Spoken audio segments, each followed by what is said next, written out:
In this world, a structure known as the Tower of Malevolence, also called the Harbinger of Disasters, suddenly appears out of nowhere. Along with it, countless demons and monsters emerge, wreaking havoc on humanity and plunging them into a state of hopelessness.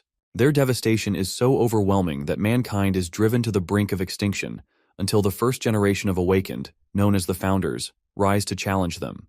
These legendary warriors manage to push back the monstrous threats and eventually succeed in defeating them, destroying the tower in the process. For the first time, humanity claims victory against these creatures from another dimension. The Founders are hailed as heroes, and their legendary feats are immortalized in the mausoleum of the Founders. A century later, a young boy named Kanagi Minato sits in a library, engrossed in a book about these legendary figures. As he reads, he learns about a fearless swordsman who, wielding nothing more than a wooden stick, single-handedly defeats 10,000 soldiers. He also discovers the tale of a wise wizard capable of casting powerful magic without even uttering an incantation. However, in the present era, these stories are regarded as mere legends or fairy tales, a far cry from the reality they once were. Despite this, Kanagi dreams of engraving his name in history, just as the Founders did. He bears the seal of the Chosen Ones, a mysterious mark that has appeared on his body, and he vows to prove himself worthy of the title. However, reality hits hard. As his classmates celebrate passing their class, Kanagi remains seated, his gaze fixed on his phone screen. The message staring back at him confirms his worst fear. He has failed the hunter's qualification exam. While laughter and cheers fill the air, his eyes well up with tears.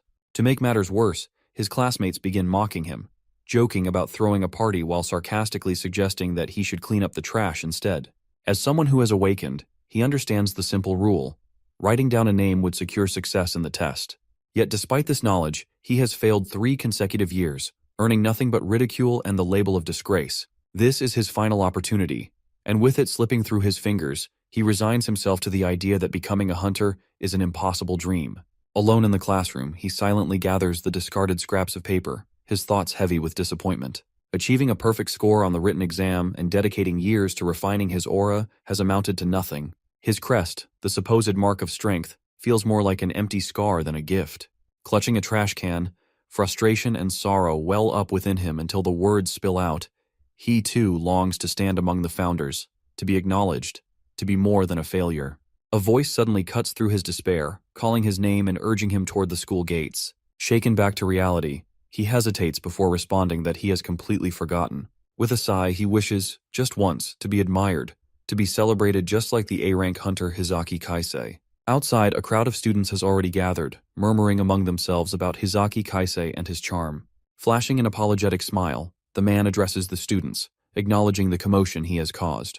Meanwhile, Hizaki's followers turn their attention to Kanagi, berating him for arriving late and keeping their leader waiting. Stammering, he can do nothing but offer a weak apology. However, before this can escalate, Hizaki himself intervenes, casually instructing his subordinates to back down. One of his followers scrambles to explain, but Hizaki, forcefully smiling, gestures toward the press stationed nearby. The presence of reporters silences any further objections, and his subordinates hastily apologize. One of the reporters approaches Hizaki, eagerly showing him a photograph meant for the cover of an upcoming documentary. The image captures the precise moment he vanquished a dragon with a single stroke of his sword. When asked for his thoughts, Hizaki responds with a mix of pride and embarrassment, admitting that while it is a great picture, it still feels slightly uncomfortable to see himself glorified in such a way. Kanagi and Hizaki entered the academy together 3 years prior, but their paths have always been drastically different. Hizaki has been a prodigy, effortlessly securing top marks in every subject, while Kanagi has been nothing more than an afterthought, a convenient target for Hizaki's constant torment. Now, forced to spend an entire day alongside Hizaki for the documentary, Kanagi can't help but question why he has even been summoned in the first place. Curiosity sparks among the reporters as one of them points at Kanagi, inquiring about his identity. Without hesitation, Hizaki turns, as if ready to make an introduction, only to pause mid-sentence. Leaning slightly toward one of his followers, he whispers a quick question, asking for the boy's name. They reveal that it is Kanagi Minato. With a smooth nod, Hizaki repeats the name aloud, feigning familiarity. He then adds that while Kanagi's grades aren't particularly impressive, he has a habit of constantly seeking Hizaki's help, so much so that it often interferes with his own training. This statement leaves Kanagi bewildered. His confusion only deepens when Hizaki goes on to inform the reporters that Kanagi often seeks financial assistance. Kanagi knows the truth. Hizaki has always been the one taking from him, never the other way around. It is a year unlike any he has ever endured, filled with humiliation and helplessness. The reporters, captivated by Hizaki's narrative, praise him as a flawless role model. As if to cement this image, Hizaki suddenly takes hold of Kanagi and proclaims to the cameras that he will soon rise as an awakened one, destined to leave his mark on history. The reporters turn their attention to Kanagi, assuming he must feel honored by such generosity. They press him for a response, eager to hear his gratitude. Kanagi, ready to refute such nonsense, is halted when Hizaki leans in and murmurs that he has failed the test and he is worthless. He presses Kanagi, saying it is best to accept this outcome and avoid further trouble. A sharp squeeze on his shoulder sends Kanagi's mind spiraling back to the torment he has endured before. Fear twists his expression, and when he finally speaks, it is with a forced smile, claiming there are no words to express his appreciation. With that, Hizaki moves forward, commanding the conversation's direction. Time is limited, he says, and the discussion needs to move on. He gestures toward his trophies, a display that leaves Kanagi trembling. From behind him, he catches the hushed exchange between two reporters, one questioning whether Kanagi's name is even worth mentioning, the other dismissing the idea entirely, saying that nobody will care. It is at that moment Kanagi fully grasps a cruel reality, that power alone dictates who is remembered. Morality has no weight in the equation. He struggles to suppress the tears threatening to spill as he attempts to speak his own name. Before he can gather himself, a voice calls out, shaking him from his thoughts. Turning, he sees Hizaki approaching with his usual entourage. Without explanation, Hizaki orders him to appear at the founder's mausoleum after school. Kanagi, still disoriented, questions why. Hizaki, however, merely smiles before suggesting something unexpected, a chance to retake the test. This shocks and confuses Kanagi even more. Hizaki assures him he will handle matters with the association.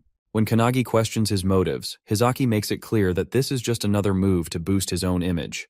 The upcoming documentary's final segment will take place at the founder's mausoleum. Everything has to be recorded there, and the matter needs to be addressed accordingly. Before departing, Hizaki makes one thing clear, revealing that Kanagi has no choice but to comply. As Kanagi stands there, struggling to process the situation, he feels an internal conflict warring within him. He detests being used as a pawn for Hizaki's self-promotion, but at the same time, this is a rare second chance. Despite his resentment, a faint smile creeps onto his face, determined that this time, he won't fail. Later, at the founder's mausoleum, the cameras roll as the final scene of the documentary unfolds. The lens captures Hizaki standing in front of the historic site, making a grand declaration. After the reporters finish their interview with Hizaki, they thank him for his time, mentioning they have captured a great photo. Hizaki politely responds, expressing his anticipation for the article. Once the reporters leave, Hizaki ventures deeper into the mausoleum, where his subordinates are digging something. He inquires if they have located the entry point, to which they eagerly point out a hidden pathway, asking if it is the one they have been searching for. Suddenly, a voice from behind questions their actions. Hizaki casually responds, almost amused, suggesting the person should have figured it out by now. He reveals they are on a treasure hunt. The other individual, Kanagi, erupts in anger, calling Hizaki a grave robber and demanding if he understands the significance of those resting in the mausoleum. Hizaki dismisses the concern, kicking a statue of one of the founders and declaring that the past is irrelevant. He argues that the opportunity to become wealthy is too great to pass up, brushing off the importance of the founder's remains as mere relics. Kanagi, visibly upset, acknowledges the founder's greatness and expresses his desire to emulate their legacy. In a fit of rage, he lunges at Hizaki, but Hizaki effortlessly dodges the attack and strikes Kanagi hard in the stomach, causing him to collapse in pain. As Hizaki continues to berate and assault him, one of his men interrupts, announcing they have discovered something valuable. The man presents a collection of treasures, including a circular crystal that seems to emit a mysterious aura. Hizaki is ecstatic, claiming it could secure his future without the need for work. Kanagi, weakened and struggling to speak, attempts to stop them, but his efforts are in vain. Hizaki grabs him by the shirt and explains in simple terms that he has been using Kanagi all along. He reveals that he has manipulated Kanagi, knowing about his frequent visits to the library and his aspirations. Hizaki coldly declares that Kanagi has served his purpose as a pawn in his scheme. Hizaki then drags Kanagi outside, taunting him about his dream of becoming a hunter. He reveals his plan to steal the treasures from the mausoleum and disappear, framing Kanagi as the culprit. As Hizaki holds Kanagi over a cliff, he mockingly asks for his name one last time, only to dismiss its importance. With a final cruel goodbye, Hizaki lets go, leaving Kanagi to face his fate. Kanagi plunges into the river, his thoughts swirling as he wonders if this is truly the end. His mind is racing with thoughts about all the years of training, the countless tests, and if they all have been for nothing. He feels himself fading, his existence slipping away without leaving a mark on anyone's memory. Just as despair begins to consume him, a strange glow surrounds him. Figures materialize, their voices echoing around him, speaking of a vessel and using Kanagi as one to fulfill their wish. They reveal themselves as the heroic spirits, the very souls sealed within that sacred place. Our boy is really confused about the lights and voices appearing out of nowhere. One of the spirits points at Kanagi Crest, calling it Crest of Nothingness. They explain that while it holds no inherent power, it has the potential to manifest abilities beyond imagination. The spirits offer him a choice: to form a contract with one of them and gain mastery over a specific art, whether it be magic, swordsmanship, endurance, or alchemy. They urge him to decide whose power he desires most. At first, Kanagi thinks of seeking strength similar to Hizaki, but his resolve shifts. He no longer wants to mimic others. He craves a power unmatched by anything in the world, a force capable of erasing every humiliation he has endured. When the spirits press him to choose, Kanagi declares he wants it all. He demands every ounce of their power, refusing to settle for anything less. The founders are taken aback, deeming his request impossible, as no vessel can withstand such an overwhelming influx of energy. Yet Kanagi yells at them and suddenly starts absorbing all of them. Getting inside him, all spirits are confused and shocked that a weak vessel like Kanagi has absorbed all of them. From atop a nearby hill, Hizaki notices a sudden burst of light erupting from the river. The water surges violently, as if an explosion has occurred beneath its surface. Moments later, Kanagi emerges, landing on the hill in front of Hizaki and his men's. Kanagi looks irradiating a powerful aura, and his vibes seem completely different. One of Hizaki's men sneers, mocking Kanagi for crawling back like a roach. Kanagi, undeterred, breaks off a small branch from a tree and swings it at his men. They laugh incredulously, questioning if he truly intends to fight them with nothing but a stick. Hizaki, growing impatient, orders his men to cut Kanagi's head off, ensuring he won't survive this time. One of the men, calling himself an A-rank swordsman, steps forward, channeling his energy into his sword. He arrogantly declares that Kanagi should feel honored to be cut down by someone of his caliber. With a swift motion, the swordsman lunges at Kanagi, his blade slicing through the air. But as he lands behind Kanagi, something goes horribly wrong. Blood begins to pour from the swordsman's body, as though he has been the one struck. He screams in agony, collapsing to the ground. Hizaki and the remaining man stare in stunned silence, unable to comprehend what has just happened. Kanagi stands calmly with the branch still in his hand, mocks the fallen man, asking him to teach him the sword skills he was yapping about. Hearing that the remaining man starts channeling a spell, however, before he could do anything, Kanagi counters it with his own. He channels the Thunderbolt Hadad spell with incantation, and it directly strikes Hizaki man, sending him defeated on ground. Hizaki stands in disbelief, struggling to process how Kanagi has effortlessly defeated his men, first with nothing more than a branch, and now with magic that requires no incantation. Memories of ancient legends resurface in his mind. Tales of a legendary swordsman who once felled an army of 10,000 with only a wooden stick, and a wizard who could cast spells without chanting. These stories, long dismissed as myths, now seem to come alive in Kanagi. The souls of the founders, once dormant within the mausoleum, now reside within him. There are 106 souls in him of the great founders. Kanagi, recalling Hizaki's earlier boasts about marking his name in history, steps closer. He declares that his name won't be forgotten, that he will be remembered eternally, and that a new myth will be born from his actions. As he approaches, Hizaki struggles to accept the reality before him, that Kanagi has absorbed the souls of the founders through the crest of nothingness. Inside Kanagi, the founders express their joy and excitement, marveling at the freedom they now experience after centuries of confinement. They eagerly discuss who will take control of Kanagi's body, treating it as a competition. Among the founders, the great swordsman Hinoki Reichiru addresses Kanagi, expressing no surprise at being remembered after so long. He inquires about Kanagi's plans, dismissing Hizaki as insignificant, and directing Kanagi's attention to something far more ominous behind him. Kanagi, now focused, turns to Hizaki, who stammers in fear, warning Kanagi not to underestimate an A-rank hunter like himself. Without hesitation, Kanagi delivers a powerful jab to Hizaki's face, sending him flying through the air. Kanagi then turns his attention to a mysterious bag emitting a dark aura. As he focuses on it, a surge of immense power blasts out from within, catching him off guard. Hinoki, however, remains calm with a faint smile playing on his lips. Meanwhile, in the city, a three-headed wolf monster is wreaking havoc. A man calls out to Kisaragi, urging him to handle the beast. Kisaragi swiftly engages the creature. With a graceful leap, he positions himself above the three-headed wolf and strikes it with a waterfall impact attack from above. The crowd erupts in cheers, amazed by his ability to instantly defeat an A-rank monster. Kisaragi, an S-rank hunter, humbly accepts their praise, inquiring about Hizaki's whereabouts. A man mentions that Hizaki is likely occupied with an interview, adding that it must be nice to be hailed as a young hope. Kisaragi brushes off the comment, noting that Hizaki's rising popularity will benefit their guild's reputation. As they prepare to file a report and grab a drink, a deafening aura engulfs the city, accompanied by an overwhelming pressure. Panic spreads as people collapse, and even hunters struggle to withstand the force. Kisaragi turns to see his team in distress, realizing that A-rank and B-rank hunters are unable to stand against the source of the pressure. It is clear that an S-rank monster has arrived.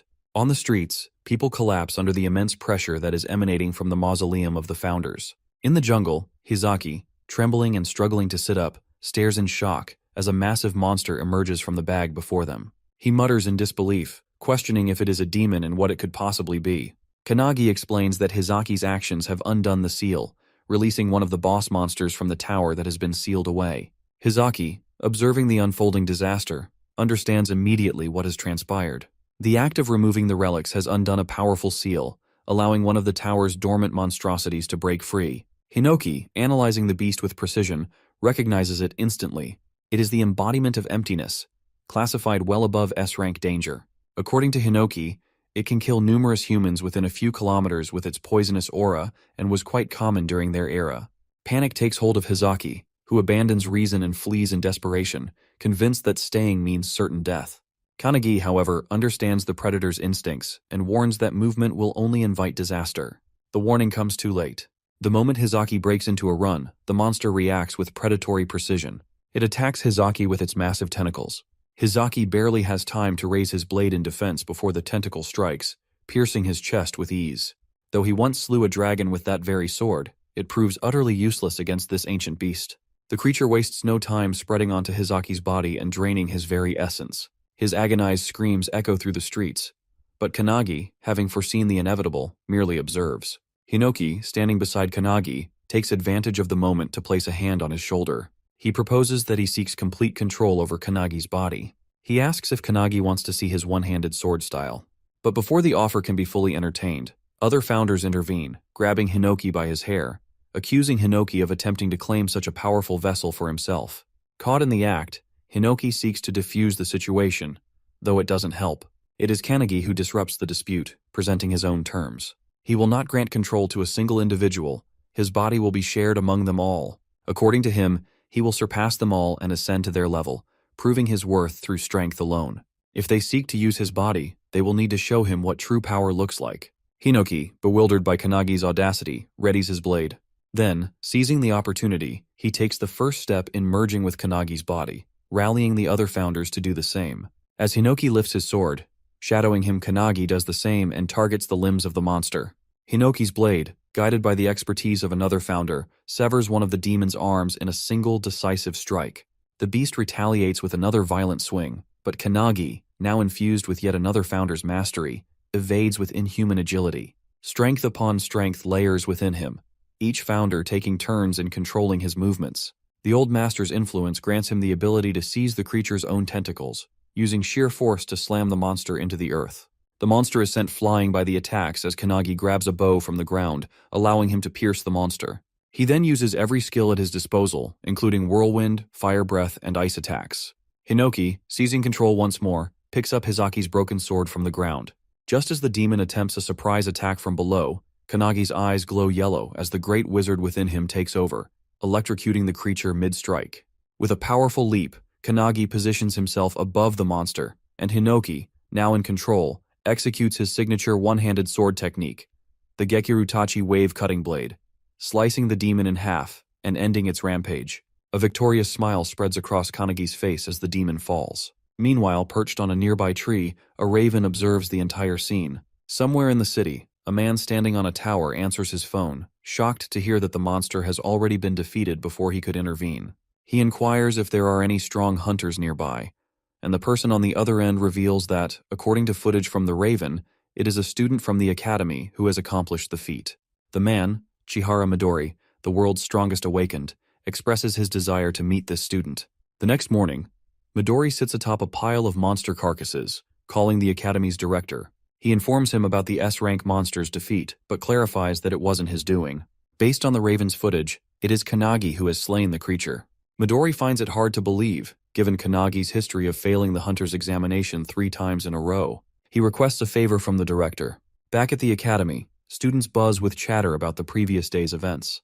The overwhelming aura has left many unable to move, and now they speculate about who could have defeated the monster. One student jokes with his friend, claiming he was the one who did it, but his friend dismisses the idea, pointing out that it has been a decade since the last S-rank hunter emerged.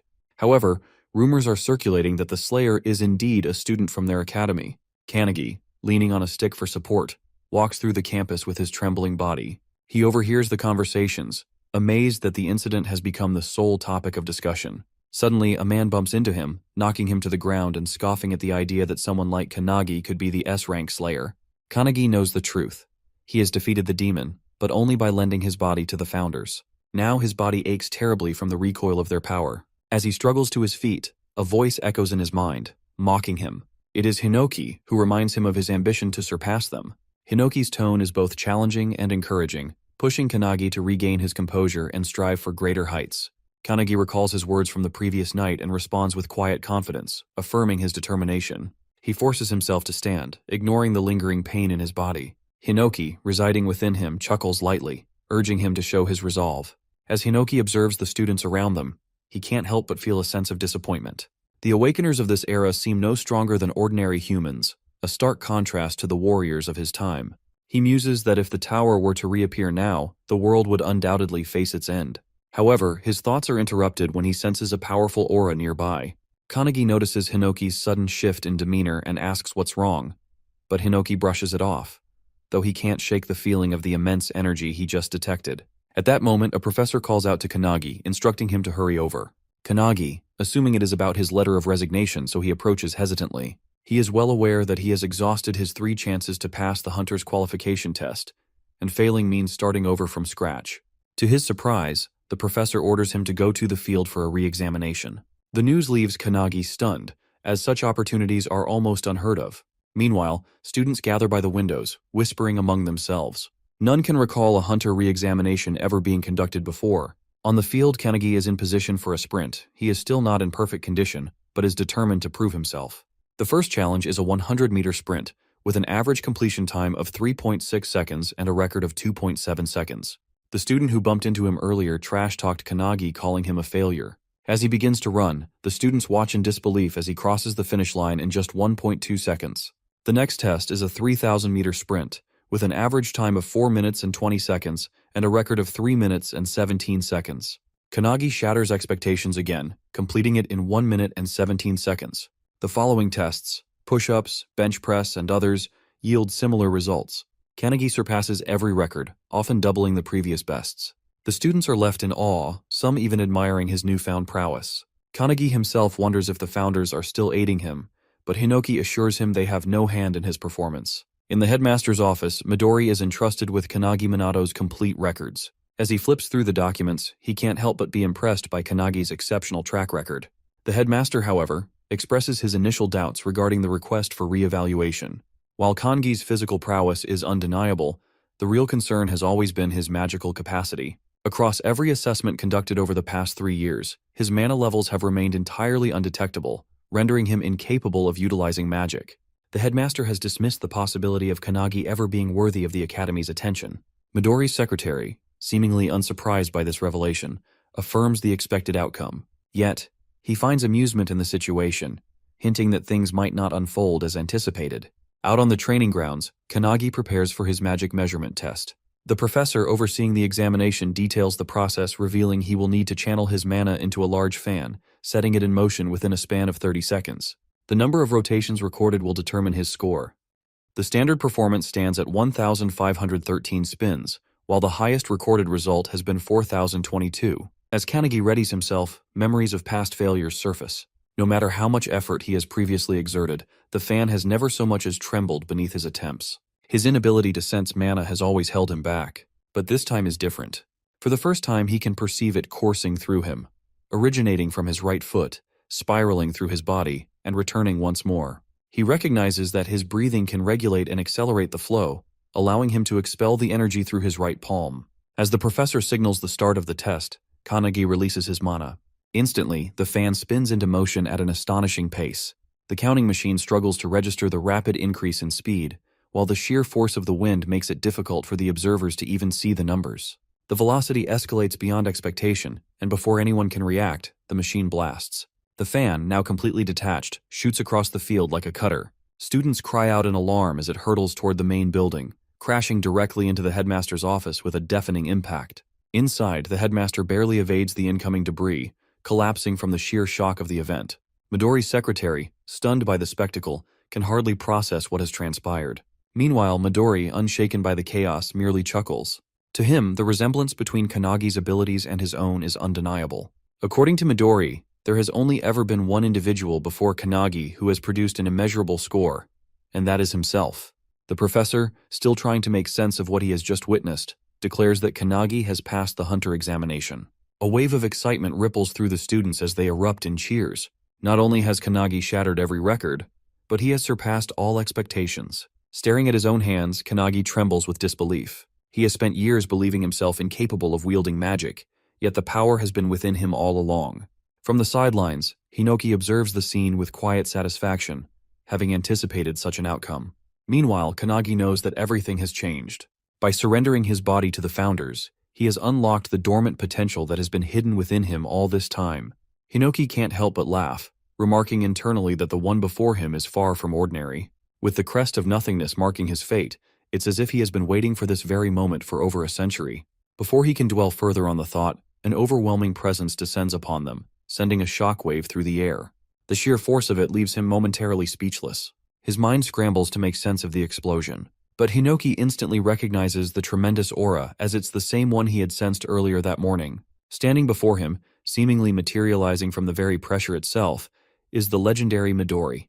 Kanagi, seeing him, is shocked as he is the strongest hunter in existence. Midori Landing starts addressing him directly.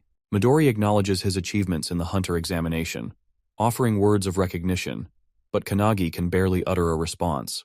Midori then puts up a new challenge before him, which is an additional test. Midori wants Kanagi to land a single hit on him, the world's strongest hunter. Hearing that, Kanagi is left frozen in shock for a moment. Midori, 23 years old, a man who has earned the title of a full-fledged hunter at the mere age of 9, now stands before him. His feats are legendary, unmatched in all of history. He has turned thousands of demons to ashes in mere moments, his power so overwhelming that even other hunters dare not stand against him. 10 years ago, he single-handedly eradicated the pandemonium outbreak, and 5 years prior, he subdued the outbreak of Kyushu. He is a living singularity. As Midori explains his challenge, Kanagi is left in disbelief. However, Hinoki is excited, urging Kanagi to surrender his body to him immediately. Yet Midori explained the conditions in the simplest terms. Kanagi had 1 minute to strike him. Whether he succeeded or failed, no consequences would follow. Midori himself would only attack once every 10 seconds, ensuring that the challenge remained fair. There was no need for hesitation, no need for doubt. Any skill, any weapon was at Kanagi's disposal, while Midori would refrain from using any of his own. To prove his sincerity, Midori summoned a vast arsenal of weapons, giving Kanagi the choice of anything he desired. The sight of so many legendary weapons appearing in an instant only added to the surreal nature of the challenge. Confusion clouded Kanagi's thoughts, realizing that he was going to fight the famous Midori in a one-on-one fight. Still unsure, he hesitated before finally asking if he was truly free to use any weapon. In response, Midori casually picked up a katana, his grip light but assured. With effortless ease, he sliced the blade clean in half, as if it were nothing more than a brittle twig. He stated, without the slightest hint of arrogance, that his body surpassed the sharpness of any blade. Kanagi barely had time to process this display before Hinoki's impatience flared. Frustration seethed in his voice as he demanded to take over, unable to tolerate Midori's overwhelming confidence. His anger boiled over as he declared that such words from Midori were unforgivable. Kanagi could feel Hinoki's energy surging, his presence amplifying as though he was ready to unleash his full strength. It dawned on him in that moment that Midori's power was comparable to that of the founders themselves. Against that level of strength, he had no real chance of victory. Yet, even as realization settled in that there was no time to hesitate. Meanwhile, all the students gather around for the fight. Without warning, Midori initiated the countdown. A slight smile tugged at his lips as he signaled the start of the test. Kanagi grabs his sword and charges at Midori, determined to attack. Hinoki questions whether he intends to fight alone, insisting it isn't fair, but Kanagi ignores him and continues his assault. Despite knowing his efforts are futile, he believes that to become a legend, he must rely on his own strength, rather than borrowing power from the founders. He swings his sword at Midori, but Midori effortlessly dodges with minimal movement. Even as Kanagi relentlessly attacks, he remains on his phone, casually asking which social media he uses, and remarking that the incident will surely be recorded and go viral. The students watch in disbelief, astounded that Midori can dodge every strike without taking the fight seriously. Though Kanagi continues his relentless assault, one student notices something unusual about his movements. As they watch closely, Kanagi lifts his sword, feinting a vertical slash before swiftly switching to a horizontal one aimed at Midori's feet and throat. The execution is flawless, and Kanagi is amazed at how naturally his body moves. Realizing he isn't tiring, he wonders if this is the effect of lending himself to the founder's power. His thoughts are abruptly cut off when Midori places a finger on his head, preparing to flick him, and casually mentions that 10 seconds have already passed. Kanagi narrowly dodges, but the power Midori releases obliterates the field. Seeing the destruction, Kanagi realizes that if the attack had connected, his head would have been gone. Midori glances at his hand in confusion, sensing no malice from Kanagi, and wondering if he had miscalculated his own strength. Panic grips Kanagi as he understands that he will die at this rate. Desperately, he tries to recall the sensation of his stronger self. As he focuses, a powerful aura surges from him, catching Midori off guard. Kanagi launches another attack, his speed increasing rapidly. The students are in awe, shouting that the camera can't keep up with their movements. Midori notices the shift in Kanagi's presence and wonders if there is a specific condition to activate this power, or if Kanagi is deliberately keeping it a secret. Realizing another 10 seconds had passed, Midori decides to strike Kanagi lightly this time. He bends down, positioning his finger to flick again, but instead, he hits Kanagi in the chest, sending him crashing hard into the wall. Kanagi coughs up blood, yet he finds the experience incredible, marveling at the fact that he is fighting the world's strongest Awakened. He understands that if his body were the same as it was yesterday, he would already be dead from that blow. This realization makes him smile, knowing it means he is growing stronger. However, he also acknowledges that his current skill is not enough to pass Midori's test. Determined, he chooses to push forward with brute force and charges at Midori once more. Suddenly, Midori appears beside him with unbelievable speed, causing Kanagi to stop in his tracks. Apologizing, Midori tells him he has seen enough.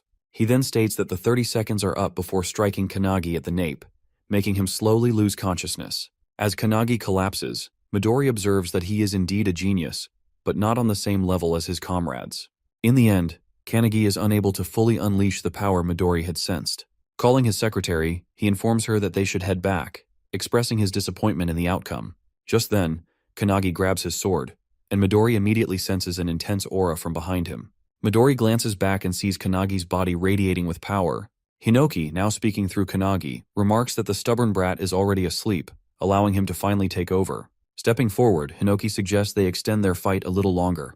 Meanwhile, Kanagi's spirit, separated from his body, panics at the sight of Hinoki controlling it. Yet Midori merely smiles, recognizing the presence he had sensed earlier. He wonders if this is an entirely different person, or merely a skill at play. Regardless, he understands one thing: Kanagi is now a monster. Kanagi, under Hinoki's control, suddenly launches an attack, shouting at Midori not to space out. Midori notices immediately that his movements have changed. His speed and strength have reached another level. Suddenly, a sword nears Midori's face, and he ducks just in time to avoid it. Kanagi swings again, forcing Midori to leap away to create distance. Still in shock, Midori watches as Kanagi swiftly positions his sword for another strike. He swings once more, but Midori bends down just in time, causing the attack to land on the building behind him instead. The students inside scramble in panic, realizing the danger. Midori notices that Kanagi's slashes have become unpredictable, yet he can still anticipate the flow of his movements.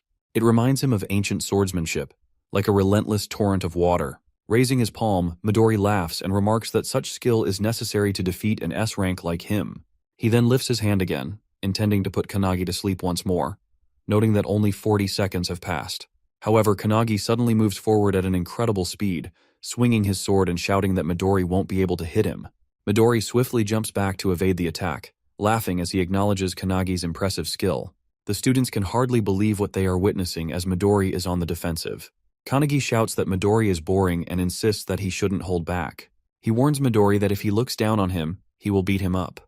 Without hesitation, Kanagi leaps forward to attack, but Midori only laughs and responds with confirmation. With a swift kick, Midori sends a stone flying toward the weapons behind him. Instantly, the weapons float into the air. He jumps, catching Kanagi off guard, and grabs one of the weapons hovering above them. Excitedly, Kanagi exclaims that Midori is finally going all out. They then engage in an intense mid-air battle, clashing foot against foot, stunning the students who watch in awe. They seize every weapon within reach, shattering them into pieces with their sheer strength. Meanwhile, inside Kanagi's body, the founders observe Hinoki unleashing his full power. They are impressed that Midori is able to keep up. Old Man Spirit suggests joining the fight, but another founder scolds him, calling him tactless. The Great Wizard, watching in silence, suddenly realizes that Kanagi has been studying Hinoki's movements, trying to learn from them. He notices Hinoki shifting his center of gravity as he pounces from below, but the sword in his hands shatters once again. Frustrated by the poor quality of the weapon, Hinoki feels a surge of anger.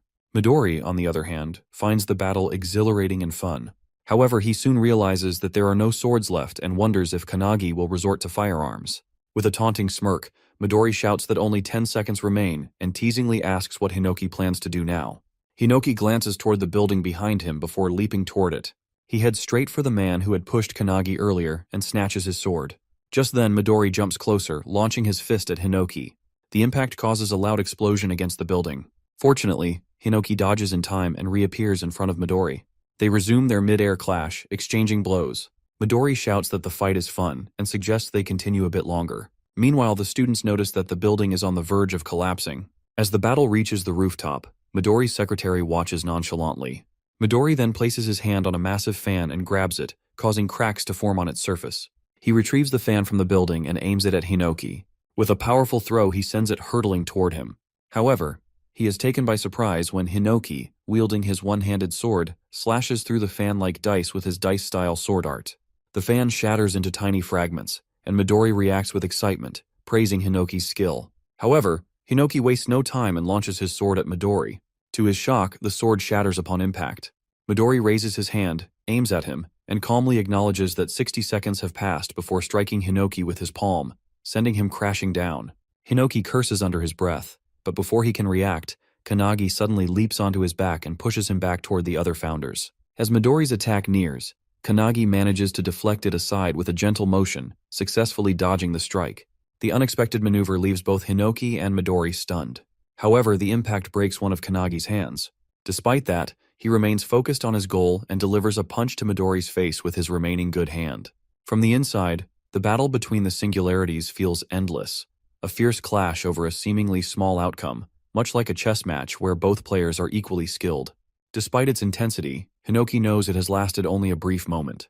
Watching with quiet pride, he realizes that Kanagi has carved open a new path to victory. Kanagi, however, is left in shock when he sees Midori halt his fist just in time. Frustration fills him as he realizes he has failed to land a clean hit. But then, to his surprise, Midori smiles and deliberately pulls Kanagi's fist toward his own face, acknowledging the effort. Without hesitation, he confirms that Kanagi has passed. Before either can react further, both collapse onto the ground. The students observing the battle murmur in confusion, struggling to comprehend what has just happened.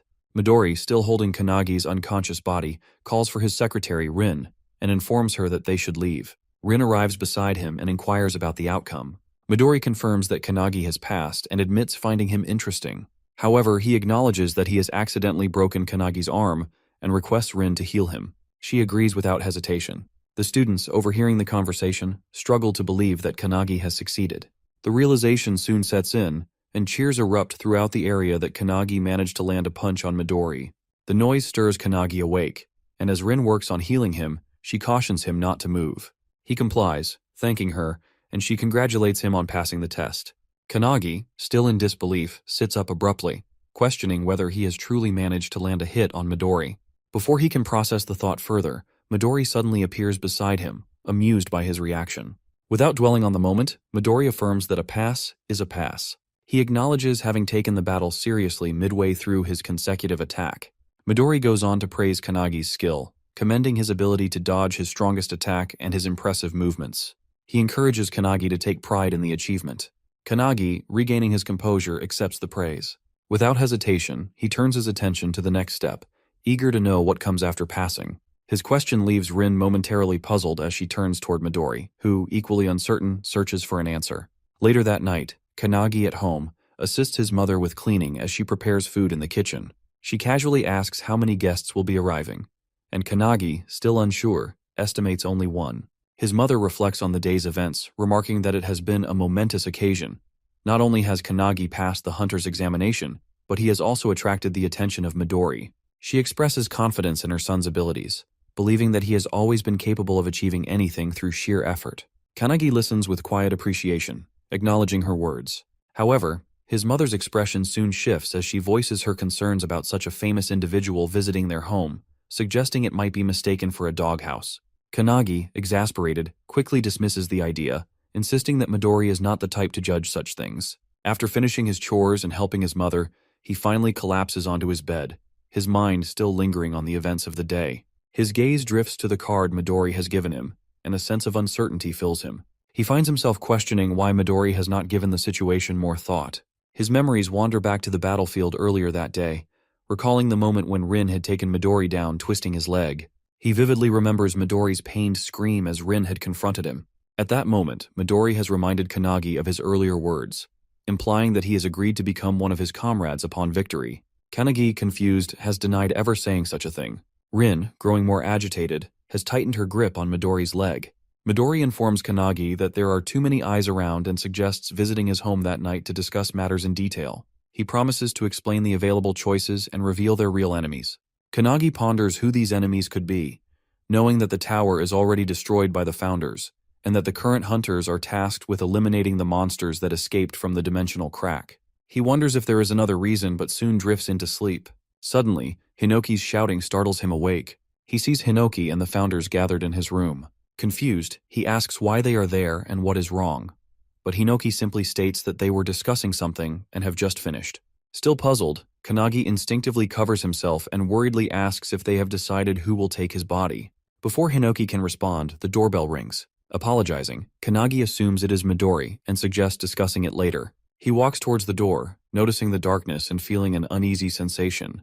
To his shock, he finds his mother collapsed on the floor. Panic grips him as he calls out to her, rushing forward but stopping abruptly when he notices someone sitting in the kitchen.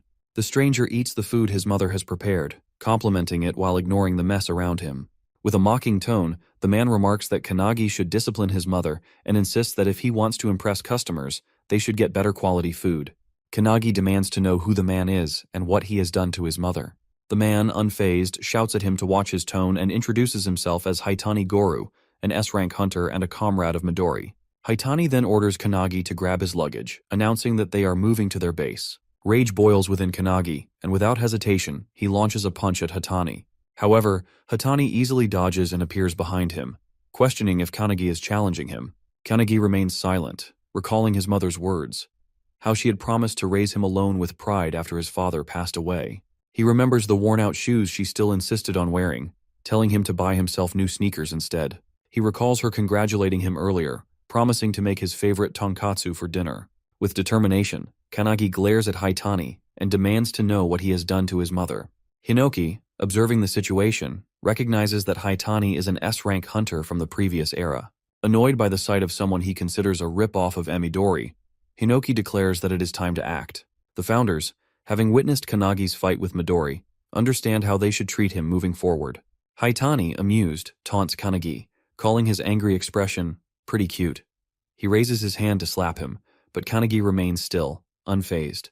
As the strike nears, Kanagi effortlessly catches Haitani's hand and, with surprising ease, swings him around.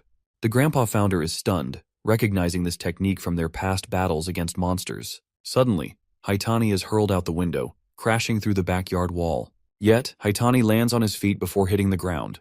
Regaining his stance, Haitani approaches, processing what just happened. He wonders if he just witnessed Aikido. Recalling Kanagi's fight with Midori that afternoon, he had observed not only Kanagi's immense aura and swordsmanship, but also a peculiar power. He acknowledges Haitani's resilience, remarking that he is sturdier than Hizaki.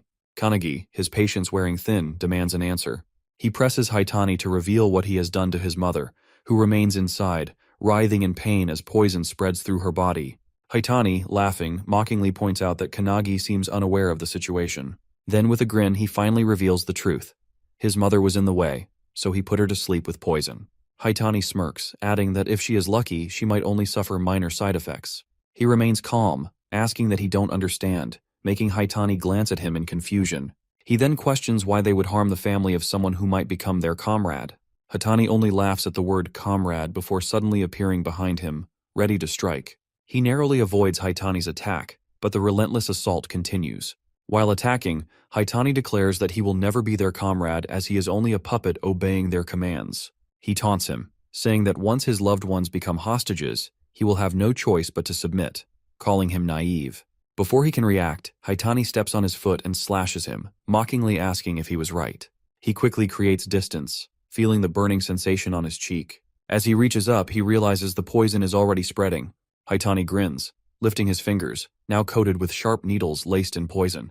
He teases that it is already in his system. He then reveals that it allows him to produce dozens of poisons from his body called Phantom Bug's Poison. Deadly Vision. Complaining about the inconvenience of this mission, Hitani mentions that if he wished, he could release deadly toxic gas across a 5-kilometer radius, but doing so in the middle of the city is not an option. He states that the poison will kill him within a minute unless he agrees to join their organization, in which case Hitani will provide the antidote. Otherwise, he will perish. He contemplates the sheer lethality of Hitani's toxin, recognizing that for an ordinary person, it would be an inescapable death sentence. Looking down at his hand, he calls upon the god of medicine Valentine, questioning whether she is present within him. The founders shift their gaze toward Valentine, who appears both confused and surprised. Apologizing for summoning her so suddenly, he asks if she can later teach him how to neutralize the poison. Stammering, she agrees. Hitani, irritated, hurls another wave of poison at him while demanding to know what nonsense he is mumbling. He swiftly dodges, explaining that the Aikido technique he used earlier was borrowed from the god of hands, Kudu Huma. The old man, residing within him, is taken aback, realizing that he has managed to replicate his move from a single moment of observation. He then calls upon the 10,000 army slasher, Hinoki, the blue spear of destruction, Shimmer Kalkis, and the heavenly bow, Margit. He states that he has studied and memorized all of them from the records. Informing Hitani that the founders he once revered now reside within him, he leaves Hitani bewildered. But rather than feeling fear, Hitani becomes enraged, shouting that he will introduce him to a world of pain. Hitani charges at him with his needles out. He leaps away just in time, avoiding the attack. As Hitani's strike lands on a nearby tree, the tree withers and dies instantly. Without hesitation, Hitani launches another attack, shouting that if he kneels and begs, he might at least receive an antidote to lessen the pain.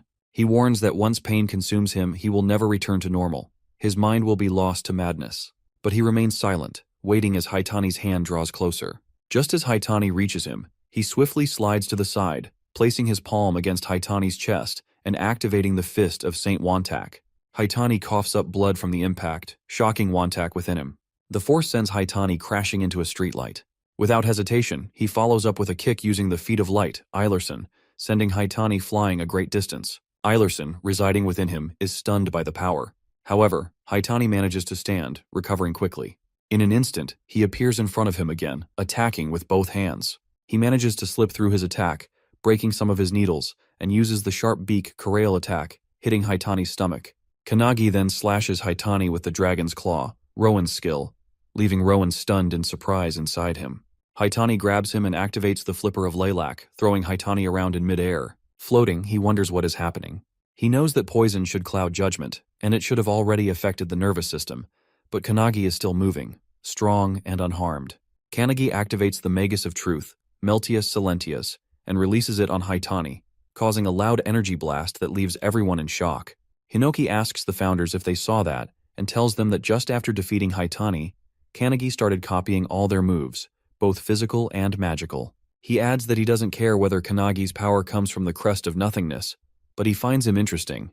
The founders agree. Hinoki suggests they train Kanagi, believing that if the founders train him, he will become the strongest awakener. Somewhere else on rooftops, hooded individuals are running and jumping. One of the individuals urges everyone to hurry, revealing that Nemours guilds are after Kanagi, so they should move quickly to catch him before they do. Suddenly, Midori appears behind him, asking if there are really that many. The man is shocked, and Midori calmly tells him that if there are 15, he should be the last one. He points a finger near the man's forehead, flips his head, and slams him hard onto the building's roof. Midori contacts Rin through his Raven's call, and she answers immediately, informing him that she has arrived. She reassures him that no awakeners are nearby, but her next words catch him off guard. Someone else has already been there. Midori remains silent, waiting for her to continue. Rin then reveals that the intruder was Hitani, an S-rank hunter known for his mastery of poison. He had come looking for Kannagi but had been utterly defeated. Midori's gaze shifts to the rooftop, where Haitani lies sprawled out, mouth slightly open, making Midori wonder what had happened. A short while later, they arrive at Kannagi's house. Midori claps his hands together, a bright grin forming as he praises Kannagi. He expresses genuine admiration, admitting that he never expected Kannagi to take down an S-rank hunter. Without hesitation, he asks if Kannagi had been exposed to the poison. Kannagi scratches his cheek, offering a small, sheepish response. Both he and his mother are fine. Hinoki crosses his arms, unimpressed. He reminds Kannagi that without Valentine's intervention, he wouldn't have made it through the night. At the mention of her name, Valentine groans in exhaustion, only for Hinoki to acknowledge her quick work. He notes that finishing everything in just 5 seconds is no small feat. Valentine shrugs, muttering that it wasn't difficult. With the poison's creator lying there, all it took was a few well-placed jabs to extract the necessary blood samples and find the antidote. Midori exhales, turning his attention back to Kannagi. Apologizing for his delayed arrival, he reassures him that he has already taken precautions against the many organizations now targeting him because of the events from today's video. Kannagi, still processing everything, finally voices the question weighing on his mind. He asks if Haitani had been lying when he claimed to be Midori's comrade. Midori nods without hesitation, confirming that it was a lie. He adds that there are plenty of people who throw his name around for their own benefit. With that matter settled, he shifts his focus back to Rin. He asks if she is finished, and as if on cue, she appears at his side, nodding. She informs him that all the damage has been repaired. Kannagi's eyes widen in disbelief as he glances at his house, his window and backyard wall restored to perfection. Midori, then with a bright smile, suggests they head inside to discuss Kannagi's future. Kannagi, standing frozen in place, feels a mixture of anticipation and unease settle over him. The next day, Kannagi's mother sees him off at the gate as a car waits for him. She reminds him to check if he's forgetting anything, but Kannagi reassures her that he's fine and that she worries too much. She can hardly believe that the very child she raised in her arms is now heading to Midori's place. However, Midori has already assured Kannagi's mother that he will take care of him and turn him into a great hunter. Hearing that, Kannagi feels a surge of excitement, but his mother remains a bit concerned. Hiding her worry, she hands Kannagi his lunch, urging him to eat since he skipped breakfast. Even though he doesn't really need it, Kannagi takes it without argument. Then his mother voices her concern directly to Midori, asking if her son will face danger. Midori confirms it without hesitation, to which his mother reveals that Kannagi has always struggled until now. It's a big deal for her to entrust her son to Midori's care, yet, as a mother, she can't help but feel uneasy. Midori, in a confident tone, assures her that he will train Kannagi to the point where he won't have any weaknesses left. Hearing this, she finally agrees to leave Kannagi in his hands. As they get into the car, Rin, the driver, glances at Midori and asks if it was really okay to make such a promise to Kannagi's mother, considering that even they don't know what the future holds. Midori, momentarily concerned, looks back through the rearview mirror and sees Kannagi's mother giving him last-minute advice, telling him how to wash his clothes properly and reminding him not to sleep naked or he'll catch a cold. Seeing her concern, a determined look flashes in Midori's eyes. He silently vows to do his best. Meanwhile, Kannagi, holding back his emotions, says his final goodbye. Just as he's about to enter the car, his mother reminds him to come home for New Year's. As they finally drive away, Midori asks if Kannagi is okay. Kannagi admits that he had to control his emotions pretty hard. Midori leans back against the seat, telling him to do whatever he feels like, whether it's eating or resting. Looking around, Kannagi notices the lunchboxes his mother packed, sitting neatly beside him. He opens the lunchbox, his mother's words still lingering in his mind. As he lifts the lid, his eyes land on a small, good luck message carefully placed on the pork cutlet. The simple gesture strikes him deeply, stirring emotions he hadn't expected. He pauses for a moment, reflecting on all the care and sacrifices she has made for him. A quiet gratitude settles in his chest as he begins to eat, though the meal is accompanied by the sting of unshed tears. Rin and Midori, seated nearby, exchange glances but remain silent, allowing him to process the moment in his own way as the journey continues. Upon arriving at their destination, Kannagi is shocked as he takes in the sight of the impressive anti-prophecy headquarters building. Midori welcomes him, explaining that only a select few awakeners are ever permitted inside. The weight of that knowledge settles over him, and for a brief moment, he is overwhelmed by the realization of what he is about to become a part of. Inside one of the rooms, a man stands by the window, observing their arrival with a quiet intensity. Without turning, he speaks to another individual in the room, confirming that the new members have arrived. A girl, her expression unreadable, questions whether this is truly about the newcomer. A young man responds, remarking on how rare it is for them to gain a new comrade. However, another man, standing off to the side with his arms crossed, expresses skepticism, insisting that they should first determine whether the newcomer is truly worthy of joining the anti-prophecy. Meanwhile, outside the headquarters, he remains momentarily frozen, struggling to fully process his surroundings.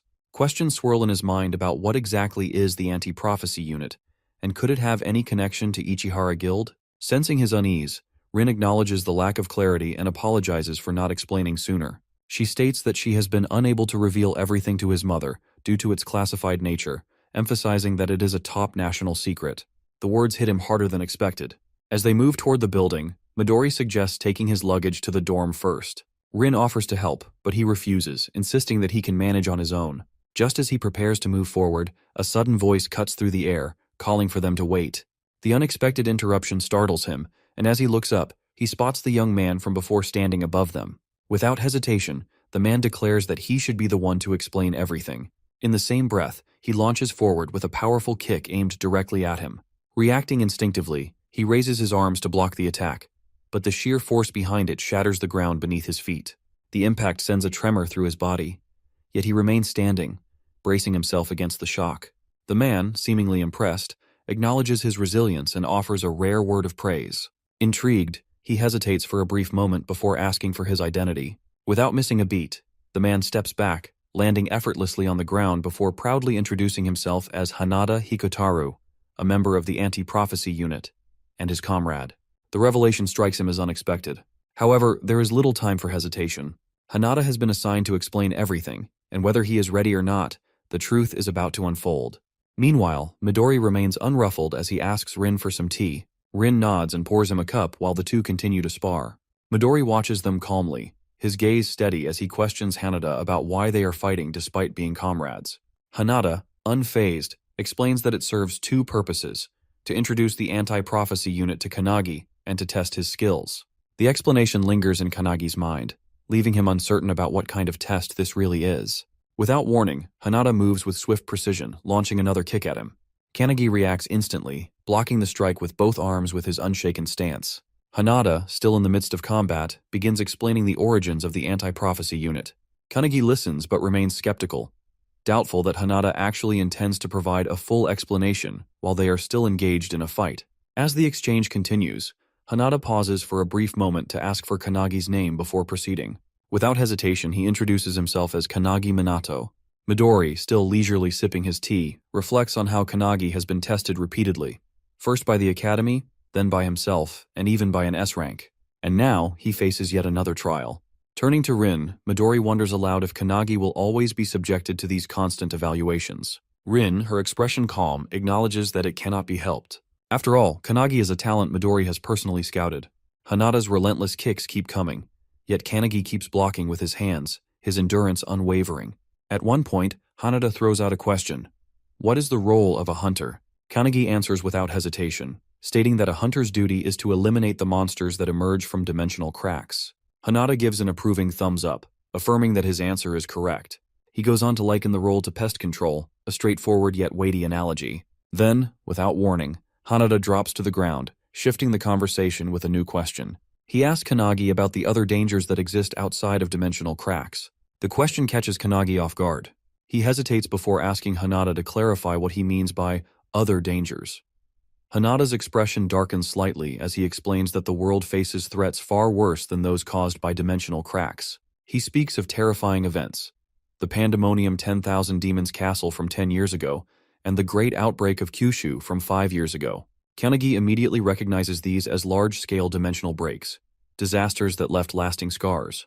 Before he can formulate a response, Hanada suddenly lunges at him. Instinct kicks in, and Kanagi raises his arms in defense, managing to block the attack. Even so, the sheer force of the strike sends him skidding backward. Hanada acknowledges his resilience, praising him for correctly recalling the public knowledge of those past catastrophes. He then adds that Kanagi will come to understand far more about them once he begins training at the academy. Just as Kanagi steadies himself, his breath still measured, he barely has time to react when Hanada appears above him with staggering speed. There's no room to think. Hanada's leg is already descending in a crushing axe kick. Kanagi throws himself out of the way just in time, narrowly dodging as Hanada's foot slams into the ground. A nearby tree takes the impact instead, splitting cleanly in half. The sheer force of the attack leaves Kannagi momentarily stunned. Hanada straightens, his tone shifting as he continues his explanation. The events he mentioned, like the Tower of Malevolence from 300 years ago, aren't just disasters. They are full-scale invasions, direct attacks from another dimension. Kannagi processes the weight of those words, struggling to believe what he's hearing. This isn't just history. This is happening now. Hanada steps closer, his expression serious. He admits that he doesn't understand why today's Awakeners seem weaker compared to those from the era of the Tower. There are fewer individuals who can match the strength of the original founders. A fact that troubles him. Kannagi, caught between curiosity and concern, finally voices the question that has been building within him. What should they do? Hanada's answer is firm.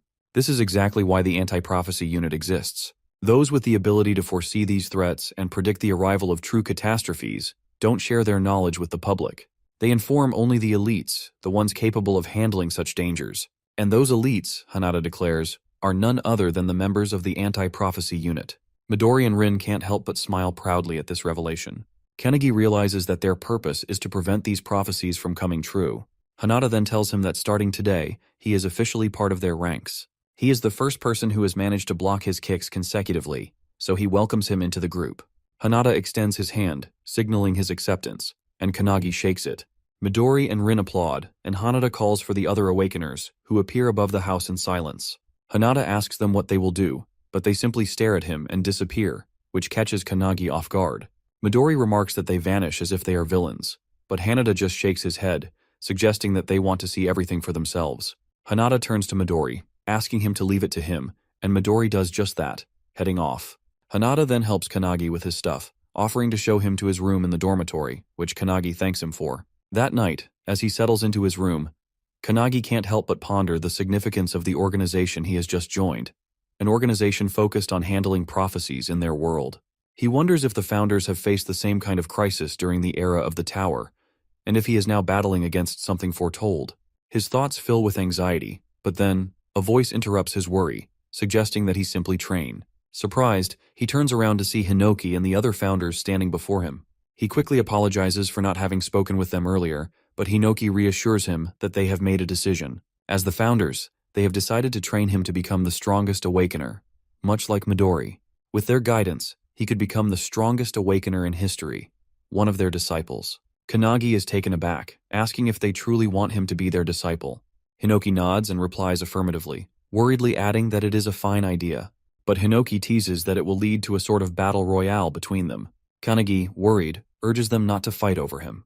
Hinoki explains that things have started that way, but after observing him more closely, the founders have changed their minds. Rather than using his body for their own gain, they find the idea of training him far more intriguing. Hinoki then shares that when Kannagi defeats the poison user, he manages to copy all their moves, even though he cannot replicate them at the same level of proficiency. Nevertheless, Kannagi grasps the basics quickly. Hinoki asks if Kannagi understands the significance of his achievement, pointing out that it is possibly a result of his crest of nothingness. But more importantly, it is his speed of learning that makes him stand out. This ability, Hinoki explains, is stronger than any of the founders' talents. As Hinoi speaks, Kannagi feels tears welling up in his eyes. He remembers the looks of disappointment from his previous trainers, the ones who told him that it seemed like he had no talent.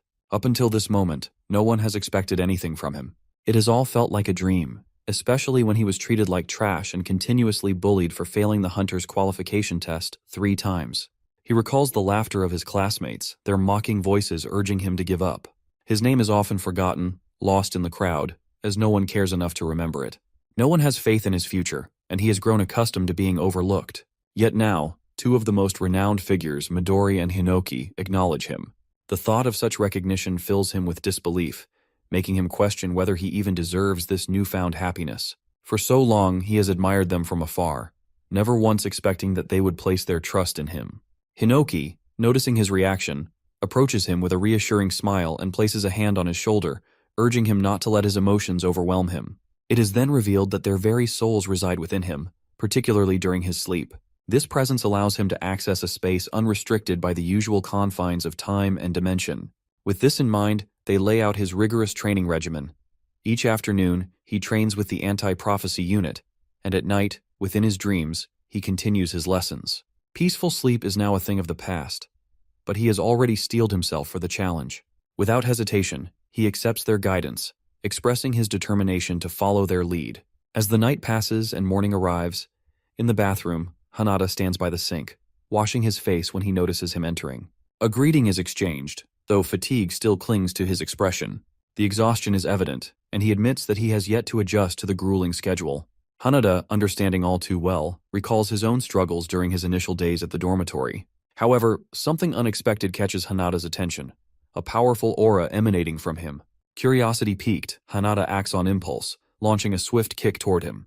Yet, in a seemingly effortless motion, he simply lowers his head, simultaneously spitting out the water in his mouth before moving away. Without sparing a second glance, he dismisses Hanada's antics, stating that he has no patience for such things in the early morning and that he is heading to the cafeteria first. Hanada, left in disbelief, realizes that the speed of his attack is faster than the previous day, yet it has been dodged with ease. Moments later, in the cafeteria, Hanada spots a suitable place to sit and approaches a woman enjoying a piece of fruit. He inquires whether she minds if they join her, to which she gives a curt approval. Seizing the opportunity, Hanada takes a seat across from her and signals for him to sit beside him. Recognition dawns as he recalls that the woman was introduced as one of Hanada's comrades the day before.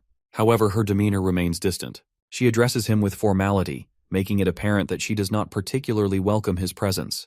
Despite this, he greets her and introduces himself. Her indifference is immediate. She has no interest in learning his name, nor does she intend to remember it. Raising her fork and pointing it in his direction, she declares that she will acknowledge his name only when she deems him worthy. Until then, training is the priority, and he is expected to accompany her on a mission to eliminate a prophecy. The prophecy dated back to 1945, when the first book of prophecy had been unearthed deep within the ice of Antarctica, buried 3,000 meters beneath the surface. It was known as the Book of Doom. Its writing was crude, resembling the scribbles of a child, yet its contents foretold a catastrophic future. According to its predictions, the world would be subjected to a devastating attack 80 years later, along with a series of apocalyptic disasters. The weight of its words had been enough for the world to take it seriously. As they travel in the car, she poses a question, prompting him to reflect on why the world chooses to believe the book's grim predictions. His thoughts linger for a moment before he looks in her direction, still uncertain of her name. However, before he can inquire, she dismisses the need for introductions and urges him to provide an answer.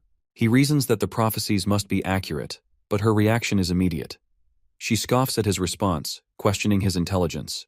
If even a single event inscribed in the Book of Doom comes to pass, the world will face its end. The weight of this revelation leaves him stunned. As their conversation continues, he turns to Hanada, curious about the number of prophecies recorded.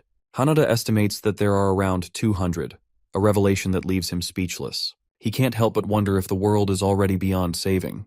However, Midori reassures him that nearly 180 of these prophecies have already been prevented, a statement that fills him with awe. Still trying to grasp the significance of it all, he returns to the question of why the world puts its faith in the book. The woman explains that the Book of Doom was discovered by an explorer named Bernard Russell. The moment Bernard opens it, the very first page greets him with the words, "Hello, Bernard," followed by a precise timestamp, March 17, 1945, at 11:35 a.m., on a sunny day, the date and time when he discovers the book.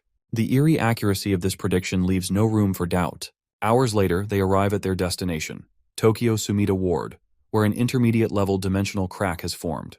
As they approach, guards stationed at the site block their path, firmly stating that the area is off-limits. Ignoring the warnings, they move past them with remarkable speed, leaving the guards momentarily stunned. When he hesitates, questioning whether it's truly all right to proceed, Hanada assures him that it is. The woman begins explaining the broader crisis at hand. Catastrophic events such as the Third World War, the dark side of the moon, the invasive pandemic, and the floating trees have all been classified as emergencies. Among these, the pandemonium outbreak, an incident Midori manages to suppress, stands as a particularly dire example. Though the Book of Doom is widely known, it is merely one of many grimoires scattered across the world. The Anti-Prophecy Unit exists specifically to gather intelligence, analyze predictions, and take preemptive action. Their responsibilities span multiple threat levels. Rank 3, involving the destruction of one or multiple regions. Rank 2, escalating into national emergency. Rank 1, affecting the planet's environment as a whole. Special rank, reserved for destruction of the world. He listens intently, his growing realization turning into alarm. With urgency in his voice, he asks if these missions are now solely their responsibility. The woman, unshaken, confirms that such duties naturally come with being a member of the anti-prophecy unit. Not long after, Kisaragi and his team spot them crossing the yellow caution line and immediately confront them. Assuming they are civilians, Kisaragi warns them to turn back, explaining the dangers of their location. However, she dismisses his concerns, stating that today's prophecy is a rank 3 event.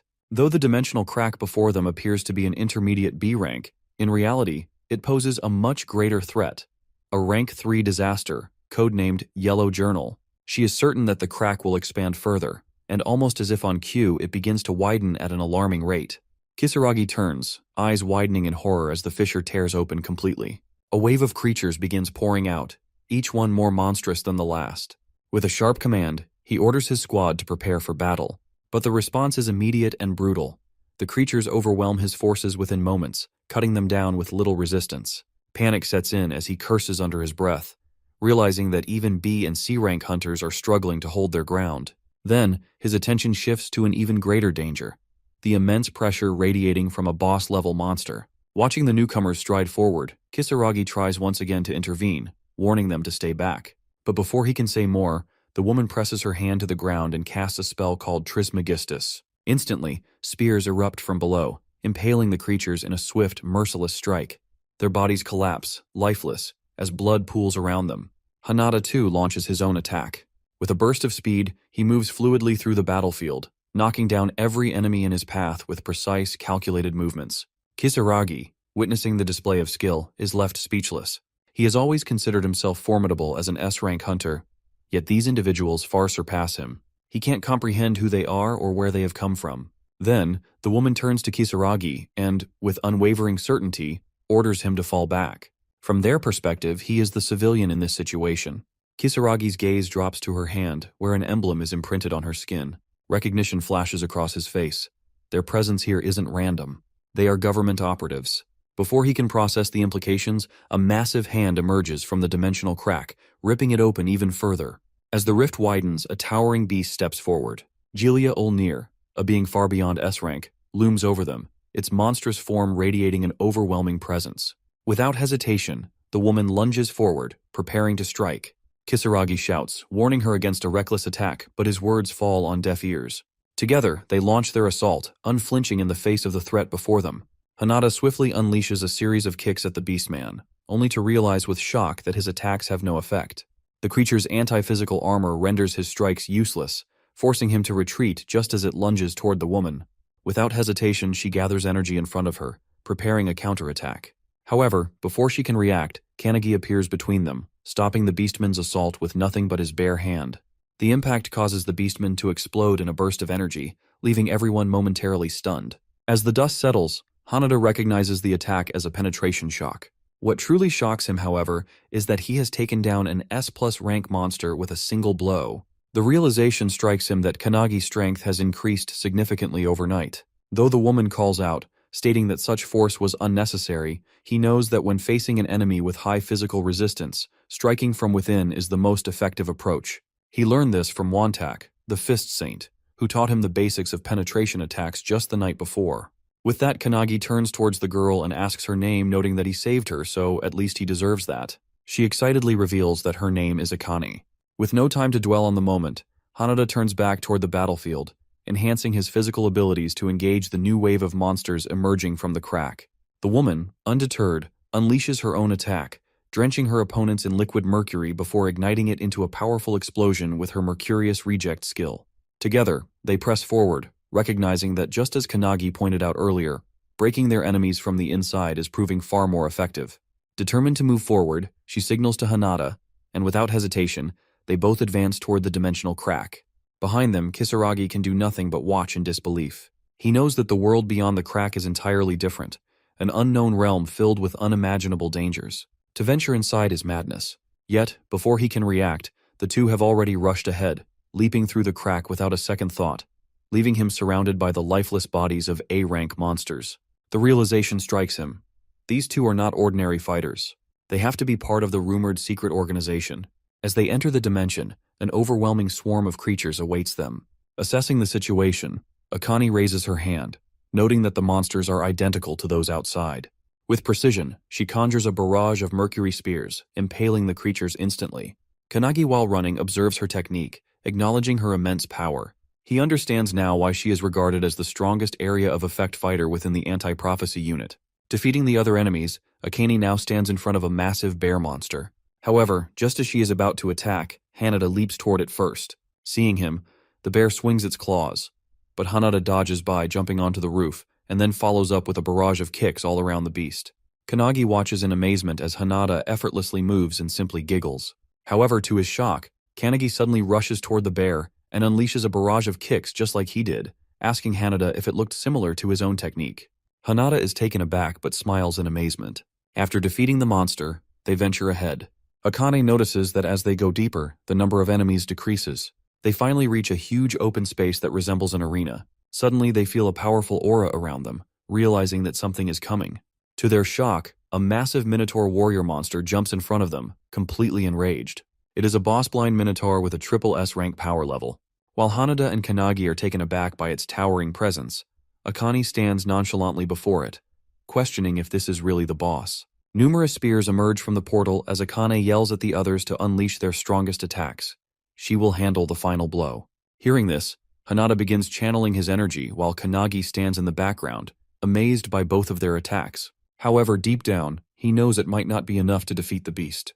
When Hanada hears this, he is taken aback that Kanagi doubts their strongest attacks. Despite being bombarded by magic attacks, the beast swings its massive weapon, creating a crater in the ground and sending powerful shockwaves throughout the arena. As the dust settles, they are shocked to see that the beast remains completely unscathed, even after their most powerful strikes.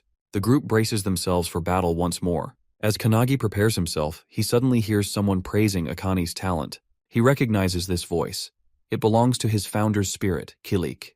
Kilik, an alchemist, expresses concern that Akane, despite her purity, agility, and incredible strength, may have her talent wasted by dying at such a young age in this battle.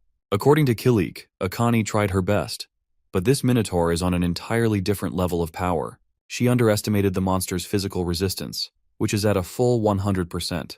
Growing concerned, Kanagi asks what he should do, to which Kilik simply laughs. Meanwhile, Hanada and Akane struggle against the beast, realizing they should have brought someone skilled in magic. As Akane glances at Kanagi, she is taken aback by the strange energy radiating from his body. Kanagi has surrendered control of his body to Kilik, who casts his powerful spell, Mercurius, on the beast's legs. The spell freezes its lower body, leaving Akane completely stunned. She is shocked not only that Kanagi used the same type of skill as her, but also that he executed it in a way that effectively immobilized the beast. Kilik, now controlling Kanagi's body, looks at Akane with a serious expression and calls her a fool. He then scolds her for lacking flexibility in her expertise, telling her that she still needs to learn how to manipulate substances in 3 different forms to truly become an alchemist.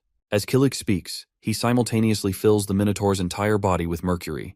As the liquid metal begins to seep from the monster's mouth, he casts a boiling spell.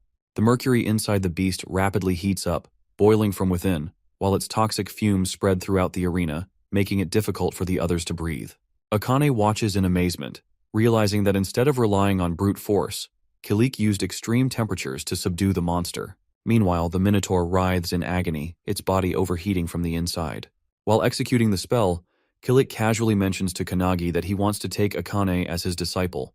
Kanagi, however, brushes it off as a joke. The boiling mercury ultimately overwhelms the Minotaur, reducing it to a lifeless heap on the ground. With that, the mission for the day, defeating the boss, which was classified as a level 3 prophecy, ends in victory. Akane watches in disbelief, unable to comprehend what she just witnessed. The skill Kanagi used should only be accessible to an awakener residing within a crest. She knows that Kanagi must be in the same class as Hiko, yet he managed to wield alchemy at her level. Still in shock, she demands to know who Kanagi really is.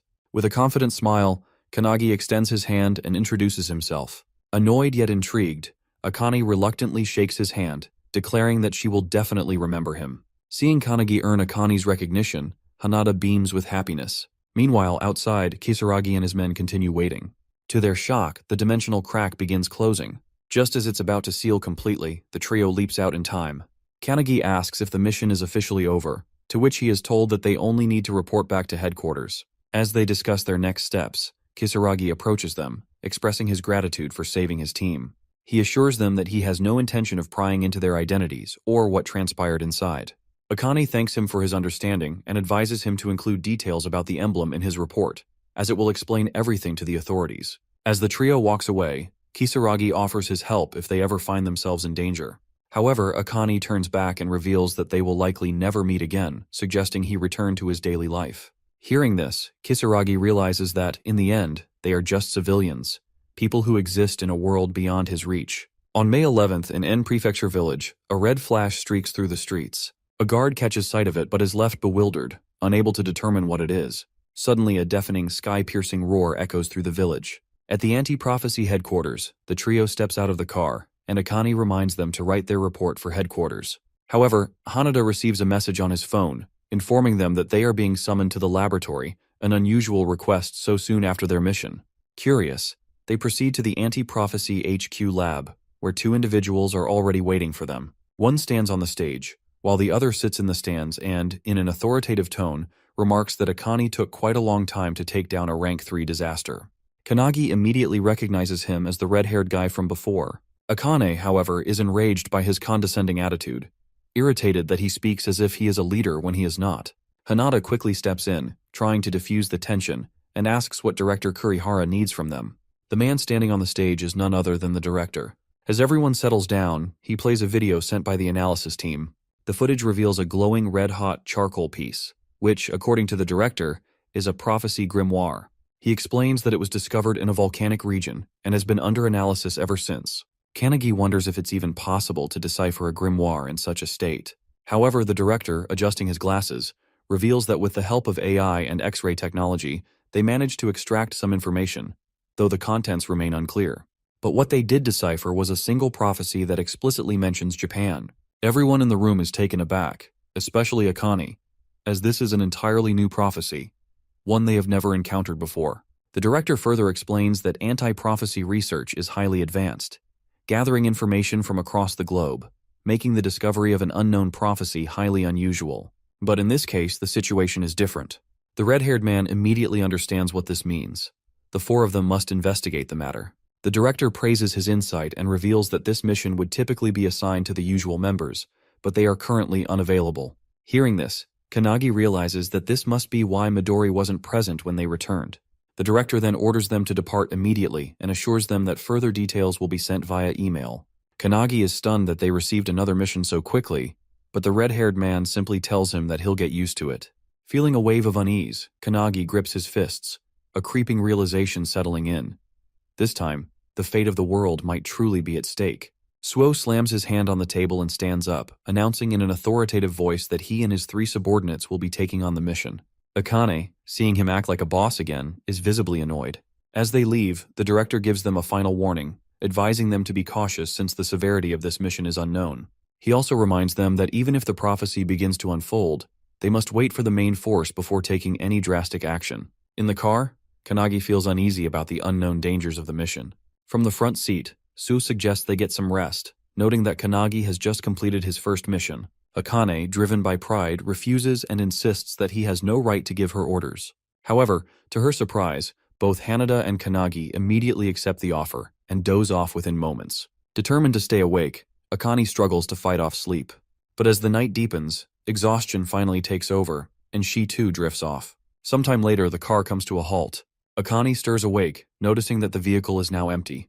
Alarmed, she rushes outside and finds the others standing on a cliff, staring down at a glowing light below.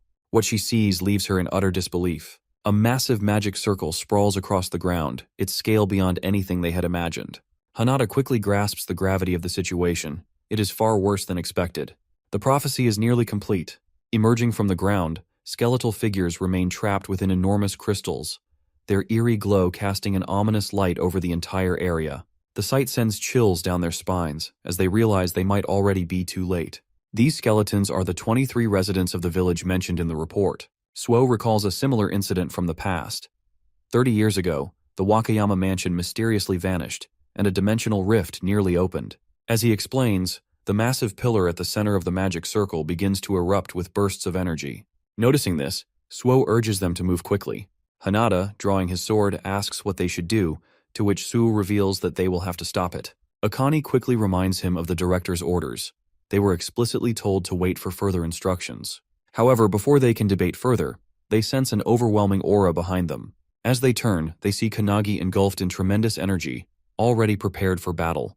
The group immediately realizes that Kanagi feels stronger than before. Despite this, Suo remains unfazed. With a smirk, he leaps forward and orders the others to follow. Everyone rushes after him, though Akane warns him not to act recklessly. As they charge down toward the magic circle, Hinoki and the mage suddenly recognize a scent in the air, a smell that feels eerily familiar. They have encountered it many times before in their lives. Just then, the ground trembles violently, and with an explosive burst, a massive hand erupts from beneath the earth. Hinoki's eyes widen in shock. He now understands exactly what they are smelling. It is the stench of a forbidden technique. This is the prophecy written in the Book of Scorching Heat. According to Hinoki, an awakener named Bandu Shijima, the leader of the Dark Magus, committed genocide during the Epsi period. He was eventually slain by the Onmyojis, but in the process, an entire village was dragged into the ordeal. Shijima collected the blood of the fallen villagers and used it to draw a magic circle, ensuring his reincarnation 1,000 years later. His goal: to devour everyone and reign over the world as a demon king. Before his demise, he left behind a forbidden technique that reveals how living beings would be sacrificed for his resurrection. Now in the present, Shijima has been reincarnated as a boss of unknown rank. His mission is clear: to fulfill the prophecy of scorching heat. Looking down at his hands, he scowls, realizing he has been revived with far less power than expected. He wonders if there weren't enough sacrifices for the ritual. As he surveys his surroundings, he notes with amusement that, even after a millennium, the place remains unchanged. However, his lips curl into a maniacal grin when he sees the anti-prophecy unit approaching, thinking that it is more sacrifices for him to claim. Channeling his dark arts, he unleashes Plate of Yin, causing a massive explosion beneath the charging anti-prophecy unit. Kanagi watches in alarm as the blast engulfs Hanada and Akane, but as the dust settles, they emerge unscathed. However, Kanagi's expression darkens when he notices a dark magic circle forming beneath their landing spot. It is the dark art, Death Realm. From the circle, hundreds of spirits emerge, their ghastly hands reaching out to ensnare Hanada and Akane. They struggle against the grasping spirits, quickly realizing that Shijima is far more skilled than they anticipated. As Shijima watches his spell take effect, he suddenly senses movement behind him. It is Kanagi launching a surprise attack. With effortless precision, Shijima dodges, bending and sidestepping with ease. He smirks, mocking Kanagi as an amateur, before casting Plate of Yin directly beneath him. The blast erupts, but to Shijima's shock, Kanagi emerges unscathed. He counters at Shijima with his Thunderbolt Hadad skill, but it gets blocked as Shijima channels his own dark magic. Despite stopping the attack, Shijima is impressed by Kanagi's choice of skill. From within the smoke, Suo walks up behind Shijima and uses the Chrysanthemum spell, sending a barrage of sharp knives toward him. Shijima is taken aback but easily dodges it by jumping into the air. While he is mid-air, Suo uses another spell, revealing that he already knew Shijima wouldn't be defeated by such a low-level skill. Slamming his weapon down, Suo activates the Autumn skill, causing knives to rain from the sky. However, Shijima simply smiles, calling it a rain of mere lights. He then morphs his hand into a sword and attacks Suo, who blocks it with significant recoil. After being blocked, Shijima realizes that Suo is likely the strongest one in the group. Kanagi, standing to the side, finds Shijima's power bottomless, as he is completely different from the enemies they have faced so far. Shijima feels stronger than even the founders. As Kanagi ponders this, he hears his comrades calling to him from behind. Turning around, he is shocked to see Akane and Hanada being blasted by black art skills. Managing to escape the attack, both Akane and Hanada begin charging toward Shijima, who is still fighting Suo. While engaging them, Shijima summons 3 skeleton demons to deal with Akane and Hanada, who are still charging toward him. Hanada, seeing a demon summoned in front of him, launches a kick, but to his shock, it does nothing. The monsters' bodies are as tough as the minotaurs they faced earlier. One of the skeleton demons stands in front of Kanagi, blocking his path. Meanwhile, Suo and Shijima continue to exchange a barrage of attacks. Shijima mocks Suo, claiming he won't get any help from his comrades. However, as soon as he says this, Suo slashes straight at Shijima's shoulder, declaring that he doesn't need any help. He then points at Shijima, warning him to stay away, stating that the only thing he can rely on is his own ability. Wiping the blood from his wound, Shijima begins to yell maniacally, claiming that he too doesn't need anyone and will devour everyone. With that, he charges at Suo, who barely manages to block the attack just inches away from his body. As Suo struggles to hold off Shijima's assault, he hears someone call him from behind. It's Kanagi, who is charging toward Shijima. Shijima is amazed to see him, as he had sent a demon to stop him. However, when he looks back, he sees the others still fighting the demons, while the one he sent to Kanagi lies cut in half. As Shijima processes this, he is struck by a powerful punch to the face from Kanagi, sending him dragging across the ground. Suo is also impressed by the attack, and Kanagi suggests that they fight together to defeat Shijima. Suo is momentarily shocked as Kanagi and Akane haven't even defeated their own opponents, yet this guy has, and now he's offering to help him. However, Suo's pride gets the better of him, and he outright rejects Kanagi's offer, declaring that he doesn't need anyone's help. He is more than enough to fight alone. Kanagi is in disbelief, but before they can argue further, Shijima suddenly closes in on them, unleashing his Magatsu's breath technique. A powerful beam blasts toward them both. Suo manages to block it, but Kanagi is sent flying, his body struck by the devastating attack. He crashes into a tree and his vision starts blurring as consciousness slips away. As he drifts into unconsciousness, he sees Hinoki and the mage's souls standing before him. Hinoki informs him that he has fainted, and so they have summoned him into his own consciousness. Despite the pain racking his bruised and battered body, Kanagi struggles to stand, desperately asking them to send him back. He needs to fight. However, before they can respond, a deep and authoritative voice echoes through the space, commanding him to step back from the battle. Meanwhile, outside, Suo is barely holding his ground against Shijima's relentless barrage of attacks. Shijima smirks, praising Suo for thinking the same way he does, needing no one else to fight their battles. With a sinister grin and the insatiable urge to devour everything, Shijima channels his power into his next attack, striking down with such force that Suo's sword shatters in half. Stunned but quick to react, Suo immediately summons another blade and swings at Shijima, but the enemy dodges effortlessly, bending backward with unnatural flexibility. Shijima seems to be enjoying himself more and more as Suo continues to struggle. Back in the spiritual realm, Kanagi's spirit form watches as the battle unfolds. Shijima is stronger than anyone there. Hinoki states that this is far beyond what Kanagi can handle. The mage adds that Shijima's precision is terrifyingly high. If there had been more humans living in this place, he might have already ascended to the rank of a demon king. She warns Kanagi that if Shijima consumes his life as well, he will become even stronger and unleash havoc upon civilization. She calls their discovery of the grimoire nothing more than a mere coincidence. Hinoki then steps forward, requesting that Kanagi lend them his body so they can handle the matter themselves. However, to their complete shock, Kanagi flat out refuses. Apologizing, he firmly states that this isn't training, this is real. He must overcome this obstacle on his own, just as he will in the future. With unwavering confidence and determination, he looks at them and asks if they agree with him. The mage tries to argue, but is interrupted by Hinoki, who laughs out loud. He tells Kanagi that he has already defeated them. Placing a hand on Kanagi's shoulder, Hinoki reminds him of his claim to surpass the founders. With that, he urges Kanagi to go, use everything he's learned, and do things his way. This boosts Kanagi's confidence, and with a determined look, he faces the battlefield, asking the founders to watch over him. Without hesitation, he dashes toward the field where Shijima and Suo are still locked in combat. Suo looks battered and beaten. As he opens his eyes, Shijima strikes again, sending him airborne. While in the air, Shijima readies his final blow to end him. But just as Suo braces for impact, someone grabs him mid-air. His sword and body are seized by Kanagi. Mid-air, our boy burrows Suo's sword, and with a swift motion, he throws him toward the ground, away from the incoming magic beam from Shijima. Suo lands hard on the ground, and Shijima turns his attention back to the airborne Kanagi. He releases another Magatsu's breath aimed directly at him, but is shocked to see Kanagi calmly wielding Hinoki's one-handed sword style. With a sharp focus, Kanagi slashes through Shijima's breath attack, cutting it cleanly in half, and with precise control, he strikes Shijima's arm, severing it from his body. Shijima, stunned and horrified, is left speechless, unsure of what just happened. Shaking with fury, he yells about his identity, but Kanagi, his face set with unwavering determination, responds coldly that he is the one who will surpass the founders. The mage observing the battle asks Hinoki if Kanagi will win against the Dark Magus, but Hinoki himself does not know yet. However, he is certain that Kanagi is not foolish. He suspects that Kanagi may have learned something new while he was asleep in the car on the way here. A wide smile spreads across Hinoki's face as he wonders if it is something beyond his own understanding. Suo, watching Kanagi move with such efficiency and fluidity, is equally shocked. Just moments ago, he had rejected Kanagi's help, yet now it is that very help that is saving his life. Meanwhile, Kanagi relentlessly slashes at Shijima, forcing the latter to teleport backward and counter with his dark art skill, Pomegranate. A barrage of energy blasts hurtles toward Kanagi. He tries to dodge them but quickly realizes that they are tracking him.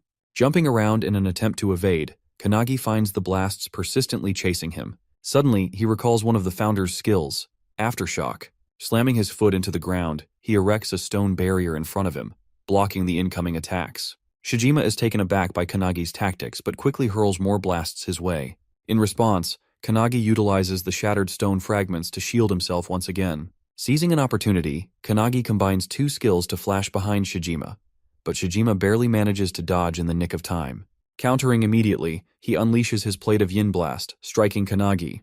Though Kanagi takes the hit, he absorbs most of the impact. Using an airborne rock as a springboard, he lunges at Shijima, recalling the lessons passed down by the founders. Shijima evades once more, but the sheer variety of techniques Kanagi employs leaves him stunned. The founders, watching from afar, are equally shocked by Kanagi's rapid growth and relentless assault. However, Shijima is not done yet. With a dark glare, he activates his forbidden art, summoning a towering skeletal monstrosity through skeleton fusion. This colossal creature looms over all, radiating a powerful, malevolent aura. Shijima smirks, declaring that this will be the end. The giant skeleton swings its massive palm toward Kanagi as the founders yell for him to run, but Kanagi stands motionless, staring at the incoming attack. Deep in thought, he acknowledges that even if he goes all out, he still lacks the power to defeat Shijima. He realizes he needs something more, something beyond his current limits. Recalling the lessons from the mage and Hinoki, Kanagi remembers how to wield Shining Flame and Hinoki's one-handed sword technique. He recalls Hinoki teaching him the wave blade attack and various slashes. Drawing upon both teachings, Kanagi channels Shining Flame into his hand while infusing his sword with Hinoki's skill, transforming his weapon into a blazing blade. The mage and Hinoki watch in shock. Kanagi has just achieved the impossible.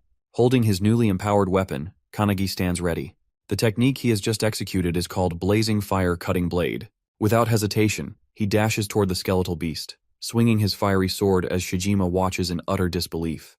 Remembering Hinoki's teachings about the blade and mage's magic arts, Kanagi desires more than just those two.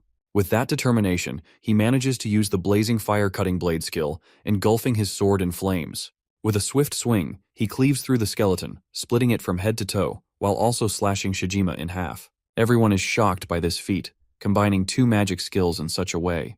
The alchemist founder is particularly amazed, calling Kanagi an irregular for his ability to switch and combine all kinds of skills. He never expected Kanagi to be capable of merging techniques so effortlessly, and he suspects there may be even more to his potential. Suddenly, the alchemist vanishes, leaving Hinoki confused. Mage, overhearing his words, agrees, realizing they may have underestimated Kanagi's abilities. She now feels a twinge of concern, wondering if it's wise to raise someone like him. However, Hinoki is thrilled by Kanagi's power and eager to see just how far he can grow. As Kanagi lands on the ground, exhausted, he is shocked to see Shijima, who had been cut in half, beginning to regenerate from his own blood. Furious, Shijima snarls that if the attack had hit his head, he might have died. Channeling a dark energy, he forms a death ball, vowing to end things himself. But just as he speaks, Su suddenly slashes his throat from behind. Shijima is decapitated, caught completely off guard. As his body collapses, Suo grabs Kanagi, who has fallen unconscious. Holding him, Su recalls a distant memory. His older brother once carried him in the same way. It had been a freezing night under a bridge, with snow covering the ground. His brother had promised to get food for him in the morning. As Su drifted off to sleep, they had heard the sounds of a grand parade above the bridge, others celebrating while they shivered in the cold, stomachs empty. This memory reminds Suo why he chose solitude. Shijima had tried to manipulate him by preying on his loneliness. But now, looking at Kanagi, he realizes something. He is not truly alone, and even if he is, he can endure it. As he ponders this, the barrier around them begins to crack. Akane and Hanada rush in, immediately worried upon seeing Kanagi unconscious. Once they confirm he's only passed out, Hanada notices the barrier is collapsing from the inside. She warns that they need to act quickly. Hanada asks what would happen if the energy within the barrier explodes outward. Suo grips his sword tightly, revealing that if that happens, they will all be crushed to death. Their only option is to hit it with their strongest attack and try to deflect it. Though Su says this with confidence, deep inside, he isn't sure if they are capable of it in their current state. But they have no choice. As they brace themselves, Kanagi, still unconscious, suddenly lifts his sword, channeling energy into it. Suo notices this in shock. Inside Kanagi's mind, Hinoki takes control, guiding his body. As the barrier explodes, everyone unleashes their full power, while Hinoki executes his one-handed style's Splitting Cloud attack. Outside the barrier, a red-haired man rushes toward the scene, accompanied by two men. His subordinates warn him that the barrier is about to collapse. Suddenly, it bursts open. The men fear they might be too late, but to their astonishment, a brilliant beam of blue light shoots into the sky from Kanagi's sword. The red-haired man watches in awe, recognizing the light as a flawless sword technique, free of hesitation. His name is Makoto, the captain of the anti-prophecy unit. Observing the spectacle before him, he wonders whose work this could be. A while later, on a plane flying over Peru, Midori is on a call with Makoto, amazed that the new member has just stopped the unknown prophecy. Meanwhile, in Japan, Makoto, still on the call, is facing a rank 1 prophecy, one that, according to him, is on a much higher level than what they encountered before. Midori, instead of boarding the plane, sits on top of it, smiling as he reflects on how much the anti-prophecy unit has grown, even though he isn't there to witness it firsthand. However, his amusement is short-lived when Makoto reveals that the core member who stopped the prophecy was none other than Kanagi, the same Kanagi who had only joined the team 2 days ago. Shocked, Makoto desperately demands to know who he really is. Without hesitation, Midori confidently declares that Kanagi is the one who will bring an end to all prophecies. They had been anticipating his arrival for quite some time. There was a lingering sense of expectation surrounding him, as if he was the one they had been waiting for. Makoto, skeptical of such high hopes, questions whether their faith in him is truly justified. Instead of arguing, he is simply told to see for himself. Changing the topic, Makoto urges Midori to return. His presence is needed, as facing an opponent of equal strength without him is proving to be a challenge. Midori chuckles, offering a brief apology before shifting focus. Meanwhile, Rin reaches out, his voice carrying urgency as he speaks of a grand prophecy unfolding before them. It is a colossal enemy, a super-rank prophecy, the boss of suicidal infection, Ishtam. As the monstrous being charges toward him, Midori tells Makoto to hold on, assuring him that he will finish up soon. Without hesitation, he extends his hand and unleashes divine wind turbulence. At that very moment, in a hospital ward, Kanagi's eyes snap open. A startled cry escapes his lips as he abruptly sits up. A nurse, noticing his sudden movement, leans over to reassure him. She informs him that he has finally regained consciousness. He has been in the anti-prophecy infirmary, asleep since the end of his mission. Hearing this, Kanagi wonders if he had merely lost consciousness. His sleep had been so deep that he hadn't even entered the spatial realm to train with the founders. The nurse assures him that he is fine, drawing back the curtain before reminding him to call if he needs anything. As the curtain lifts, Kanagi notices Suo sitting nearby, arms crossed, silently watching him. Seeing him, Kanagi wonders if he had been watching over him the entire time he was unconscious. Kanagi looks around and notices that Hanada and Akane are missing. Curious, he asks about them, to which Suo reveals that they are training, frustrated by their perceived uselessness in the last fight. With an accepting tone, Suo calmly states that Kanagi's power was overwhelming. Hearing this compliment from a man like Suo shocks the overpowered boy, but before he can fully process it, Suo suddenly stands and aggressively demands to know who he really is. In less than 2 days after his arrival, Kanagi has already defeated a rank 3 and a potential rank 1 boss, while using a rare fusion spell that Suo has never seen before. Pressing the question again, Suo demands to know Kanagi's true identity and how he too can become like him. As Suo insists on getting answers, Makoto suddenly arrives, asking if Kanagi is the one he's looking for. Kanagi confirms, but Suo is taken aback by his older brother's unexpected arrival. Makoto walks past Suo, barely glancing at him, while Kanagi hesitantly asks if he really is Suo's big brother. The moment the question leaves his lips, Makoto suddenly draws his sword and swings it inches away from everyone in the room. Both Suo and Kanagi are caught off guard. Dodging the attack, Kanagi wonders if it's some kind of test, while Makoto, equally surprised, marvels at how a mere trainee managed to evade his strike. Makoto confirms that it was indeed a test, and Kanagi has passed. Without hesitation, he introduces himself as the captain of Suo's squad, Suo Makoto. The realization hits Kanagi hard. Makoto truly is Suo's older brother. After a brief pause, Makoto announces that due to Kanagi's extraordinary performance against the rank 1 disaster, he will be joining his squad temporarily. The announcement stuns Kanagi, but Suo is even more shocked. A tinge of jealousy creeps into him. Despite being Makoto's younger brother, even he is not allowed to join his squad. Wasting no time, Makoto orders Kanagi to follow him for a briefing, while in the background, Suo clenches his fist so tightly in frustration that his knuckles begin to bleed. Meanwhile, in the training area, the anti-prophecy unit duo is training hard. Akane wields multiple weapons while Hanada focuses on blocking her attacks. However, no matter how much they push themselves, they know that reaching Kanagi's level is nearly impossible. As they continue practicing, Midori suddenly walks in, announcing his arrival with chocolates from Peru. To his shock, they completely ignore the chocolates and rush toward him, eagerly asking how long he will be staying in Japan. When Midori reveals he will be there for a week, the duo immediately insists on training under him during that time. They refuse to let Kanagi surpass them without a fight. Taken aback, Midori hadn't expected them to be this determined. He agrees to train them but then asks about Suo, wondering if he wants to join. Just as he finishes speaking, Suo arrives, his expression filled with sheer determination as he confirms that he will be joining as well. Meanwhile, in the hall, Kanagi keeps pace with Makoto's fast strides as he leads the way. Back in the training room, the group is shocked to see Suo just as determined to join them. Suo reveals that Kanagi has been scouted by his older brother to temporarily join his squad. This revelation stuns the duo, making them realize just how far Kanagi has progressed. Being personally recruited by Makoto is no small feat. However, Suo sees this as a sign of his own shortcomings compared to Kanagi, believing he must improve himself even more. Meanwhile, in the hallway, Kanagi, growing curious, asks Makoto about the meeting. Makoto reveals that it concerns their next mission, for which they will depart the following morning. As they walk, Makoto suddenly stops and asks if Kanagi is close to his younger brother. Recalling their last battle together, when Suo lent him his sword, Kanagi excitedly confirms that he is. Though Makoto acts indifferent, he secretly worries about his brother, but never shows it. This has led Suo to mistakenly believe that his brother hates him and doesn't care about him. The truth is, when Makoto visited them before, he didn't ignore Suo. He simply couldn't bear to look at his wounds. However, this misunderstanding made Suo believe his brother was disregarding him, fueling his determination to risk his life and grow stronger just to get Makoto's attention. On the other hand, Makoto doesn't want Suo to become stronger. He just wants him to be safe. This deep misunderstanding drives Suo's resolve to surpass Kanagi, believing that only then will his brother acknowledge him. One day he hopes to defeat Makoto himself. Meanwhile, Kanagi, still curious, presses Makoto further, and Makoto finally admits that he truly does care about his little brother. Kanagi finds this heartwarming. Back in the training area, as Suo explains everything to the group, Akane finds it confusing.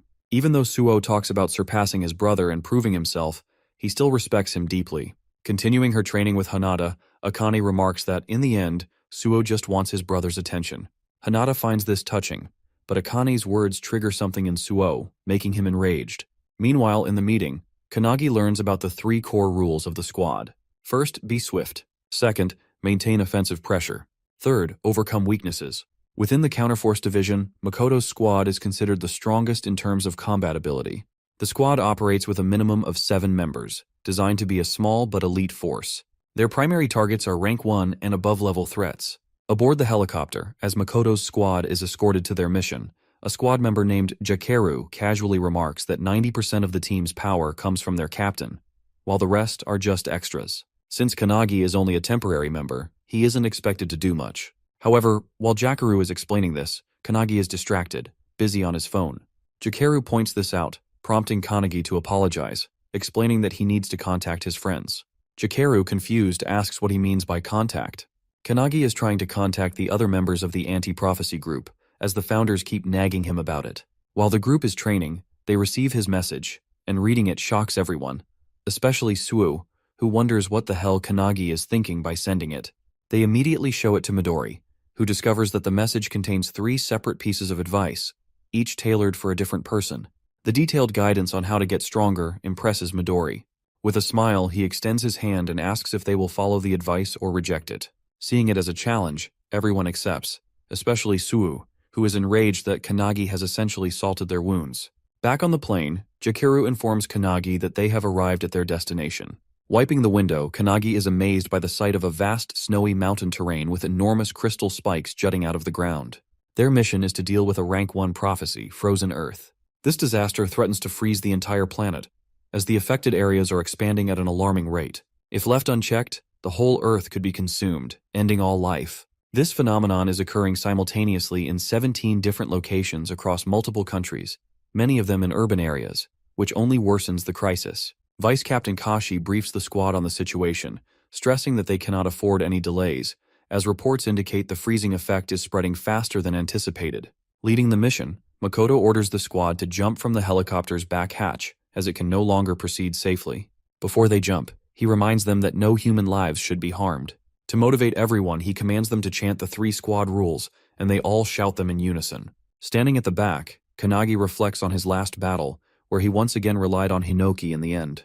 Determined to grow stronger during this temporary mission, he sees this as a valuable opportunity to learn from the other members. As everyone leaps from the helicopter, Kannagi resolves to complete this mission on his own. This is his first Rank 1 prophecy. At 10:17 a.m., everyone lands safely on the ground. The air is freezing, and despite being an awakener, Jakaru catches a cold, questioning how the temperature is affecting him. Kashi explains that the cold is far worse than the reports indicated, which might be the reason. He also informs the squad that the area is vast and suggests setting up a camp midway. Hearing this, Makoto considers something but keeps his thoughts to himself. Meanwhile, Kannagi asks Jakaru if the prophecy, Frozen Earth, is recorded in any prophecy book. Jakaru denies it, revealing that the anti-prophecy unit predicted it using their unique skills. While many prophecies exist, this is the first time a member has successfully identified a Rank 1 prophecy. This is why Makoto's squad was chosen for the mission, given its severity. Kannagi's question is answered, but Kashi notices that he seems slightly nervous. Kashi reassures him that nervousness is better than letting his guard down, but he shouldn't let it become a burden. Jakaru places a hand on Kannagi's shoulder, repeating Kashi's words and reminding him that he is moving with the best crew of the anti-prophecy unit. Kashi yells at Jakaru for being too relaxed, prompting Jakaru to apologize instantly. Suddenly, Jakaru raises his hand, reporting that his radar has detected enemies at 2 o'clock, approximately 200 meters away. Kashi acknowledges the report and vanishes in an instant, only to reappear moments later. She confirms that she scouted ahead and saw 30 monsters with an estimated rank of S++. These creatures belong to the ice gargoyle race of the Tice tribe. Hearing this, Makoto immediately orders his unit to annihilate the enemy. The squad charges toward the incoming monsters in a highly coordinated manner, their teamwork and situational awareness leaving Kannagi in awe. They operate on an entirely different level compared to trainees, making him realize that these are elite warriors, far beyond the regular members. Eager to join the fight, Kannagi asks for permission, which Makoto grants, dismissing the enemies as nothing more than S++ rank. With permission secured, Kannagi launches forward and kicks a monster in the head. However, to his shock, the creature explodes, sending shards flying in all directions. Kashi, skillfully evading a flashy monster's attack, warns everyone that some extremely powerful monsters are mixed in with the rest.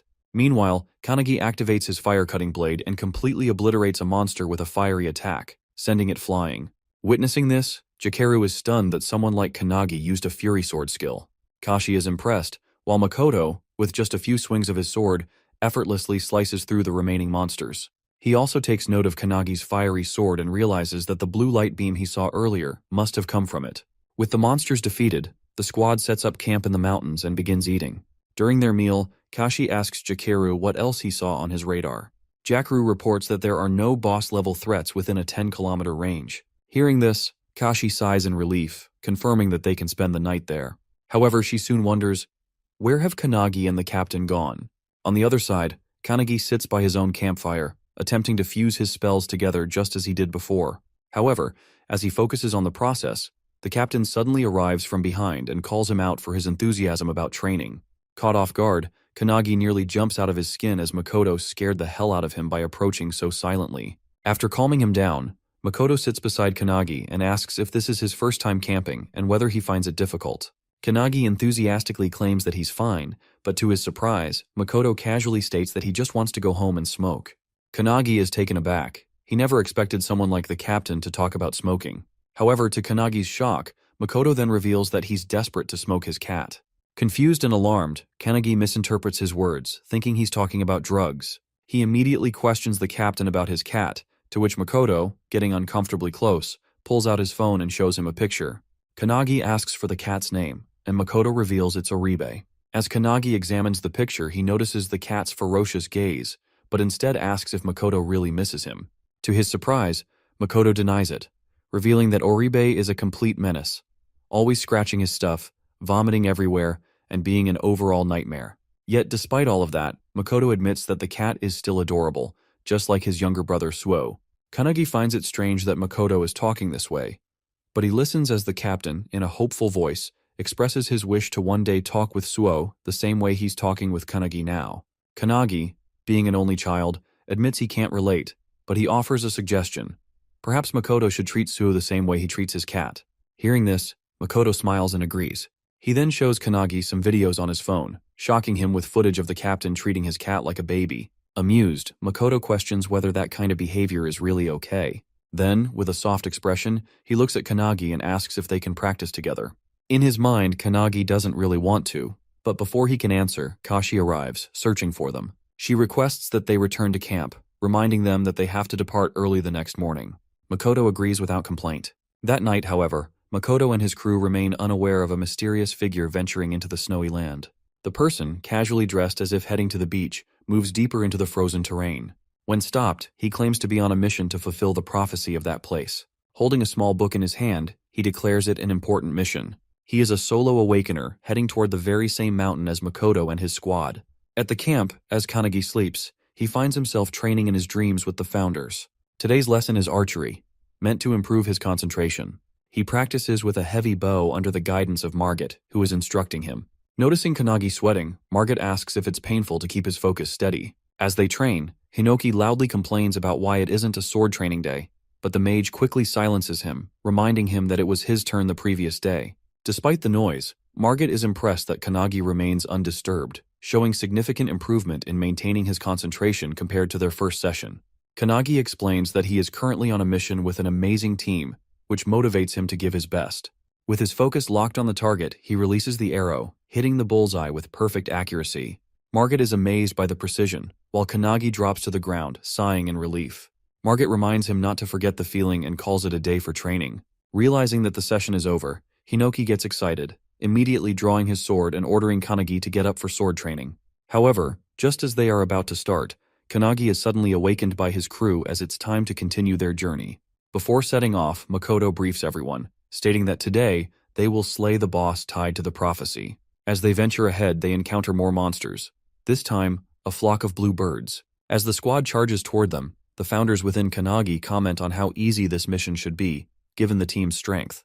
However, the mage notices that one of the older founders appears uneasy, sensing that something is off about the fight. After a fierce battle, the crew successfully clears the monsters, clearing their path forward. Makoto then orders Jikaru to scout ahead. Jikaru reports that approximately 2,000 meters from their position, there is likely a major boss, and it is heading straight for them. He then delivers horrifying news that the monster will reach them in just 10 seconds. Within moments, a towering figure known as the unknown god Calamitas comes rushing toward them with a ferocious, maniacal expression. Her aura is completely different from any monster they have faced before. Makoto immediately orders his crew to engage, and they all flash toward the boss in perfect coordination. Jikaru uses his abilities to shackle the creature while Kashi slashes at it from all angles. However, to their shock, their attacks leave no visible damage. The boss remains completely unscathed, despite their well-executed combo. Just as the boss is about to counterattack, it suddenly senses something approaching from above. It's Kanagi, descending with a powerful sword strike. Remembering what Akane and Hinoki taught him about executing a vertical slash, he unleashes his strongest attack first, ready to strike with full force. Combining his power, Kanagi attacks with his blazing fire-cutting blade, sending a beam of fire toward the boss. However, to his shock, it has no effect. The boss immediately counters, swinging her own sword and sending Kanagi crashing into the ground. Hearing the powerful impact, Jikaru momentarily believes Kanagi has just died. However, Kanagi survives, having landed on an ice crystal that cushions his fall. Meanwhile, Kashi, still fighting, realizes why this boss is ranked number 1. She glances toward Makoto. It is now up to him to save them. Makoto draws his sword, and as he does, Jikaru instantly shackles Kanagi and lifts him out of the fight, claiming that if they interfere, they will only get in their captain's way. As they retreat, the boss swings at Makoto with all her might. The sheer force of the attack creates a powerful shockwave, making Kanagi worry for Makoto's safety.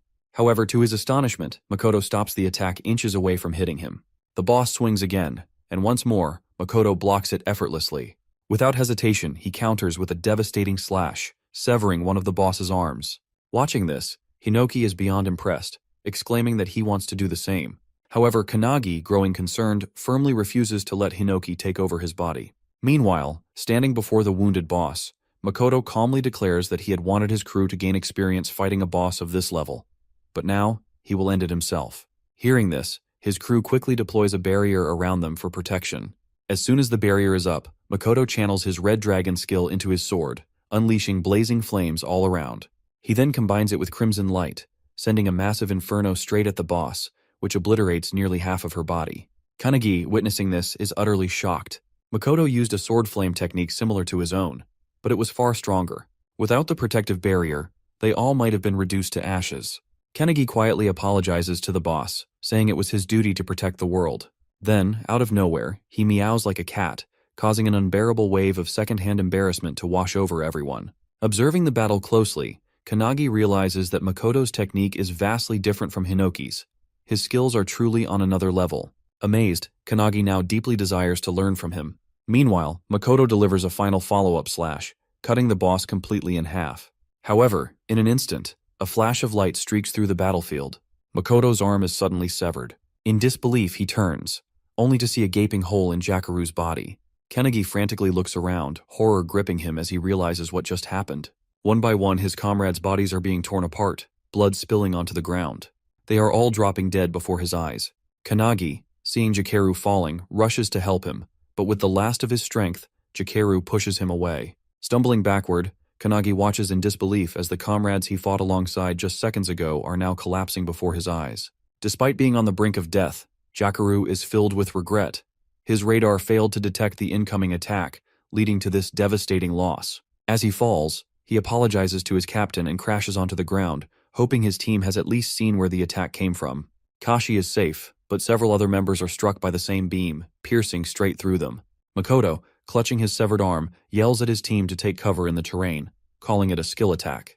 Without hesitation, everyone obeys and runs for their lives. While fleeing, Kashi calls out to a fallen comrade, urging him to follow. However, he hesitates, worried about their captain, who is severely wounded. The attack that severed Makoto's arm cannot be blocked, not even by a barrier, because its properties allow it to annihilate everything it touches. Suddenly, another beam hurtles toward Makoto, but he narrowly dodges it by leaping into the air. Kashi watches in growing fear as the boss unleashes a relentless barrage of attacks while simultaneously regenerating. Realizing they must take down the boss in one decisive burst, she turns to Kannagi, only to find him kneeling on the ground, frozen in shock. Kannagi stares at the bodies of his fallen comrades, his voice barely above a whisper as he pleads with the founder Valentine, asking if she can resurrect them. However, with an embarrassed expression, Valentine apologizes. She cannot bring back the dead. Kannagi falls silent for a moment, then takes a deep breath. He calls upon all the founders, admitting that while he wanted to handle everything himself this time, he now realizes he may need their help once again. Without hesitation, Hinoki steps forward and takes control of his body. Meanwhile, Makoto, analyzing the attack, realizes that it completely bypassed Jakaru's radar. Since Jakaru's radar can only detect threats within a 3-kilometer range, the attack must have originated from beyond that distance. This single strike not only killed Jakaru but also severed Makoto's arm, proof that their hidden enemy is at least as strong as he is. Determined not to let his fallen comrades' sacrifices be in vain, Makoto pushes beyond his current limits, channeling power far beyond his normal capacity. He focuses his energy, using his heightened senses to pinpoint a location over 3 kilometers away, despite the obstacles concealing the enemy. Clenching his sword, he remembers those who have fallen today. Their deaths fuel his resolve. With unwavering determination, Makoto charges his blade with crimson light and unleashes a devastating blaze of fire. The scorching inferno rips through the ground, obliterating everything in its path, until, at last, it reveals the enemy who cast the deadly spell. It is the same boy who arrived there alone, casually dressed. He is impressed that Makoto managed to track him down after his attack, just as expected from the captain of the strongest squad. However, Makoto is shocked. His attack was completely consumed by this man. The boy claims that if Makoto still had his left arm intact, that attack would have killed him. He is using a spell called Darkness to channel dark orbs around him. As he walks toward Makoto, he launches one of the orbs with the intent to kill. In response, Makoto swings his sword, conjuring an ice barrier. He then counters in an instant, vanishing and reappearing behind the boy, slashing at his neck. But before Makoto can process what just happened, the same devastating beam attack strikes again, tearing a chunk off his torso. The boy remains unharmed, calmly stating that he had anticipated Makoto's attack. However, he adds that Makoto is the one truly close to death. That comment ignites Makoto's rage. With what little strength he has left, he lunges forward, swinging his sword. But the boy effortlessly sidesteps and counters with a powerful kick, landing a direct hit on Makoto's open wound. However, Makoto is one step ahead. Using the opening, he strikes with the back of his sword, sending the boy crashing into the ground. As Makoto watches, he becomes curious. Why did the boy stop using his beam attack after only a few shots? Despite its overwhelming power, it seems he cannot sustain it indefinitely. Realization dawns on him. The boy cannot use his spell continuously. In terms of endurance, they are evenly matched. The boy, after crashing, manages to land on his feet, confirming Makoto's suspicion, but pointing out that they are not in the same condition. Makoto is at a clear disadvantage, one arm severed, half his body missing. However, our Chad Makoto refuses to acknowledge the concept of a disadvantage. He recalls the 3 rules of the Makoto squad, drawing strength from them. Determination floods his body as he readies himself to fight until his last breath. With unwavering resolve, he channels electric fiery energy, burning his own wounds to cauterize them and stop the bleeding. As he does, he roars the squad's 3rd rule into the battlefield. Overcome your weakness. With those words, he unleashes Scarlet Blaze. The boy's eyes narrow. He realizes that Makoto is burning away his own life force to amplify his power. In response, he does the same, fueling his darkness spell with his very essence. Makoto, calling upon the spirits of his fallen comrades, glares at his opponent. His voice booms across the battlefield, warning him not to look down on his squad. Meanwhile, in the back, as Kanagi calls upon his funders for help, his hair turns white as Hinoki takes control of him. The other squad members, who are still running, are suddenly stopped by the boss, who remains strong as she regenerates her arms. Kashi, witnessing this, grows concerned, realizing she cannot subjugate the boss alone. She calls out to Kanagi, who is still kneeling in the back. To her, it seems as though his fighting spirit has completely faded after witnessing his squad members' deaths. It is only natural. He was just an ordinary person who recently joined the squad. However, to her shock, Kanagi rises from the ground. In a blinding flash, he dashes forward and lands a devastating kick on the boss, sending her flying. On the other side of the battlefield, Makoto and his opponent continue their fierce exchange, trading blow after blow. Makoto, wielding only half of his sword, unleashes Scarlet Light. The opponent barely dodges by leaning to the side. Despite evading the attack, he grows uneasy. It is getting harder. Makoto's flames, which should have been erased by his darkness spell, are re-emerging and striking him again. Furthermore, there is a limit to how much he can control his darkness manually, and that limit is approaching. Realizing this, he sends a barrage of darkness orbs at Makoto, but Makoto swiftly dodges, seizing an opening to lunge forward and slash his opponent's arm clean off. Now their positions are reversed. However, despite losing his arm, the opponent leaps forward and drives his knee into Makoto's wounded arm. Makoto collapses to the ground in pain as the opponent slowly approaches. Looking down at him, he claims that losing an arm means nothing. After all, there is still a hole in Makoto's stomach. He then reveals something chilling. He had already anticipated Makoto's strategy. From the very first attack, he knew Makoto would engage in close combat. He acknowledges Makoto's strength, admitting that he always makes the best decisions and never wastes time. However, he also points out Makoto's flaw. He is too predictable. That, he declares, is the reason why Makoto will lose. Reaching into his bag, he pulls out a book. Holding it up, he claims that Makoto's defeat has already been decided by its contents. Makoto's eyes widen in shock as he recognizes it as the Book of Doom. The opponent opens the book, revealing a startling truth. The guy claims that if there is an organization that exists to stop prophecies, then it is only natural that another exists to fulfill them. Makoto is stunned as he never knew such an organization existed. The opponent then makes his final revelation that he is one of the 12 apostles of the apocalypse. He introduces himself as the 12th of darkness, the one destined to fulfill the prophecy. Makoto, still in disbelief, questions the reason behind his obsession with bringing about destruction. The opponent, flipping through the pages of the book, smirks and asks if he reveals will Makoto forgive him. Makoto is enraged by the mockery. Without hesitation, he swings his sword with all his might, nearly severing the opponent's shoulder. Makoto is confident that he can win this battle, as his opponent appears to be out of mana, and his body seems to be reaching its limit.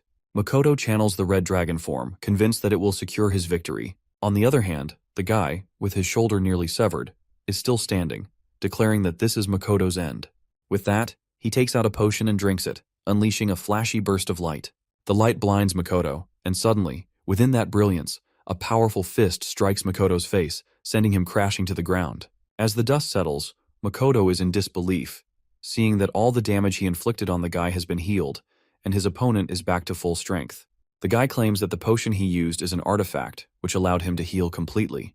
With one arm, Makoto uses his scarlet light blade again, sending a sword wave toward the guy.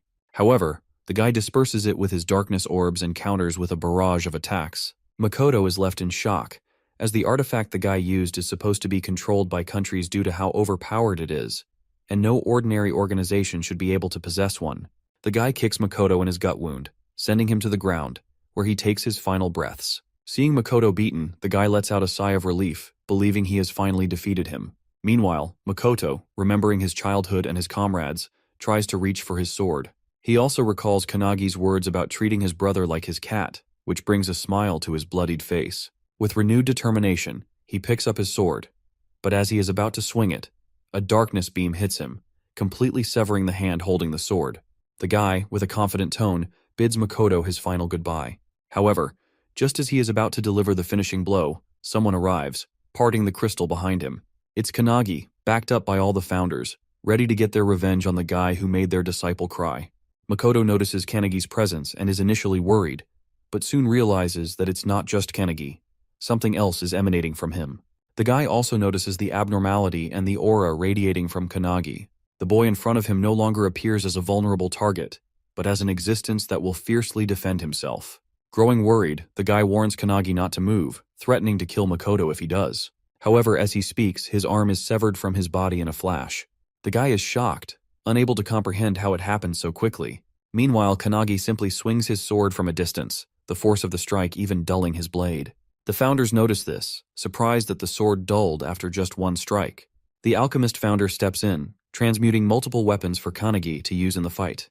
With pure vengeance in his eyes, Kanagi orders every founder to unleash hell on the guy. Meanwhile, the guy completely regenerates his arm, which shocks Hinoki. The mage founder explains it as reversal, a skill she didn't expect a modern awakener to possess. She speculates that the artifact he used continuously heals his wounds until its effect wears off. As she speaks, Kanagi launches an arrow that strikes the guy directly in the head. The guy didn't see it coming, but he regenerates the wound instantly. Seeing this, one of the founders asks the mage how they can kill the guy. She reveals that they must kill him repeatedly until he eventually dies. The guy uses his darkness spell as Kanagi loads another arrow. When Kanagi releases the arrow, the darkness spell tries to intercept it, but the arrow pierces through, striking the guy in the chest and head. The archer founder mocks the guy, asking if he truly believed he could stop his arrows. The guy regenerates his wounds and counters with a darkness orb's attack. Kanagi, using the founder's evasive powers, dodges the attack and flashes toward the guy, kicking him in the face. He then grabs the guy's hand and delivers a palm strike to his face. One of the founders notices that the guy can't use his annihilation beam attack if his vision is blocked by his own orbs, which works in their favor. Dodging the attack becomes easier because of this. Kanagi delivers a powerful blow to the guy's gut, sending him crashing to the ground. The founders wonder how many times they'll have to watch the same guy die and regenerate. Meanwhile, Kanagi walks over to Makoto, who, in his beaten state, asks if he is truly Kanagi. Kanagi denies it, explaining that the founders are using his body as heroic spirits. Using Valentine's healing power preservation, Kanagi begins healing Makoto's arms. As he heals, Kanagi reveals that they are in a hurry and must act quickly. Seeing Kanagi leave, Makoto understands that it's the founders who are in control. A short distance away, the guy gets back up, shocked that his spells are being dodged and countered so effortlessly. Without giving him time to think, Kanagi attacks him with a spear, piercing straight through his heart. The guy is relentlessly attacked, dying repeatedly without a moment to recover. One of the founders asks the mage if keeping the spear in the guy's heart will prevent him from regenerating. However, the spear passes through his body, and he begins to regenerate again. As the guy starts to recover, Kanagi delivers a powerful kick from above, crashing him back to the ground.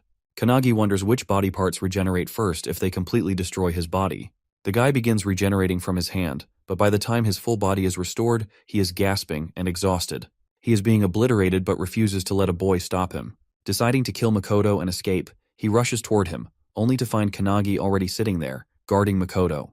With a maniacal smile, Kanagi reveals that he is too late. Hinoki then takes control of Kanagi's body and, using his sword style, completely cuts the guy's body into pieces. Even though the guy is obliterated, he doesn't fear death, as he believes he is fulfilling a prophecy. However, his resolve begins to waver in the face of something as terrifying as Kanagi. As the guy regenerates again, he tries to remind himself of his mission to fulfill the prophecy, refusing to let fear overcome him. He reaches for another artifact in his bag, but before he can use it, Kanagi cuts off his arm. The artifact scatters to the ground, creating a powerful golden cage around Kanagi called the Sand Cage of Time. The regeneration effect on the guy ends, and he is unable to regenerate his arm. Relieved, the guy believes he has barely made it. The founders, seeing the cage, grow concerned, wondering what to do next since the guy's regeneration is nearly over. The guy, standing outside the cage, claims that even his darkness can't destroy the cage, so Kanagi can't kill him from within. With a nervous expression, he declares that he is going to leave, but before he can finish his sentence, Hinoki yells at him to watch closely. Suddenly, the guy feels a strong aura behind him and turns to see Makoto standing on his own 2 feet, still regenerating. How is Makoto that much of a Chad and overpowered? Well, it all goes back to his childhood when he trained with the best, Midori. Even Midori lost to Makoto in a sword fight, which led him to suggest that Makoto find a better master to continue his training. Following the advice of the world's strongest awakener, Makoto searched for masters to become a disciple of those at the highest level. However, he surpassed every master he encountered, whether they taught him swordsmanship, magic, or agility. Every master gave up on him in less than a month. One of the masters recommended him to the strongest swordsman they knew at the time, Hinoki Ichika, the little sister of Hinoki. Ichika became Makoto's final master, and he trained under her for about 3 years. One day, while training with Ichika, Makoto asked about a sword technique mentioned in a book called Indomitable. Even Ichika couldn't figure out how the technique worked, claiming that it was a skill only Hinoki, the founder, could use. Makoto found it fascinating, as he had read about it in the book. However, Ichika soon realized she had nothing left to teach Makoto, as he had already mastered Hinoki's one-handed sword style. Makoto wanted to grow even stronger, but Ichika didn't know how he could progress further. She compared him to an unblooming bud, stating that even with all his training, blooming in this lifetime would be difficult for him. She hoped that one day, a stronger swordsman would appear before him. In the present, Makoto realizes that this moment is happening right before his eyes. He notices Kanagi using sword techniques he didn't even know existed. According to Ichika, such an opportunity might come only once in a lifetime, and he shouldn't miss it. Grateful for the chance, Makoto thanks Ichika in his heart and begins touching his severed arms together. Seeing this, all the founders are confused about what he's trying to do. Kanagi is also worried about his captain, who is outside the cage with the enemy. Makoto begins emitting the same aura as Kanagi. Meanwhile, inside the training ground of the anti-prophecy faction, Midori, who is training with Suo, senses a powerful aura. Suddenly, an explosion rocks the area, and as the dust settles, they are shocked to see a massive hole in the wall, and Midori is gone. Back on the battlefield, the guy is confused, seeing Makoto able to perform such a feat despite his condition. He is certain that he will be cut down. Witnessing this, Hinoki explains to Kanagi that people are like flowers, blooming at their true potential when they reach their peak, whether physically, spiritually, or through mastering an ultimate technique. For Makoto, this is the moment of his true potential. Hinoki, standing behind Kanagi, advises him to engrave what he sees deep in his mind. Kanagi realizes what Hinoki is trying to say. Like a blooming flower, Makoto lifts his arms as if holding a sword and, with unwavering determination, manages to use Hinoki's one-handed sword style's lost technique, Indomitable, the very technique he read about in the book. Even though the guy's darkness defenses are flawlessly activated, his body is cut in half without Makoto even wielding a physical sword.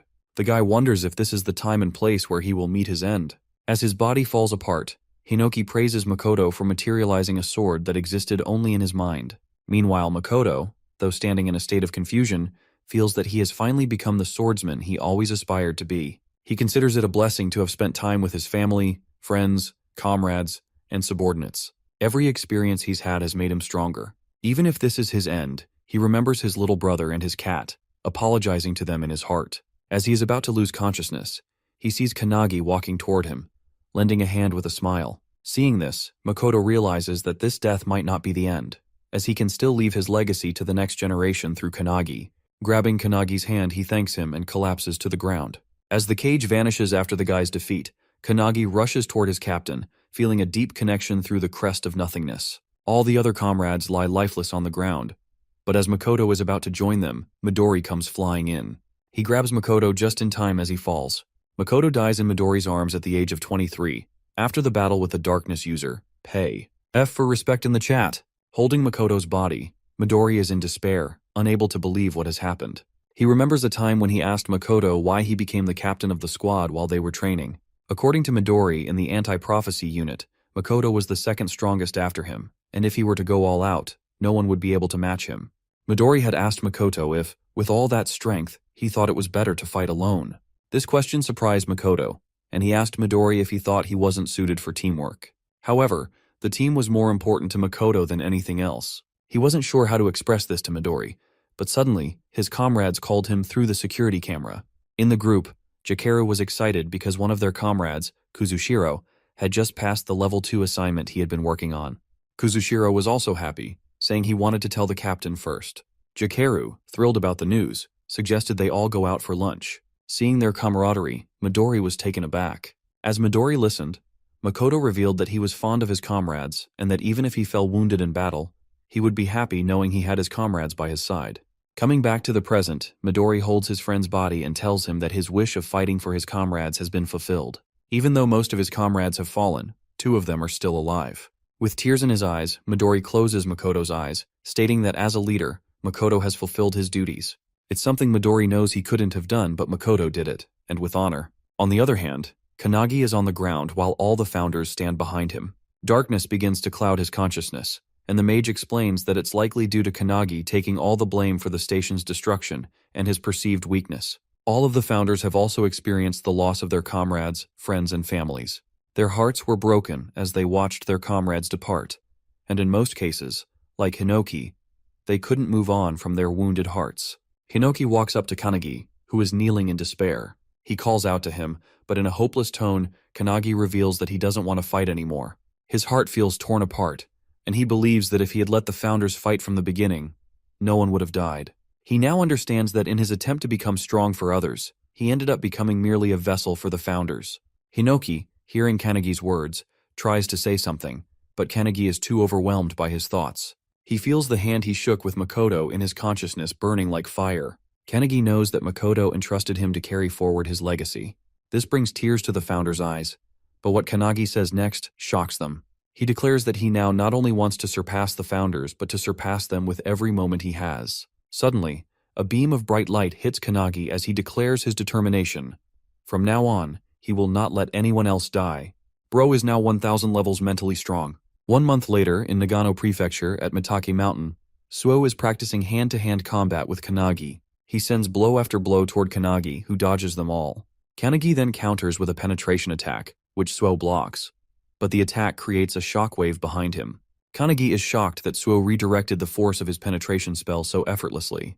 As he processes this, Suo counters, but Kanagi is ready and uses Aikido to swing Suo around. Suo tries to kick mid-air, but Kanagi blocks it and counters with a powerful kick of his own. Just as he's about to land the hit, a loud shout stops them both. It's Ichika. How did it all happen? Well, the annihilation of the squad has left a deep scar in the anti-prophecy unit.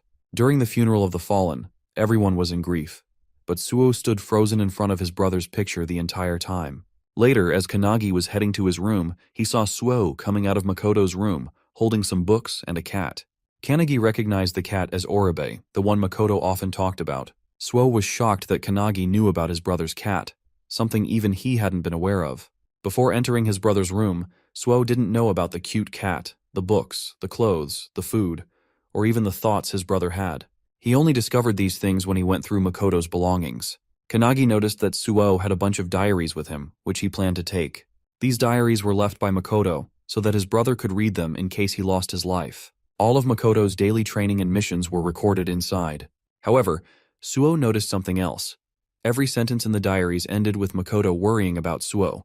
He wrote about how Suo was doing, how the weather was cold, and even about Suo's achievements and life events. Reading this alone in his room, Suo broke down in tears, curling up on the floor as he realized that everything his brother wrote was about him.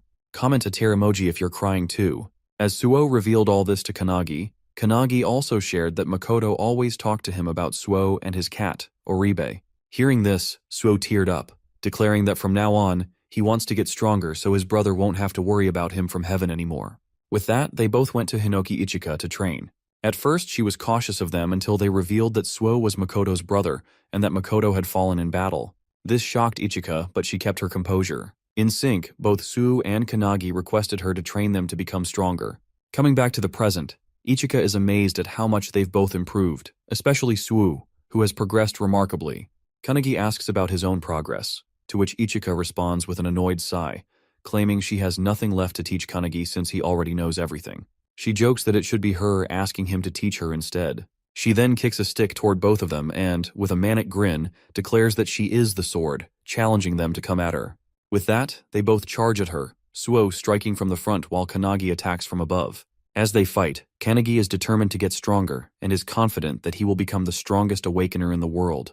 Meanwhile, in England, London, a man wearing a hat and coat walks down the night streets alone. As he turns a corner, someone recognizes him as one of the 12 apostles of the apocalypse, Quatre. Quatre also recognizes the person approaching him. It's Midori. Midori straight up demands that Quattro reveal the location of his base and comrades, warning him that if he says anything else, he will die. Hearing this, Quattro instantly summons his weapon, a strange heart-shaped pike, and challenges Midori to come at him. Suddenly, a burst of blood sprays from the alleyway, followed by Midori walking out unscathed. Outside, other members of the anti-prophecy group are waiting. Midori hands them the book, turns and leaves, stating that 7 people are left. They now have 5 books, meaning they've killed 5 members of the 12 apostles of the apocalypse, and Midori is now heading to the next target. Inside the anti-prophecy's top-secret facility, the Hunt of Everlasting Secrets, someone presents the book that Midori collected to an old lady. Her name is Io, the superintendent of the anti-prophecy unit. The man who brought the book confirms that it's from Midori, and reveals that these are prophecy books belonging to the 12 apostles of the apocalypse. This man is Jengen, the assistant to the superintendent. Another assistant, a lady named Shiki, is also present. She suggests that the books might be parts of a single, larger book that has been dismembered. Io opens the book and remarks that eliminating the apostles and retrieving the books aren't the main problems. The real issue is that Midori is acting on his own, and it seems like Makoto's death has left a deep scar on him. Shiki, hearing this, wonders what they should do. Io, with a smile, orders them to leave Midori to her, assuring them that once he returns, she will prepare tea for him. Jengen and Shiki then propose that since Makoto's squad has been eliminated, leaving a gap in the anti-prophecy unit, they are willing to form a new squad under their leadership. Hearing this, Io falls into deep thought. Meanwhile, somewhere around Tokyo, a Rank 2 prophecy, the Rebellion, is unfolding. The boss of this prophecy is the God of Down. Members of the anti-prophecy unit are fighting the troops of the prophecy, but are struggling to defeat even a few of them. In their nervousness, they call out for their captain, Hibiki. Hibiki, the captain of the Hibiki Setsuna squad, steps forward. To her, the troops are boring and easy to defeat. She then looks back at Akane, who has joined her squad, and asks if she can handle it. Akane uses her Trismegistus spell, creating a massive blob of mercury. She warns everyone to stand back as she flows the mercury onto the ground toward the troops. Once every troop has their feet submerged in the mercury, Akane uses her gasification spell, converting the mercury into gas. The troops begin coughing and suffocating. Akane then follows up by converting the gas back into liquid mercury, which is now inside the troops' bodies. She uses crimson heat to boil the mercury within them, and finally she solidifies the mercury, instantly killing all the troops by forming spikes inside their bodies. The entire squad is shocked, as Akane has just wiped out all the troops in a matter of seconds. Akane snaps her fingers and turns toward the group, announcing that she's finished. Hibiki walks toward her, clapping, and praises Akane for using all 3 states of matter and executing 4 attacks in a single skill. She holds Akane's chin and remarks that it's a shame Akane is only a temporary member of their group. Hibiki proposes that once Akane finishes her training, she should join their squad permanently. Akane, excited, replies that she'll think about it. The other squad members are also impressed by Akane, wondering if she'll really join their squad, given how cute and strong she is. However, to their surprise, Hibiki wants Akane to join because she wants their battles to be even easier. As soon as Akane leaves, she calls Kanagi, informing him that she has completed Lesson 7 about controlling the 3 states of alchemy, and asks him to send her the next lesson. Kanagi, who is trying to keep his lunch safe from the cat, agrees. The founder alchemist, hearing this, is amazed that Akane has finally mastered level 7. Kanagi requests the founder to prepare 3 more lessons for Akane, which he gladly agrees to. Kanagi informs Akane, and she thanks him. She also mentions that Hanada has reached Lesson 8. In Saitama Prefecture, Tokorozawa City, a Rank 2 prophecy, Earth-Eating Beast, with the boss Sphinx, has occurred. Hanada, sent to eliminate the boss, uses his lightning kick and completely destroys the boss with a single strike. With this, he completes his level 8 lesson on the lightning kick. The captain of the Todoroki squad praises Hanada and proposes that he join their squad. Hanada, like Akane, wants to think about which squad he should join. He asks Akane for advice, and she, excited to compete with him, claims that no matter which squad he chooses, she'll win against them. Kanagi, who is on a joint call with them, is happy that they're both getting stronger and declares that he should get up and start training too. As Kanagi is talking, Suo gets annoyed that Oribe the cat always clings to Kanagi and not him. He yaps about it, and as he tries to pull the cat away from Kanagi, Akane asks if they've heard the rumor about a new squad forming. Kanagi hasn't heard about it, so she explains that a new squad is being formed to fill the gap left by Makoto's squad. The captain of this new squad will be selected from the member with the highest achievements. Kanagi takes the news lightly, but Akane has something else on her mind. She reveals that the real question isn't who will become the captain, it's whether Kanagi wants to form his own squad. At first, Kanagi brushes it off as a joke, but then he freezes, realizing the weight of what she's saying. Kanagi asks Akane why she said that. She reveals that there is a certain desire within the anti-prophecy, as there exists a force in the world capable of eliminating all prophecies. Kanagi is taken aback by this revelation, and Akane adds that she too desires such a force. She explains that everyone in the squad is searching for a strong-willed leader, and she believes Kanagi has the qualities to be a capable squad captain. Just then, Akane's squad captain calls for her, prompting her to excuse herself from Kanagi and say goodbye. This conversation leaves Kanagi deep in thought about the possibility of becoming a squad captain. Meanwhile, Ichika asks Suo about Kanagi, to which he reveals the discussion about him potentially becoming a captain. Ichika also believes that if Kanagi wants to, he could easily take on the role, and Suo agrees with her. Lost in thought, Kanagi seeks answers from the founders, who appear just as uncertain about what to advise him. Since they had all devoted their lives to following a master, they lack experience in leadership. The mage founder, realizing this, calls them useless teachers for being unable to guide Kanagi in this situation. Hinoki then turns to the founder of military strategy, Ryan, and asks for his opinion. Ryan, however, refuses to intervene, stating that it is not the right time, as there is already someone qualified to guide Kanagi.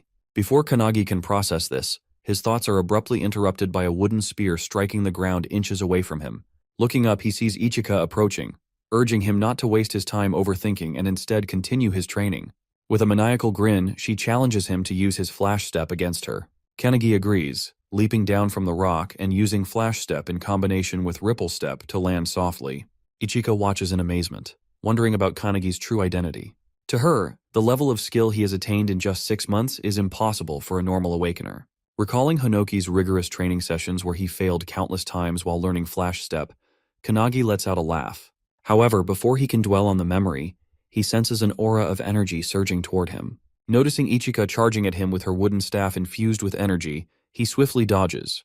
The staff strikes the rock behind him, splitting it cleanly in half. Suo, witnessing this, is stunned. Ichika, undeterred, reminds Kanagi that she doesn't care whether he is focused or not. She will force him to be. Kanagi, now slightly nervous but fully attentive, holds his stance. Inside him, Hinoki realizes that Ryan was referring to Ichika as the qualified person to guide Kanagi. The mage founder also comes to understand that Ichika is remarkably strong for a modern awakener, as expected from Hinoki's descendant. However, Hinoki denies having children, claiming it might be his brother instead. He acknowledges Ichika's strength, noting that since she trained someone as powerful as Makoto, she might be a living successor. However, as he says this, he notices her using a technique called Skyfall, something he has never seen before. This technique launches an electric zap toward Kanagi, who barely evades it. Realizing the sheer strength behind the attack, Kanagi understands that Ichika is going all out against him. Ichika charges forward and follows up with her Purgatory Sword technique, unleashing a powerful strike at him. Meanwhile, Hinoki watches in excitement, realizing that Ichika has developed a new technique by refining all the knowledge passed down to her. Outside, as Kanagi dodges the attack, Ichika is impressed. It's a technique he has never encountered before, yet he still managed to evade it. She praises Kanagi's one-handed sword style, noting that it closely resembles the techniques of the founder. This comment shocks Kanagi, and before he can respond, Ichika adds that he might be worrying about whether he could ever become as strong as Makoto. Kanagi is stunned, as this is exactly what has been weighing on his mind. Suo, overhearing this, is also taken aback. Kanagi's grip on his sword tightens as he recalls witnessing Makoto's strength firsthand, how he was an extraordinary squad captain. This is the very reason Kanagi keeps questioning whether he can ever reach Makoto's level. To his surprise, Ichika tells him that he doesn't have to be like Makoto. She suddenly yells at him to pay attention, channeling her energy as she executes her sword technique, Tengu Dance, creating a powerful water tornado. She explains that this technique was developed by past masters who built upon the founder's techniques. While these techniques may never match the founder's power due to the immense difference in strength, the masters never stop trying, gradually getting closer over time. Hearing this, Kanagi finally understands what she means. Ichika then reveals that she doesn't know exactly how great a captain Makoto was, but from what she knew of him, he must have been an incredible leader. She adds that it won't be the same for Kanagi in the beginning, but if he polishes his skills, he definitely has the potential to reach that level. Pointing her wooden stick at him, she advises Kanagi not to try to become like Makoto, but instead to focus on the path entrusted to him. Hearing this, Kanagi remembers when Makoto shook his hand. Thinking back on that moment, he realizes he must look toward the future instead of dwelling on comparisons. A smile appears on Ichika's face as she declares that, for the sake of that future, she will train him herself. With that, they both engage in intense training, pushing each other to their limits. 2 weeks later, at the anti-prophecy headquarters, Hibiki and Todoroki, two squad captains, review the list of newly recommended squad candidates. The list, submitted by the superintendent themselves, includes Kanagi and Ichika. Some members find this selection odd. Meanwhile, outside the HQ building, a dark figure speaks on a cell phone, informing someone that they have successfully infiltrated the facility and that the new squad captain exam will take place in 3 days. This figure carries the Book of Doom and boldly declares that they will soon become the new squad leader of the Anti-Prophecy. This figure is none other than Eva, a member of the 12 Apostles of Apocalypse. Eva possesses a skill called Heavenly Demon, which allows her to replace the existence of anyone she kills. Her goal is to become the captain of the newly formed squad of the Anti-Prophecy and destroy the organization from the inside. As Midori continues his killing spree against the 12 Apostles, more than half of them have already fallen. Since they cannot defeat Midori head-on, they have decided to sabotage the Anti-Prophecy from within. Their motto is that they will do anything to fulfill the prophecy. 3 days later, at the grand training field of the Anti-Prophecy, the selection examination for the captain of the new squad is underway. As all participants gather, the instructor announces that there will be 4 tests, with only 4 people advancing to the final stage. The exam follows a point system. First place in each test earns 3 points, second place earns 2, and third place earns 1. In the end, the candidate with the highest score will be elected as the captain of the newly formed squad. The superintendent watches as the instructor urges all participants to give their best effort.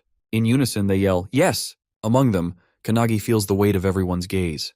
There are 8 candidates: Koki from the Yagarama squad, Akihina from the Yorozuya squad, Sonobe from the Yashima squad, Hisagi from the Kakabe squad, Sakazaki from the Tsarazaki squad, Shikami from the Todoroki squad, and Jiru from the Hibiki squad. However, the real danger lies in the fact that one of them is actually Eva, one of the 12 apostles, an imposter hidden in plain sight. And then, there is the special recommendation, Kanagi. Unlike the others, Kanagi stands alone, as his squad captain Ichika is nowhere to be seen, oversleeping as usual. However, she sends him a message, warning that if he doesn't win, she will personally make him regret it. Determined to avoid elimination before Ichika arrives, Kanagi steels himself for the competition. Meanwhile, Ichika rushes toward the training ground, riding on Suo's back. She yells at him to go faster, knowing that if they don't hurry, they might miss the crucial moments. She has complete faith that Kanagi will win and refuses to miss his victory. Back at the training field, the first test begins, which is mana measurement. To everyone's shock, Kanagi releases an immense amount of energy, shattering the measurement device and securing first place. Akihina from the Yorozuya squad, who ranks 5th in the test, is stunned by Kanagi's overwhelming power. Sakazaki takes 3rd place, while Sonobe secures 2nd, both realizing that Kanagi is an anomaly. Sakazaki remarks that such irregularities occasionally occur when a genius in either physical strength or mana appears in the exam. He speculates that Kanagi is a mana prodigy, much like another participant, Shikami, who ranks 7th. On the points table, Kanagi takes the lead with 3 points. As the instructor announces the second test, hand-to-hand combat, the real battle begins. Each participant must face an opponent, and a victory will earn them 2 points. As the instructor announces the first participant, Shikami voluntarily raises his hand, requesting to face Kanagi. Shikami is the strongest regular member in hand-to-hand combat and is also considered an irregular. When he was just 2 years old, he was caught in the emergence of monsters from another dimension. However, even as a baby in a cart, he single-handedly killed all the monsters, shocking his own mother. He protected her and became a legend. In the audience, Hibiki accuses Todoroki of cheating by sending Shikami into the hand-to-hand combat test. Todoroki argues that there is nothing wrong with choosing his strongest member, as Shikami is blessed with both magical talent and immense physical strength. He boasts that he has been training Shikami since he joined his squad, and to this day, no one has ever beaten him in hand-to-hand combat. Hearing this, Hibiki wonders if the match will end instantly, considering Shikami's combat abilities are practically unbeatable. As the fight begins, Shikami approaches Kanagi and asks if he has really been giving lessons to Hanada. Remembering the founders, Kanagi replies that he is merely a messenger. Shikami doesn't understand what he means but continues, claiming that someone out there is advising and teaching Hanada, who is already a super genius. He adds that even without Kanagi's guidance, Hanada will surpass his current level on his own. Instead of arguing, Kanagi simply agrees with him, which only annoys Shikami further. Enraged, Shikami activates Violent Bite, transforming into a monstrous form. In an instant, with blinding speed, he lunges at Kanagi. Kanagi ducks just in time, but Shikami follows up with a powerful claw attack. Watching this, Todoroki is thrilled to see his fighter going all out. As Shikami swings with all his might, Kanagi sidesteps the attack. Seizing the moment, Kanagi shifts into Kudu's stance, grips Shikami's wrist, and with tremendous force, slams him into the ground. The impact erupts in a massive shockwave, sending rocks flying across the field and startling everyone. As the debris settles, both Kanagi and Shikami are airborne. The other participants are in awe. Despite Kanagi merely redirecting Shikami's attack, the sheer power of it was enough to devastate the entire battlefield. Even Kanagi himself is impressed by Shikami's strength, though Shikami assumes he is being sarcastic. Despite the powerful blow, Shikami lands safely on the ground, shocking everyone that he managed to do so despite the destroyed terrain. Akihina, analyzing the situation on his laptop, remarks that this outcome was inevitable. Shikami's physical boost is irregular, and the sturdiness of his body far surpasses that of a normal awakener. Regaining his composure, Shikami charges at Kanagi once again. Kanagi realizes that simply countering Shikami's attacks won't be enough to win. He needs to try something different. Activating his founder power, he delivers a light kick at the charging Shikami. He then multiplies the attack using the penetration technique, Luminance Kick, striking Shikami multiple times while he is still airborne. Everyone watches in shock as Shikami crashes to the ground, defeated. The instructor quickly intervenes, stopping the match before it escalates further, and declares Kanagi the winner, awarding him 2 additional points. The other squad members are amazed. This guy just physically overwhelmed Shikami, despite Akihina's earlier claim that he was an irregular. Akihina, now furiously typing on his laptop, hadn't expected Kanagi to be so exceptional in hand-to-hand combat. He initially assumed Kanagi would be eliminated naturally if left alone, but now, it's clear that Kanagi is becoming an obstacle in his plans. As Shikami regains consciousness and opens his eyes, he is shocked to see Kanagi casting some kind of spell on him while he lies on the ground. Kanagi reassures him that he is healing his wounds, which only astonishes Shikami further. An irregular in both mana and physical prowess, now capable of healing too? It seems almost unbelievable. Shikami, still processing what's happening, asks Kanagi if there's anything he can't do. This question makes Kanagi recall the time he desperately tried to bring back his fallen Makoto squad members but failed. After healing Shikami for a while, Kanagi tells him he should be able to stand now. As they speak, a loud bang suddenly erupts nearby. Kanagi looks over and reveals that it marks the final match of the hand-to-hand combat exam. Shikami, now alarmed, wonders how long he has been unconscious, realizing it must have been quite some time. Kanagi calmly tells him it has only been 5 minutes. According to Kanagi, after their fight, the other battles started simultaneously. 2 of the pairs finished instantly, but Akihina and Hisagi are still fighting even after 5 minutes. Both remain determined, exchanging a relentless barrage of blows with full force. As Hisagi charges at Akihina, she pushes him back with a powerful attack, mocking him for lacking any special abilities. She taunts that without unique skills or traits, he is unfit to be a captain. Akihina steadies himself and counters her remark, stating that he is not the type who seeks to stand out. According to him, even if an ordinary person were to take on the captain's role, death would be the only outcome for them. He believes that a captain must have the ability to adapt to any situation in order to increase the survival chances of every squad member, even by just 1%. Akihina declares that this is his goal, ensuring that he does not suffer the same fate as the Makoto squad. This statement strikes a chord with Kanagi, as Akihina is speaking about his fallen comrades in such a manner. Shikami also takes offense and warns Akihina to watch his words. Back in the fight, Hisagi executes her disciplined chainsword technique, generating an energy whirlwind as she charges straight at Akihina. Even though Akihina blocks the attack, the sheer force sends him crashing to the ground. Hisagi quickly follows up with another strike, but just as she is about to land the hit, Akihina unexpectedly surrenders. The instructor immediately stops the match, declaring Hisagi the winner, leaving her in shock. Another squad member quickly restrains her as she fumes with rage, furious that Akihina gave up so easily instead of putting up a real fight. Akihina, on the other hand, claims that he expected the battle to last longer, so he chose to preserve his energy for the upcoming tests. As he walks away, he knows that he could have defeated Hisagi if he had tried, but he does not want to reveal his full strength just yet, especially with Kanagi closely observing the fight. The second stage of the exam, hand-to-hand combat, concludes with Kanagi leading the scoreboard with 5 points, followed by Snonobe with 3. The instructor announces a 30-minute break before the start of the third examination.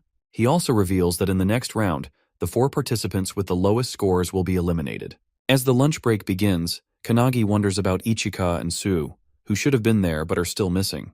Meanwhile, outside the anti-prophecy headquarters building, Su finally arrives, carrying Ichika. Exhausted from the effort, he is confused when she starts heading toward the courtyard instead of the training ground.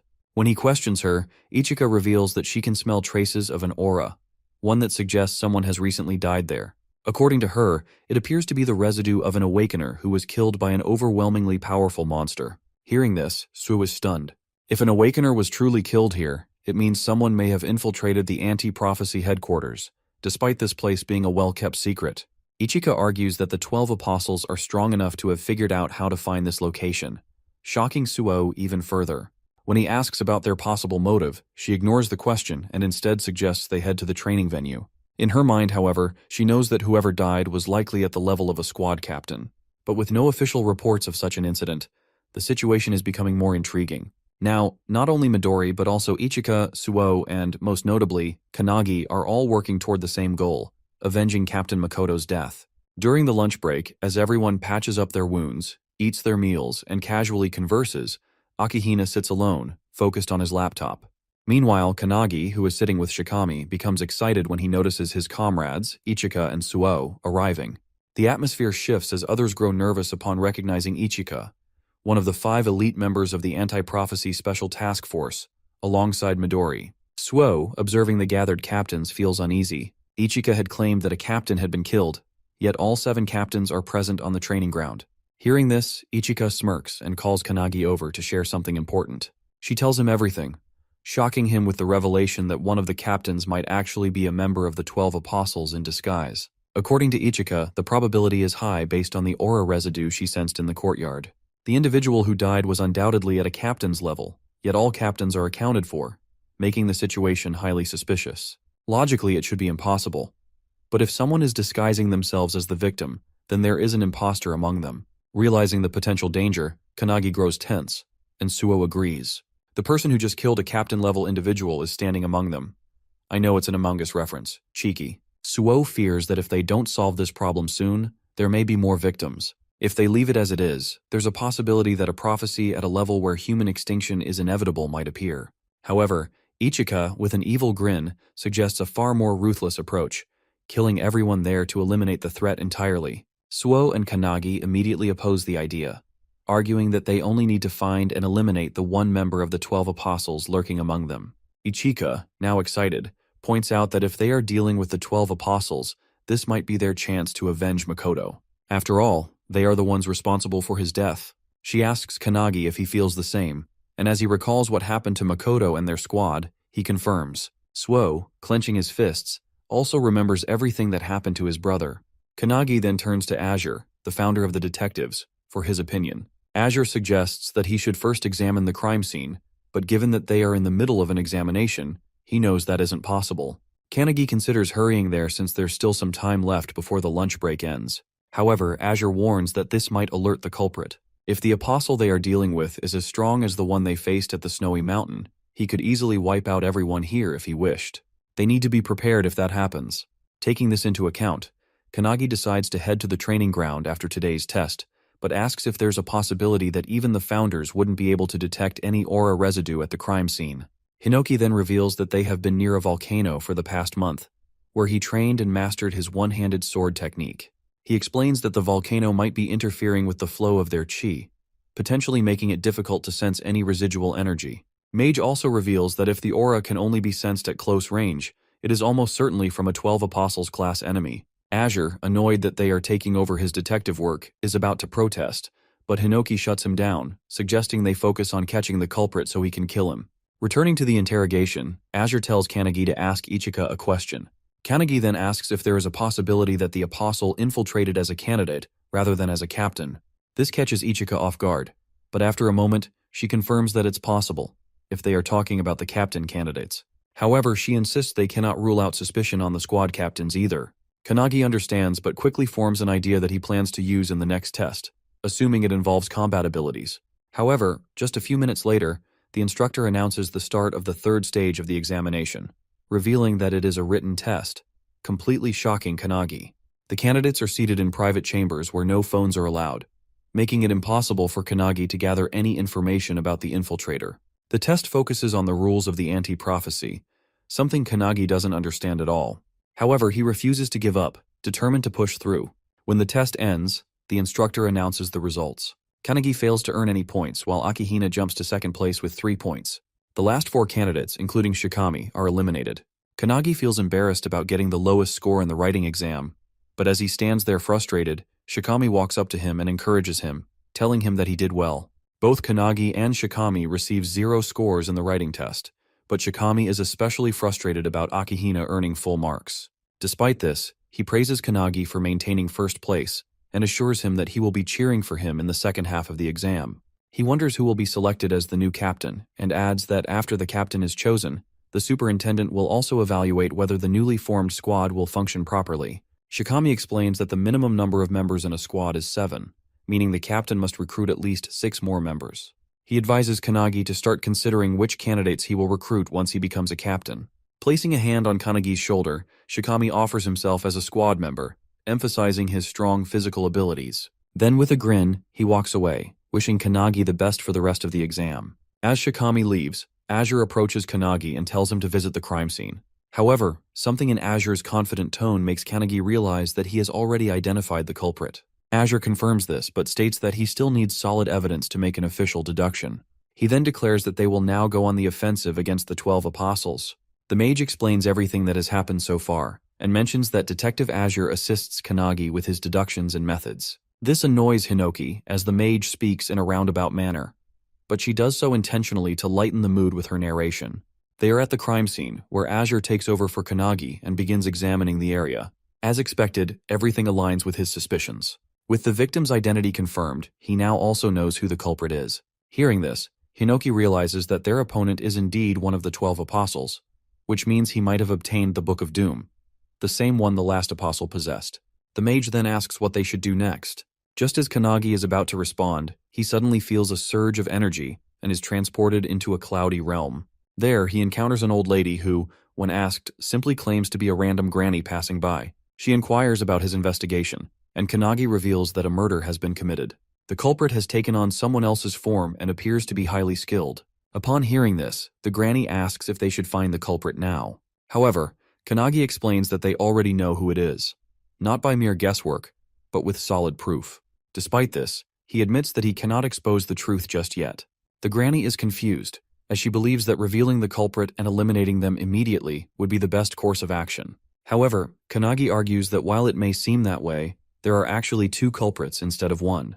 He insists that it would be better to take them both down at once when they are in the same place. He decides to deal with it in the morning, but requests that the old lady, who is actually the superintendent, refrain from interfering and simply observe. She smiles, wishes him luck, and reiterates that she is just a passing granny who will not interfere. As she is about to leave, Kanagi reveals his name to her, prompting another smile from the old lady. Suddenly, a strong surge of energy rushes through him, and he regains control of his body. In a top-secret location, the assistant questions the superintendent, asking if it was wise to leave things as they are. The granny, however, assures her that she doesn't mind, as Kanagi seems close to the truth and appears to have a plan. She claims that she is merely interested in seeing what he will do next. She then orders the assistant to instruct the other officers to provide backup for Kanagi if anything happens.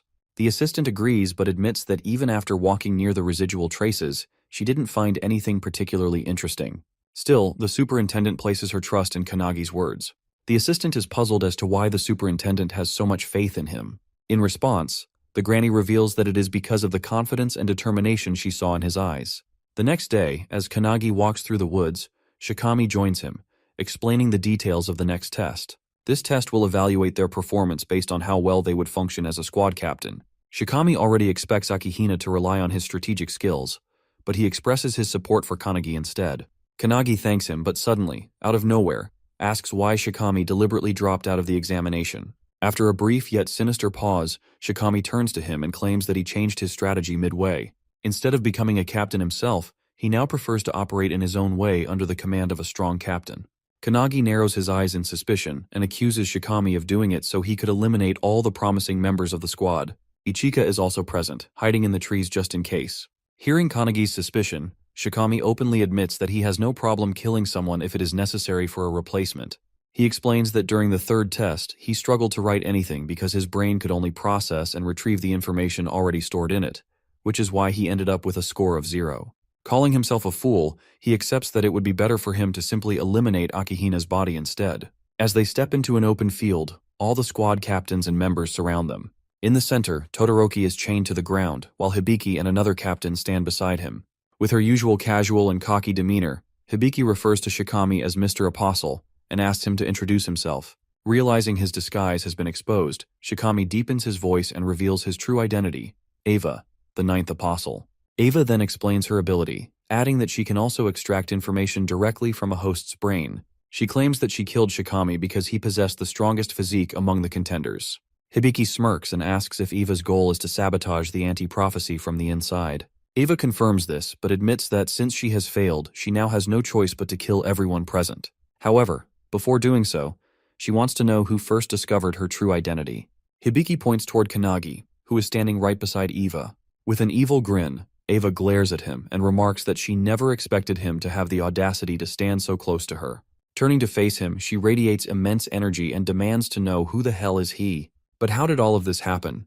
Right before Shikami's body was taken over by Eva, Todoroki had told him that he would recommend him as a candidate for the new squad captain. This news excited Shikami greatly, though Todoroki cautioned him that the information was still a secret and would only be officially announced the next morning. Getting even more excited, Shikami joked that despite it being a secret, they were practically yelling it out loud, which would definitely inform others. Todoroki then reassured him, stating that Shikami was one of the strongest individuals there in terms of physical power and would undoubtedly make a great captain. Seeing this level of confidence in him, Shikami agreed, feeling determined to do his best.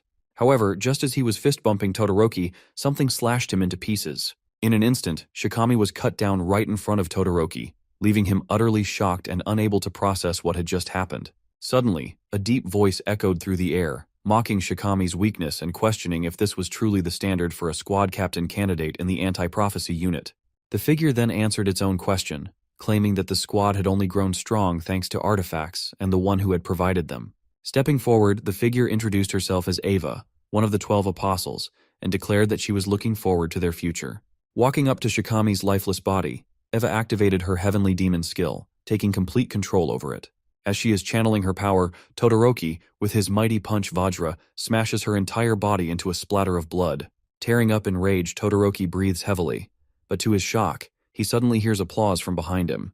The same Shikami he had just seen die is now clapping, praising Todoroki for managing to kill a 12 apostle with a single hit, just as expected from his master. Stunned, Todoroki turns around to see Shikami standing there, seemingly alive.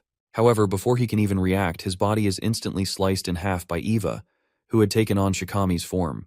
With a wicked grin, Eva then activates the necromance dance artifact, resurrecting Todoroki as a corpse slave bound to her will. Now under Eva's control, Todoroki agrees to serve her, addressing her as Eva, but before he can say anything else, she slaps him so hard it nearly knocks him over. Correcting him, she demands that he call her Shikami, ensuring that no one grows suspicious of her disguise. Todoroki nods, complying, and the two share a dark, twisted laugh.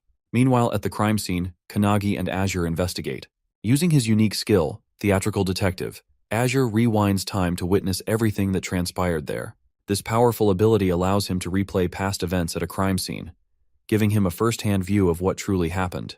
The only condition is that Azure himself must possess the evidence and personally deduce the culprit, not just by looking at the clues, but by reaching a conclusion on his own. Additionally, this ability allows him to predict future crimes before they happen. However, there is a significant drawback. If Azure ever fails to deduce a case correctly, the skill will be permanently lost. This means that for the rest of his life, he will never be able to use it again. As Azure explains this ability to the founders, they are disgusted by how underhanded Eva's technique is, killing someone and taking control of their body. However, the room falls into shocked silence as everyone turns their gaze toward Kanagi, who is overflowing with mana, his rage uncontainable. With fiery determination, he vows not to forgive the apostle. Back in the present, still burning with fury, Kanagi launches a devastating attack, a flash reflection punch, enhanced by his penetration spell, aimed directly at Eva. He also uses Luminance Fist, and as he strikes Eva's face, a massive energy blast erupts, sending her flying. She tries to land, but the force is so immense that she skids backward, struggling to regain her footing. However, as the dust settles, Kanagi is shocked to hear her laughing out loud, calling him cruel. Despite being struck by multiple techniques, she still talks, mocking him by bringing up his friendship with Shikami, questioning why he attacked her so mercilessly. Kanagi, already expecting this, knows he can't defeat Eva with his current strength. Eva, still reeling from the punch's recoil, claims that it's nothing and mocks him, saying his attacks feel like he's just playing around. As the recoil fades, Eva yells that these kinds of attacks won't do anything against her. Kanagi agrees, but reveals that he was never the one meant to defeat her. All he was doing was buying enough time for the mage founder to take over his body. As the founder takes control, she claims everything, and Kanagi's body becomes engulfed in energy. Seeing this, Eva realizes that Kanagi might be the person the satellites warned about, someone who has become completely different. But instead of feeling fear, she becomes even more excited. With a wicked grin, she summons hundreds of mummies from the sky, their terrifying screams echoing. She declares that life is boring until one faces death, so they should fight with all their heart's content. Azure, watching the mummies descend, remarks that they seem like nothing more than empty shells, controlled by Eva using the bodies she has taken before. Laughing out loud, Eva boasts that all of these mummies possess the same physical strength as Shikami and challenges them to come at her. Looking around, Hibiki notices that there are roughly 100 bodies, all on the same level as Shikami, which shocks a candidate standing nearby. Kanagi, witnessing this from his consciousness, finds it disgusting that Eva is using the bodies of those she has trampled over. The mage, who is standing beside him, notes that he has changed, and so have the founders. As the mummies shoot toward the ground, the mage, controlling Kanagi's body, declares that Eva has underestimated him. With that, she unleashes multiple electric zaps, electrocuting all the mummies mid-air and shocking Eva. Mage takes it personally as Eva summons her minions and lets them free fall in front of her, forcing Mage to strike them before they land. As the burning mummies rain down from the sky, Eva is left confused, wondering what Kanagi just did. There are people who master unparalleled accuracy through intense training, but Kanagi simply used his skill without batting an eye and managed to hit every single target without missing. The mage instructs Kanagi to stand beside her and study her actions. Our boy finds it amazing that even though she is using a weak body, she can still cast all of her spells efficiently. Calling him closer, Mage explains that while Kanagi was only seeking power for himself, the founders, on the other hand, were eager to use their power through his body. Kanagi is confused, unsure of what she is talking about. Mage continues, stating that even after everything, Kanagi, drunk on immense power, still felt closer to his goal, which was simply to become stronger. Meanwhile, all the founders are also drunk on Kanagi's unparalleled talent. However, after experiencing the tragedy of losing a friend, someone who trusted Kanagi with the future, Mage concludes that Kanagi is angry from the bottom of his heart. Pointing at the founders, who are all excited, Mage claims that they all like the current version of Kanagi. Eva, hearing this, is confused. She charges at Kanagi, yelling that the rule of the world is simple: the weak get trampled by the strong. Just as she is about to strike, an electric spark erupts in front of her, stopping her mid-charge. Eva, bewildered, looks around and notices the sky raining down with thunderstrikes. Mage reveals that many people think like Eva, but he remembers witnessing an existence powerful enough to destroy the tower, only to be toyed with and devoured by beasts from another dimension. Mage, who observed her comrades fall, now stands for those who were weak, vowing to avenge them. As she walks toward Eva, Mage, still in control of Kanagi's body, calls Eva frustrated, mocking her for lacking the strength to fight. Eva, on the other hand, can't get back on her feet as she is continuously blasted by the thunderstrikes. Mage knows that even though Kanagi trained in the mountains, laughing on the outside, deep inside, he wanted revenge. She ensures that all the founders share the same belief, that Kanagi will one day reach the same peak as them. Extending his hand forward, Mage assures him that if he ever needs help, they will lend it to him, and if he feels sadness, he should point to what caused it, and they will put an end to the prophecy. Without hesitation, Kanagi points at the airborne Eva, and suddenly, she is struck by lightning bolts that tear her body into pieces. Everyone is left in shock, while the instructor realizes that Kanagi resembles Midori when he was a child, a monster in the making. As Eva lies in pieces on the ground, she can't comprehend how this young boy not only destroyed all her minions, but also obliterated her body. Kanagi, walking toward her, asks if she now understands their strength and states that he has a lot of questions to ask her. He adds that he knows many people skilled in interrogation and wants to talk to Eva about everything that happened. However, in a deep voice, Eva reveals that she can't fight Kanagi in her current form and admits that her boss was right about it. Suddenly, a coffin emerges from the ground and Eva calls it her trump card. Kanagi is shocked, while Eva explains that, hundreds of years ago, one of the founders, known as the 10,000-man army slasher, was responsible for destroying the tower. To Kanagi's horror, Eva unveils the body of Hinoki Reichiru inside the coffin. All the founders, especially Hinoki's spirit, are stunned that she has possession of his corpse. Without a word, Mage casts a thunderbolt spell, striking down the coffin. This shocks Hinoki, but Mage states that this is now the real deal, as Eva has already taken control of Hinoki's body. In front of them, Hinoki's corpse stands, gripping his blade. Eva, thrilled by her newfound power, declares that she can now fight them on equal footing. Kanagi, taken aback by the overwhelming pressure filling the air, realizes that this aura is even stronger than what he felt while training with Ichika. But that's not all. With a snap of her fingers, Eva summons hundreds of minions from the ground, calling it the second wave. Kanagi begins to worry, but Mage reassures him that it's nothing. As Eva continues summoning her minions, a sudden explosion erupts behind her. Turning around, she sees Kanagi's friends arriving. Ichika, Suo, and the others, standing ready for battle. He is not alone! Eva feels annoyed, believing Kanagi to be alone in this ordeal. As she observes him speaking, Kanagi realizes that the corpse's voice and speech pattern are identical to Hinoki's. Despite their friends joining the battle, they struggle to defeat the minions, as Eva remarks that these ones are far stronger. This time, the minions possess a physical hardening skill, and even when one of the members unleashes their full power, the attack leaves the minion unscathed. To their horror, each minion possesses a unique skill, making them formidable opponents. With their overwhelming numbers, the anti-prophecy members find it increasingly difficult to fight them head-on. Hibiki, who has been closely observing the battle, activates her sound visualization release skill, summoning a sound phoenix that obliterates a group of minions in an instant. However, despite her powerful attack, she remains wary, realizing that each minion's strength is enhanced by their individual skills. As if things weren't chaotic enough, Todoroki suddenly breaks free from his chains and slam dunks one of the younger members with crushing force. However, Hibiki reacts just in time, rescuing them from certain doom.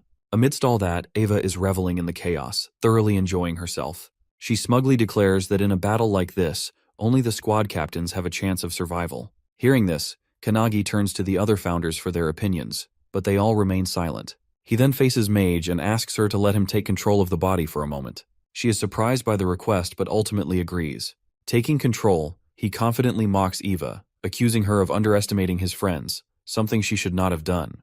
Meanwhile, Hanada finds himself surrounded by minions, but he recalls Lesson 7 from Kanagi. Channeling his fist technique, he summons a dragon, using it as both a power source and a foundation for his attacks. With explosive force, he kicks the hell out of every minion charging at him.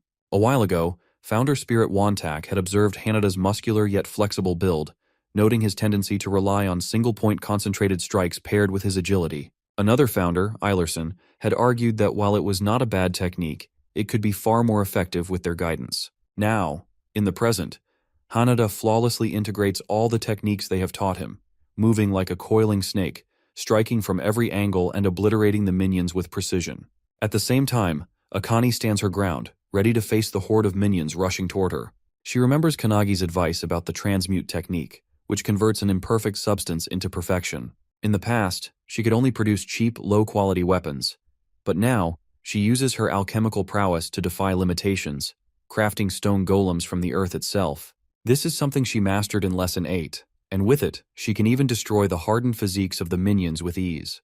Kanagi asks Hinoki about Suo, but Hinoki assures him that Suo is holding his own.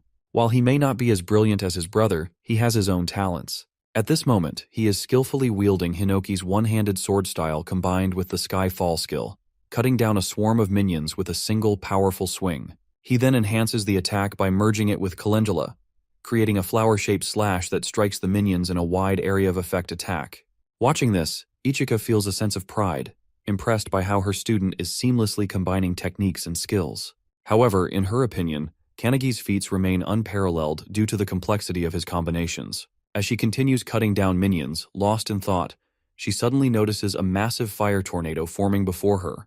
The sight startles her, as this can only mean that the battle between Kanagi and the 12 Apostles has already begun. However, as she focuses on the fiery vortex, her shock intensifies when she realizes that Kanagi is fighting none other than the legendary founder, Hinoki. Eva charges at Kanagi, wielding Hinoki's one-handed blade style combined with the wave-cutting blade technique.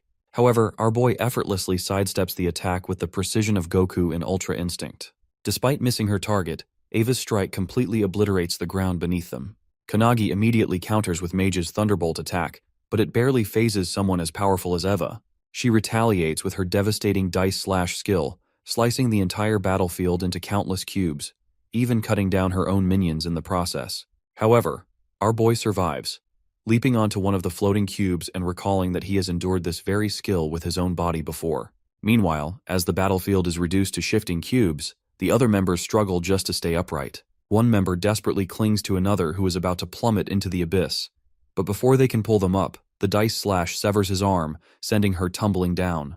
As she free falls, still clutching her comrade's severed arm, Kannagi notices them just in time. Without hesitation, he casts a bubble spell, lifting them all to safety. Mage Spirit, growing increasingly worried, turns to Hinoki and asks what they should do next.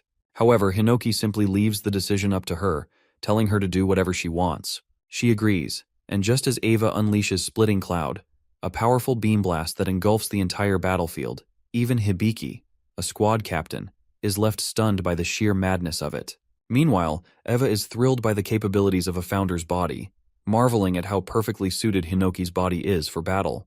However, despite this, Eva feels the need to use an even stronger skill. Activating Hinoki's secret technique, Indomitable, she prepares to strike, but to her utter shock, Kannagi catches her sword with his bare hand. Hinoki's spirit watches unimpressed, while Mage mockingly claims that even though Eva is using Hinoki's body, he is still weak. Hearing this, Eva shouts in frustration, demanding to know how a founder's legendary body could possibly be considered weak.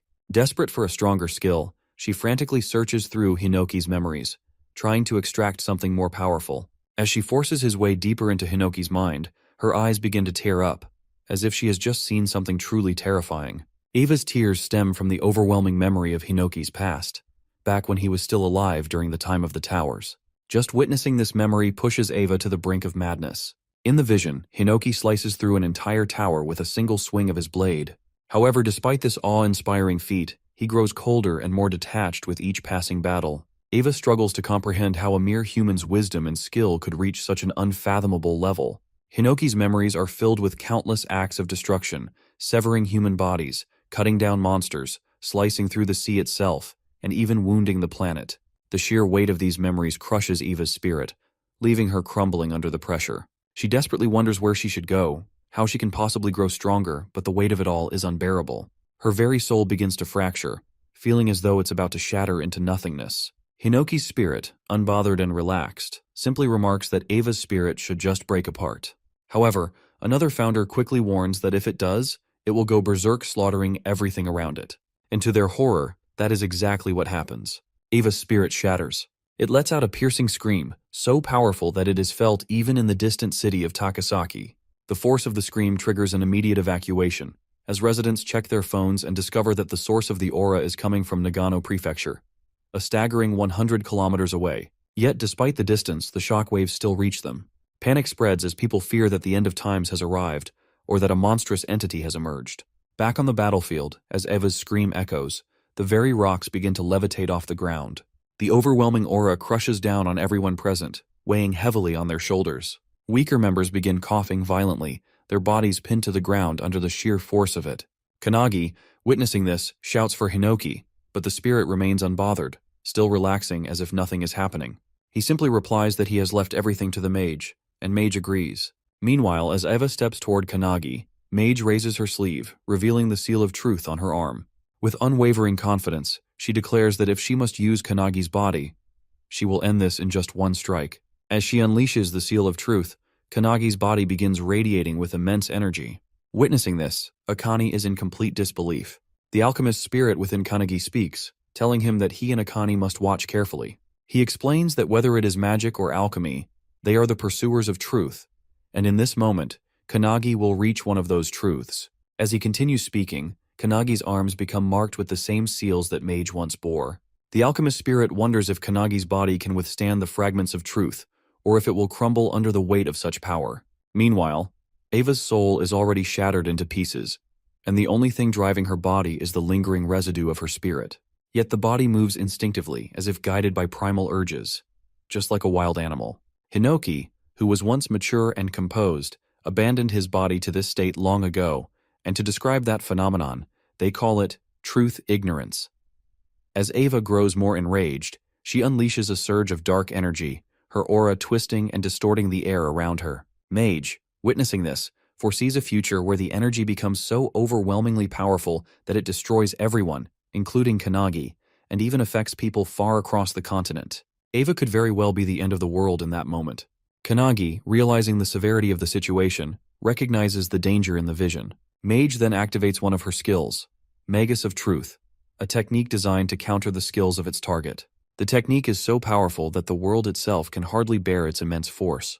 As Eva loads dark energy into her arm and swings it at Kannagi, he effortlessly stops the attack. To her shock, he grips her hand firmly. In that moment, Mage channels a burning light attack, creating a powerful burst of light between them, engulfing the entire area. As the dust settles, Eva is reduced to nothing more than a charred skeleton, while Kannagi still grips her hand. Mage, using Kannagi's body, calls out a final goodbye to Eva's dying soul as her ashes are swept away by the wind.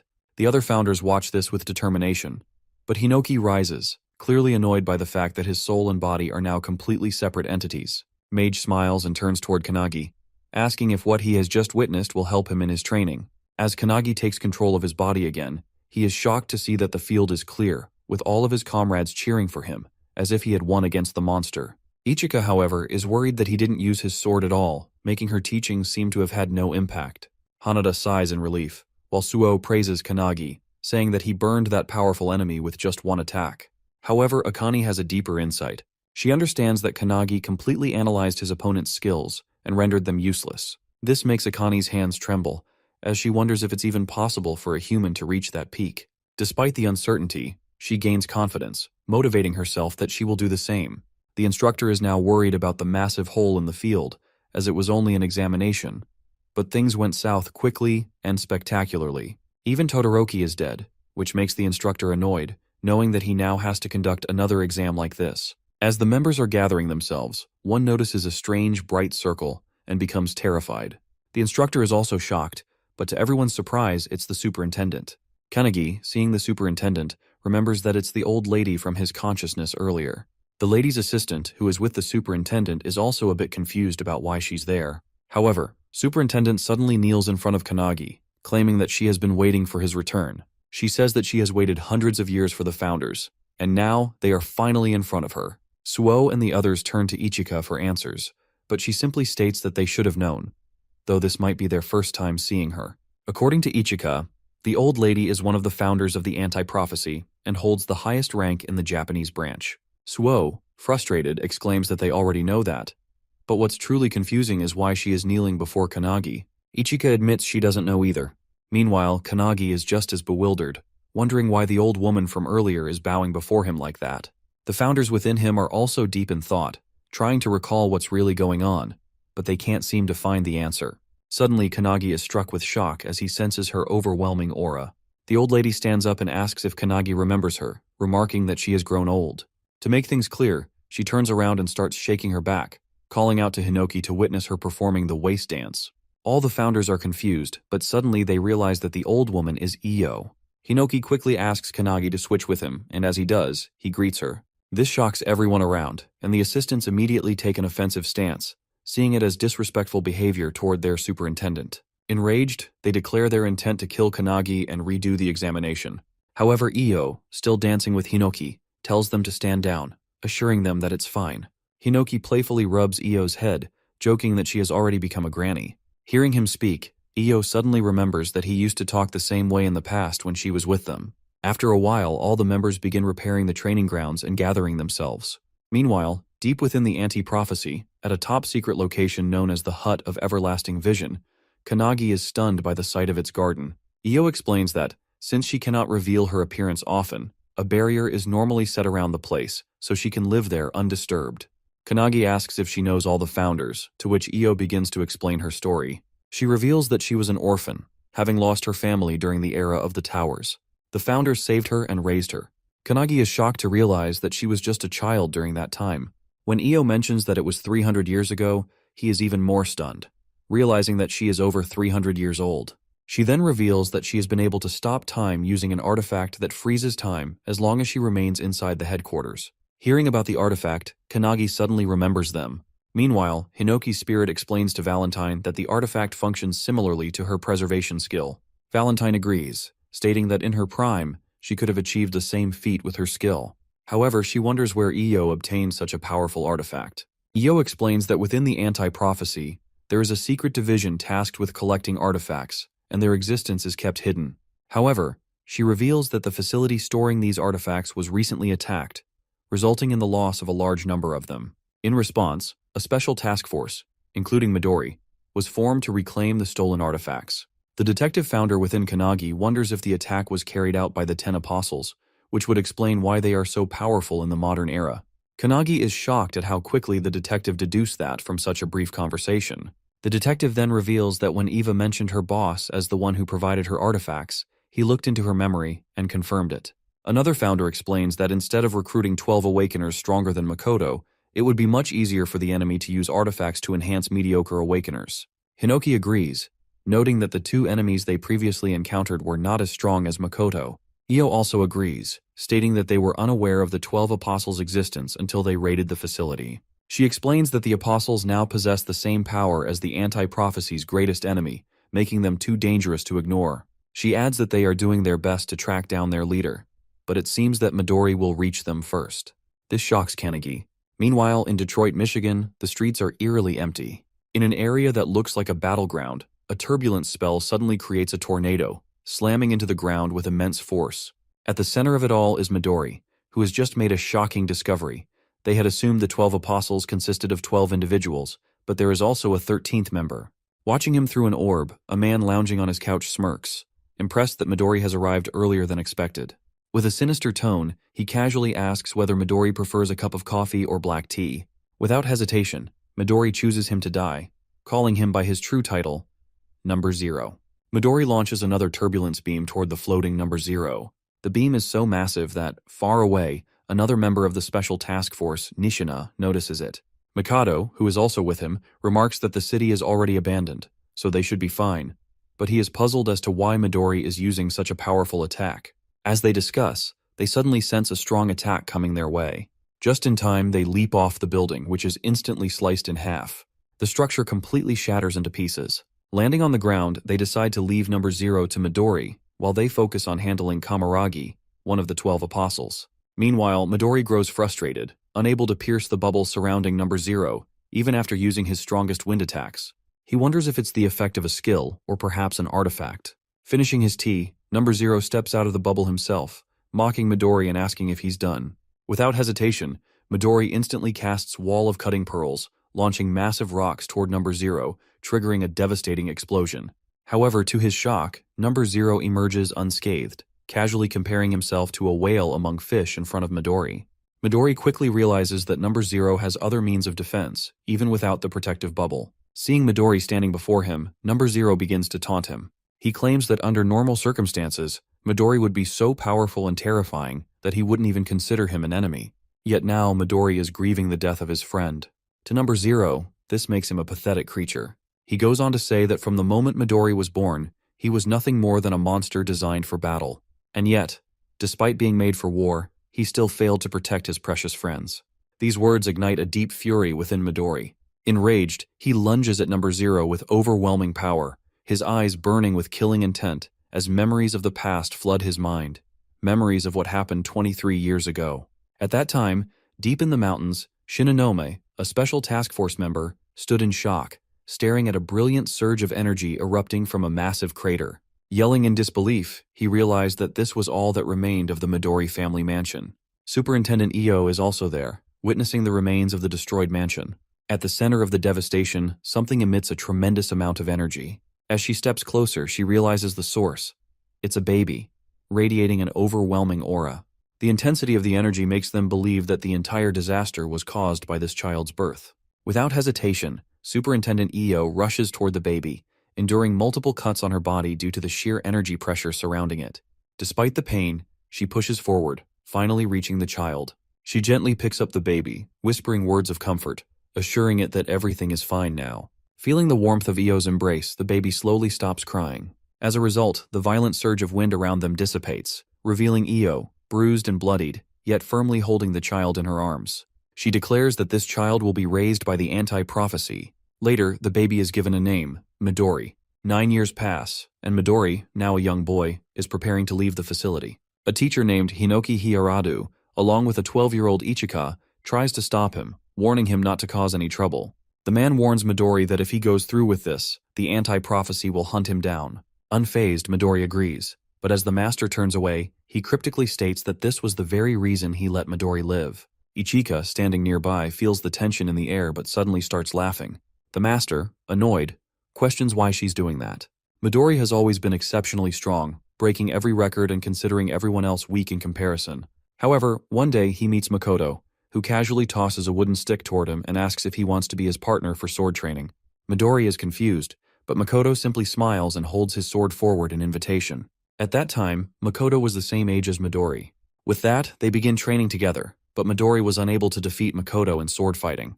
It annoyed him, but he kept trying, constantly asking Makoto to spar with him one more time. Makoto, wanting Midori to learn his lesson, fights him again, and the result is the same. Midori loses. Frustrated, he yells, demanding to know why he can't win despite trying his hardest. Nishina, who is also present, reveals that Midori is too strong, which might be the reason. Midori doesn't understand what he means, as he is always losing to Makoto. A voice from outside chimes in, saying that it's a compliment for Midori. The voice belongs to Makoto, who at the time was 14 years old. Midori keeps breaking his wooden swords while fighting Makoto, so Makoto explains that even if Midori wins, he will still break his sword in the process. To illustrate the point, Nishina shows him an egg, explaining that when someone exerts their full power, it's difficult not to break the eggshell while holding it during a fight. Midori remains confused, so Makoto picks up the egg and throws it with full force. However, he gets shocked to see that despite hitting the ground, the eggshell doesn't even crack. Picking up the egg, Makoto explains that Midori just needs to balance his offensive aura with the aura that protects the shell, and it's not a skill, but something that comes with time. While he is explaining, Nishina throws all the eggs at the wall, and even after hitting it, none of them break. Midori is amazed, seeing that not a single eggshell shatters. Makoto hands an egg to Midori and explains that if he wants to win against Makoto in swordsmanship, he needs to adjust his aura. Once he does that, even with his overwhelming aura, he won't hurt anyone around him. As Makoto starts to leave, Makoto calls him out but is hit by an egg on the head. Makoto turns and sees it was Midori, who wants him to join him in the training for aura adjustment. Makoto, returning the favor, asks him to apologize to him first. He then kicks the egg crate and uses his power to make them levitate. However, when Midori tries the same, all the eggs explode or shatter around him. However, after trying for a while, Midori manages to create a hole in the wall with the egg, and it doesn't even break the eggshell. They both then start training in swordsmanship, and now that Midori knows how to control his aura, they can spend a whole day sending blows at each other. Seeing this, Nishina and Makoto are also excited and ask him to fight them next. 4 years later, Midori is taken into the special task force, and Makoto leaves for his own ventures. Midori is heading towards a prophecy to support the European branch, as he heard there is a special rank prophecy called the Pandemonium. Midori then asks if Makoto is still looking for a swordmaster to teach him. Makoto confirms it, reminding Midori of his own words about finding a master by himself. Makoto puts his fist forward, claiming that he wants to stand equally with him. Midori, with a smile, fist bumps him, revealing that he will be waiting for him.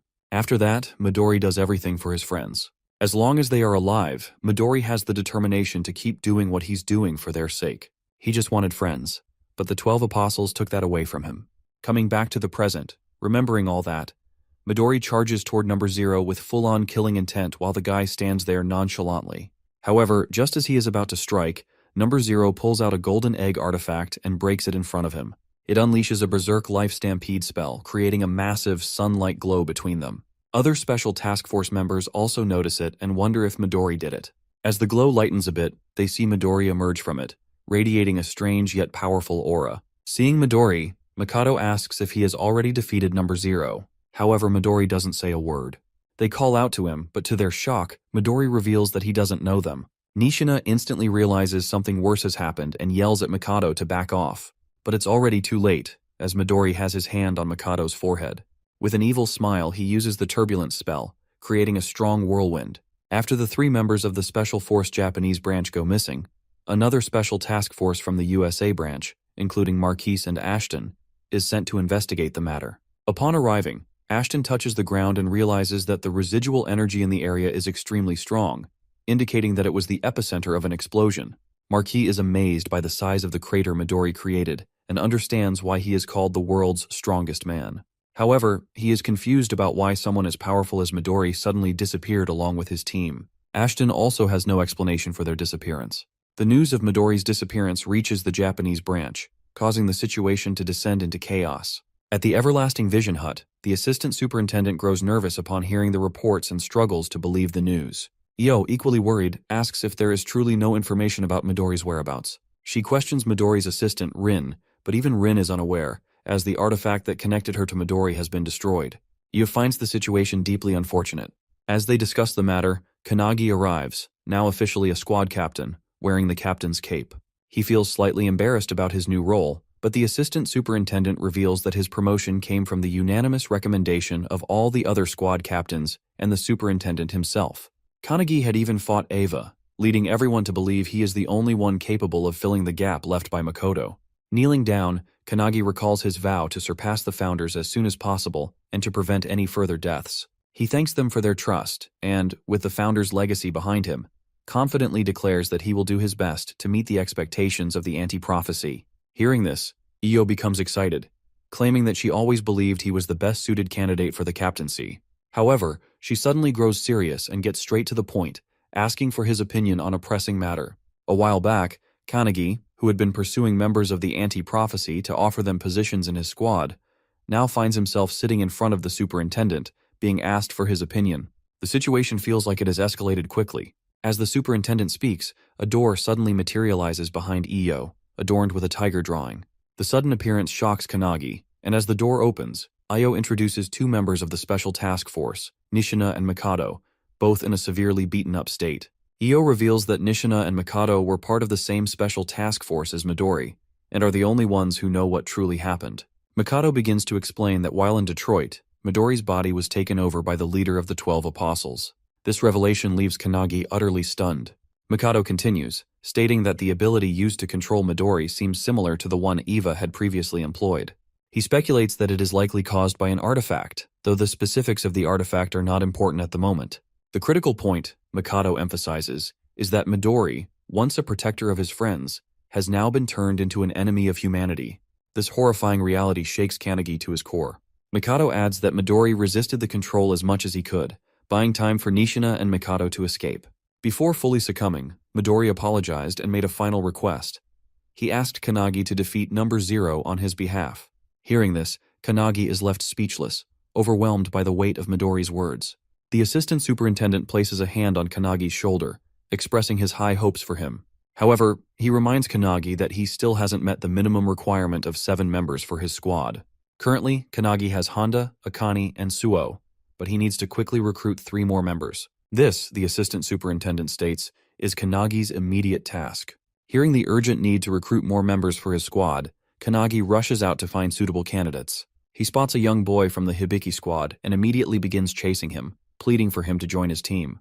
The boy, however, is visibly nervous and runs around in a panic, shouting that he will never leave the Hibiki squad under any circumstances. Just as the boy thinks he's escaped, he comes face to face with Akane, who is standing calmly in his path, holding a permission letter signed by Hibiki himself. The boy is stunned, unable to believe that his captain, Hibiki, would allow him to leave. However, after reading the letter, his disbelief turns to shock as he realizes it's genuine. Reluctantly, he agrees to join Kanagi's squad. With this, Kanagi and Akane successfully secure their 4th member. Meanwhile, outside, Hanada is attempting to recruit Akihina for the squad. His approach, however, is anything but conventional. He performs a strange, exaggerated leg-stomping gesture as an invitation, which Akihina finds utterly bizarre. Hanada insists it's an order from the captain and declares that he wants Akihina on their team. Akihina, however, refuses outright, explaining that his goal is to participate in the next captain's exam, as a position has opened up following Todoroki's death. Undeterred by the rejection, Hanada suddenly launches a powerful kick toward Akihina, testing his reflexes. To Hanada's surprise, Akihina effortlessly dodges the attack, showcasing his unique evasion skills. Impressed but not defeated, Hanada presses on. Akihina, now intrigued, proposes a challenge. He agrees to join the squad on one condition: Hanada must land a single touch on him within 60 seconds in the courtyard. If Hanada succeeds, Akihina will gladly join their team. Hanada confirms if he can use any means necessary to achieve this, and upon receiving Akihina's approval, he summons the glowing dragon around himself, determined to win the challenge. Akihina starts the timer on his laptop. Somewhere inside the limestone cave of the anti-prophecy unit, Akihina meets Captain Tsurukai, who appears to be fishing in a 17th dimensional crack called the Underjaw. Tsurukai reveals that sometimes he catches big fish there. Noticing Akihina, he asks if he is applying for the replacement exam for the Todoroki squad. Akihina confirms it, but states that he wants to be a captain who doesn't want to die. Tsurukai responds by telling him that his goal is still achievable without even becoming a captain. This shocks Akihina, who asks if the captain thinks he's not suitable. Tsurukai, reeling in a monster shark, claims that he believes Akihina is lacking something. Coming back to the present, Hanada is charging at Akihina, who is trying to avoid any physical contact. Despite getting inches close to him, Hanada isn't able to touch Akihina even once. Hanada is amazed, realizing that Akihina is using some kind of evasive skill to dodge his attacks. Akihina is using Omni-Egos, a skill he has tried to hide from everyone for a long time. His Omni-Egos allows him to teleport to a designated location within a 100-meter range. Although he needs to visit the target location at least once before the skill can be used, once it's set, he can teleport there with fast and high precision. Despite Hanada sending blow after blow, Akihina manages to dodge every single one using his skill. This proves challenging for Hanada, but he takes it as practice, knowing that in the future, he'll have to fight against Midori. While teleporting around and evading blows, Akihina asks Hanada what kind of redeeming quality he sees in Kanagi. Hanada, continuing his attacks, reveals that he doesn't know anything specific. He flies into a kick toward Akihina and admits that he knows about Akihina's ideal squad captain image, to increase his squad's survivability by 1%. Hanada finds this admirable, but claims that he wouldn't put his life in the hands of a captain who prioritizes the chance of survival over everything else. This comment annoys Akihina, but Hanada explains that if someone always thinks about themselves, they won't be able to achieve the goals they're meant to. As he says this, Hanada recalls his childhood when he saw his family's bodies lying around, killed by a prophecy. This event instilled in him the determination to shut down all prophecies. With that motive, he finally understood that Kanagi has the capability to do just that, which is why he decided to become his subordinate. Hearing this, Akihina realizes what he's lacking to be a captain, the ability to be relied on by others. As he focuses back on dodging, he knows he's winning the fight and hopes to use this conversation as a reference in the future. With the countdown at 5 seconds, Hanada starts messaging someone on his phone, claiming that someone is just on time. Akihina is confused when suddenly Suo, using his Calendula spell combined with Skyfall, strikes from above, destroying the entire courtyard where they were standing. This completely removes Akihina's ability to teleport, and Hanada seizes the opportunity. He leaps off the building and uses a flash kick to tear off a piece of Akihina's clothing. The clock hits 0, but tearing off the cloth counts as a touch, making Hanada the victor. He lands down while Su asks if destroying the entire courtyard was worth it. Hanada brushes it off, praising Suo for his help. Meanwhile, in the background, Akihina is furious, but after typing something on his laptop, he calms down and agrees to join Kanagi's squad. Hearing this, Hanada and Su high-five, while Kanagi and Akane bring in another member, Iryu, who is chained up. Kanagi, noticing the destroyed courtyard, is in shock, but Suo reveals that he's counting on Kanagi to write an apology letter for the damage. Hanada tries to calm everyone down, suggesting that Rin could fix the courtyard, but the main problem is that they still need one more person for their team. Akane doesn't know anyone else and asks if Kanagi has any recommendations. Kanagi points toward the special task force members, Ichika, Mikado, and Nishina, and reveals that he has already accepted them into his squad. From that day on, they are temporarily Kanagi's subordinates and will fight in his squad. Somewhere else, at the Watchtower, the remaining members of the 12 Apostles of the Apocalypse hold a meeting. Only 5 of them are left, but they are confident because they have the world's most powerful weapon, Midori's body. To them, it seems like they are one step closer to wiping out the anti-prophecy unit. Number 0 reminds everyone of their motto. Everything they do is for the sake of the emergence of prophecy in this world. Inside the prophecy research room of the anti-prophecy, the assistant superintendent asks the director if he has obtained what was requested. The director confirms and reveals that the Book of Doom, once possessed by the 12 Apostles, is actually a single book torn apart. Based on the 8 books that Midori brought, they determine that the recent incident is part of the prophecy, specifically one concerning a special rank called Bhagavad Gita. According to him, in order to destroy the world, the 12 Apostles need Midori's power, which alone is sufficient. Meanwhile, over the sea, Midori and Hajime, a member of the 12 Apostles, are flying toward an unknown destination. Out of nowhere, Midori asks Hajime if he has ever read the Gita, to which Hajime denies. Midori explains that it is one of the Hindu scriptures, emphasizing that humans should fulfill their duties with a selfless heart. According to Midori, whoever wrote a prophecy like the one currently unfolding likely harbored a deep hatred for humanity. As they fly over New York's Times Square, a family notices them, and a child excitedly recognizes Midori as the world's strongest awakener. The crowd quickly follows suit, cheering and clamoring for pictures. They also notice Hajime referring to him as a samurai. As the gathering swells with excitement at the sight of their heroes, Midori gives Hajime the order to begin their mission. Without hesitation, Midori starts channeling an energy ball in his hand. while the crowd continues to cheer, unaware of what is about to unfold. As a father captures a picture of his child with Midori in the background, Midori suddenly unleashes the energy ball into the air, engulfing the sky completely. The ball transforms into a massive tornado, and from within it, the real Midori desperately yells at Number Zero to stop. However, it is already too late. Number Zero has already cast the spell Turbulence upon them. At the cafeteria of Anti-Prophecy, Kanagi is busy lecturing when Suo rushes toward him, urgently showing him something on his mobile. It is breaking news. New York is burning like hell due to Midori's attack. The report claims that an Awakener has attacked and destroyed the city. Meanwhile, at the Everlasting Hut, the American branch superintendent, Vice, is screaming at Io to do something, furious that Midori has just erased an entire city. Io tries to calm him down, but the tragedy has taken countless lives in the heart of the world's economy, New York. She reveals that it is not Midori who caused the destruction, but rather the leader of the 12 Apostles, who is controlling his body. She further explains that they have already identified him as Warren Hastings, an Englishman. She speculates that he might be working alongside invaders from another dimension. Vice is shocked by the revelation, while Io discloses that the 12 Apostles are using artifacts that are not under the supervision of Anti-Prophecy. According to her, someone or something is supporting them. Despite hearing her reasoning, Vice argues that the responsibility still falls on Io, as the man who destroyed an entire city came from their special task force. He warns her that the White House is even considering using nuclear weapons against Midori. However, Vice knows that even nuclear weapons won't have any effect on Midori and asks Io what she plans to do. Back at the cafeteria, Kanagi asks Suo if he has completed Lesson 15 along with the others. Suo confirms, but to his shock, Kanagi appoints him as the vice captain of the Kanagi squad. He then orders him to instruct everyone to continue their lessons until they receive deployment orders. He suggests that Irian and Akihina always argue, so they need to focus on teamwork to achieve perfection. Suo wonders what Kanagi himself will be doing in his free time, to which Kanagi reveals that he will be sleeping, and this time, it will be a deep sleep. He orders Suo not to allow anyone to wake him up, and since it is Kanagi's command, Suo accepts the order, placing his trust in him. Back at the Everlasting Hut, Io reveals that she is planning to face Midori and the others head-on with their strongest elite unit squad. At headquarters, Kanagi reaches his room and instantly falls asleep.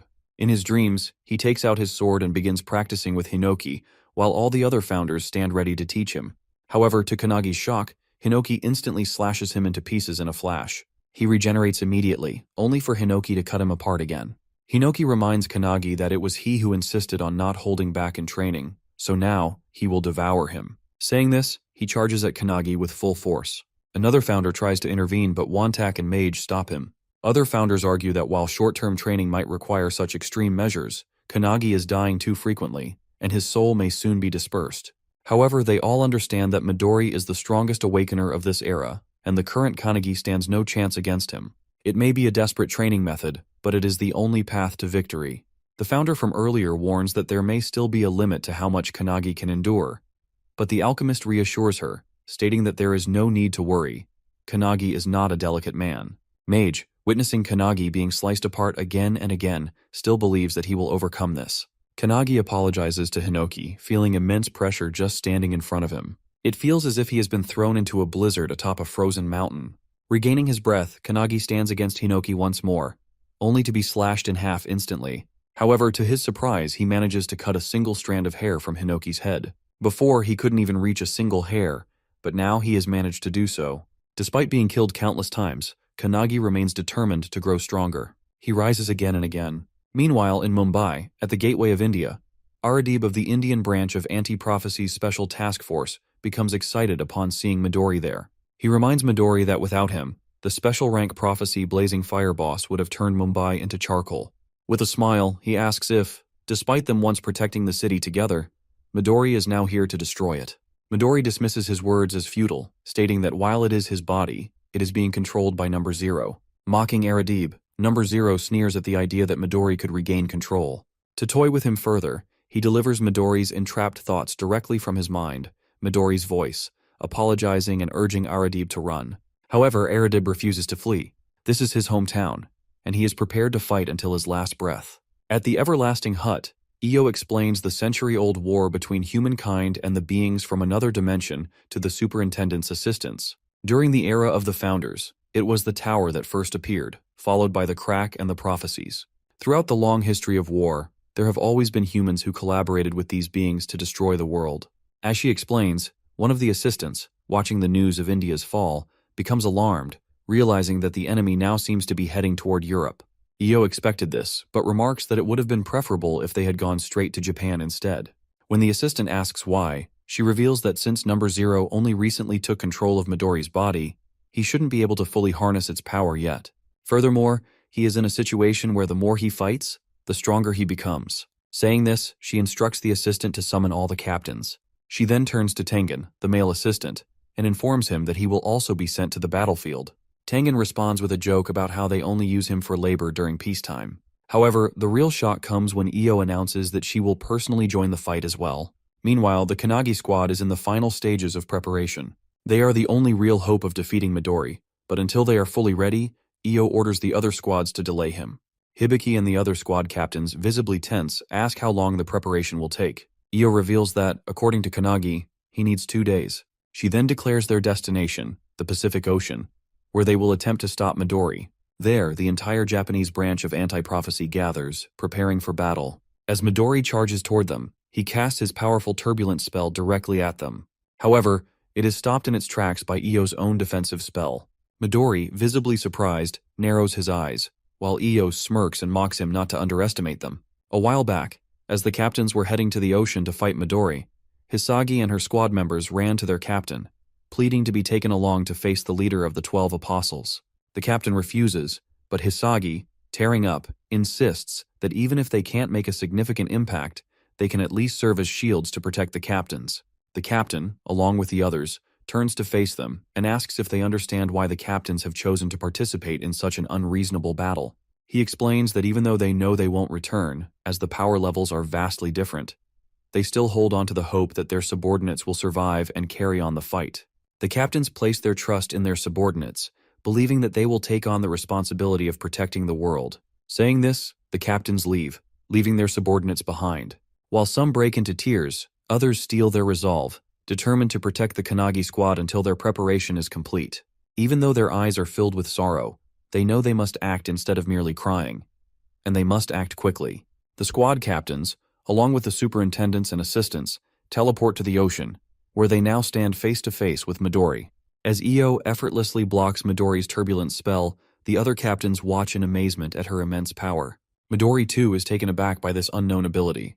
Number Zero, reading through Midori's memories, recognizes Io as the superintendent of Anti-Prophecy, a mother figure to Midori, who has always kept her true strength hidden. Io, standing before him, declares that this is the first time in 100 years she has used her abilities on the battlefield. None of the captains have ever seen her unleash her full power before, but now, before their eyes, she activates her 8-Eta Mirror spell. This spell has 2 stages.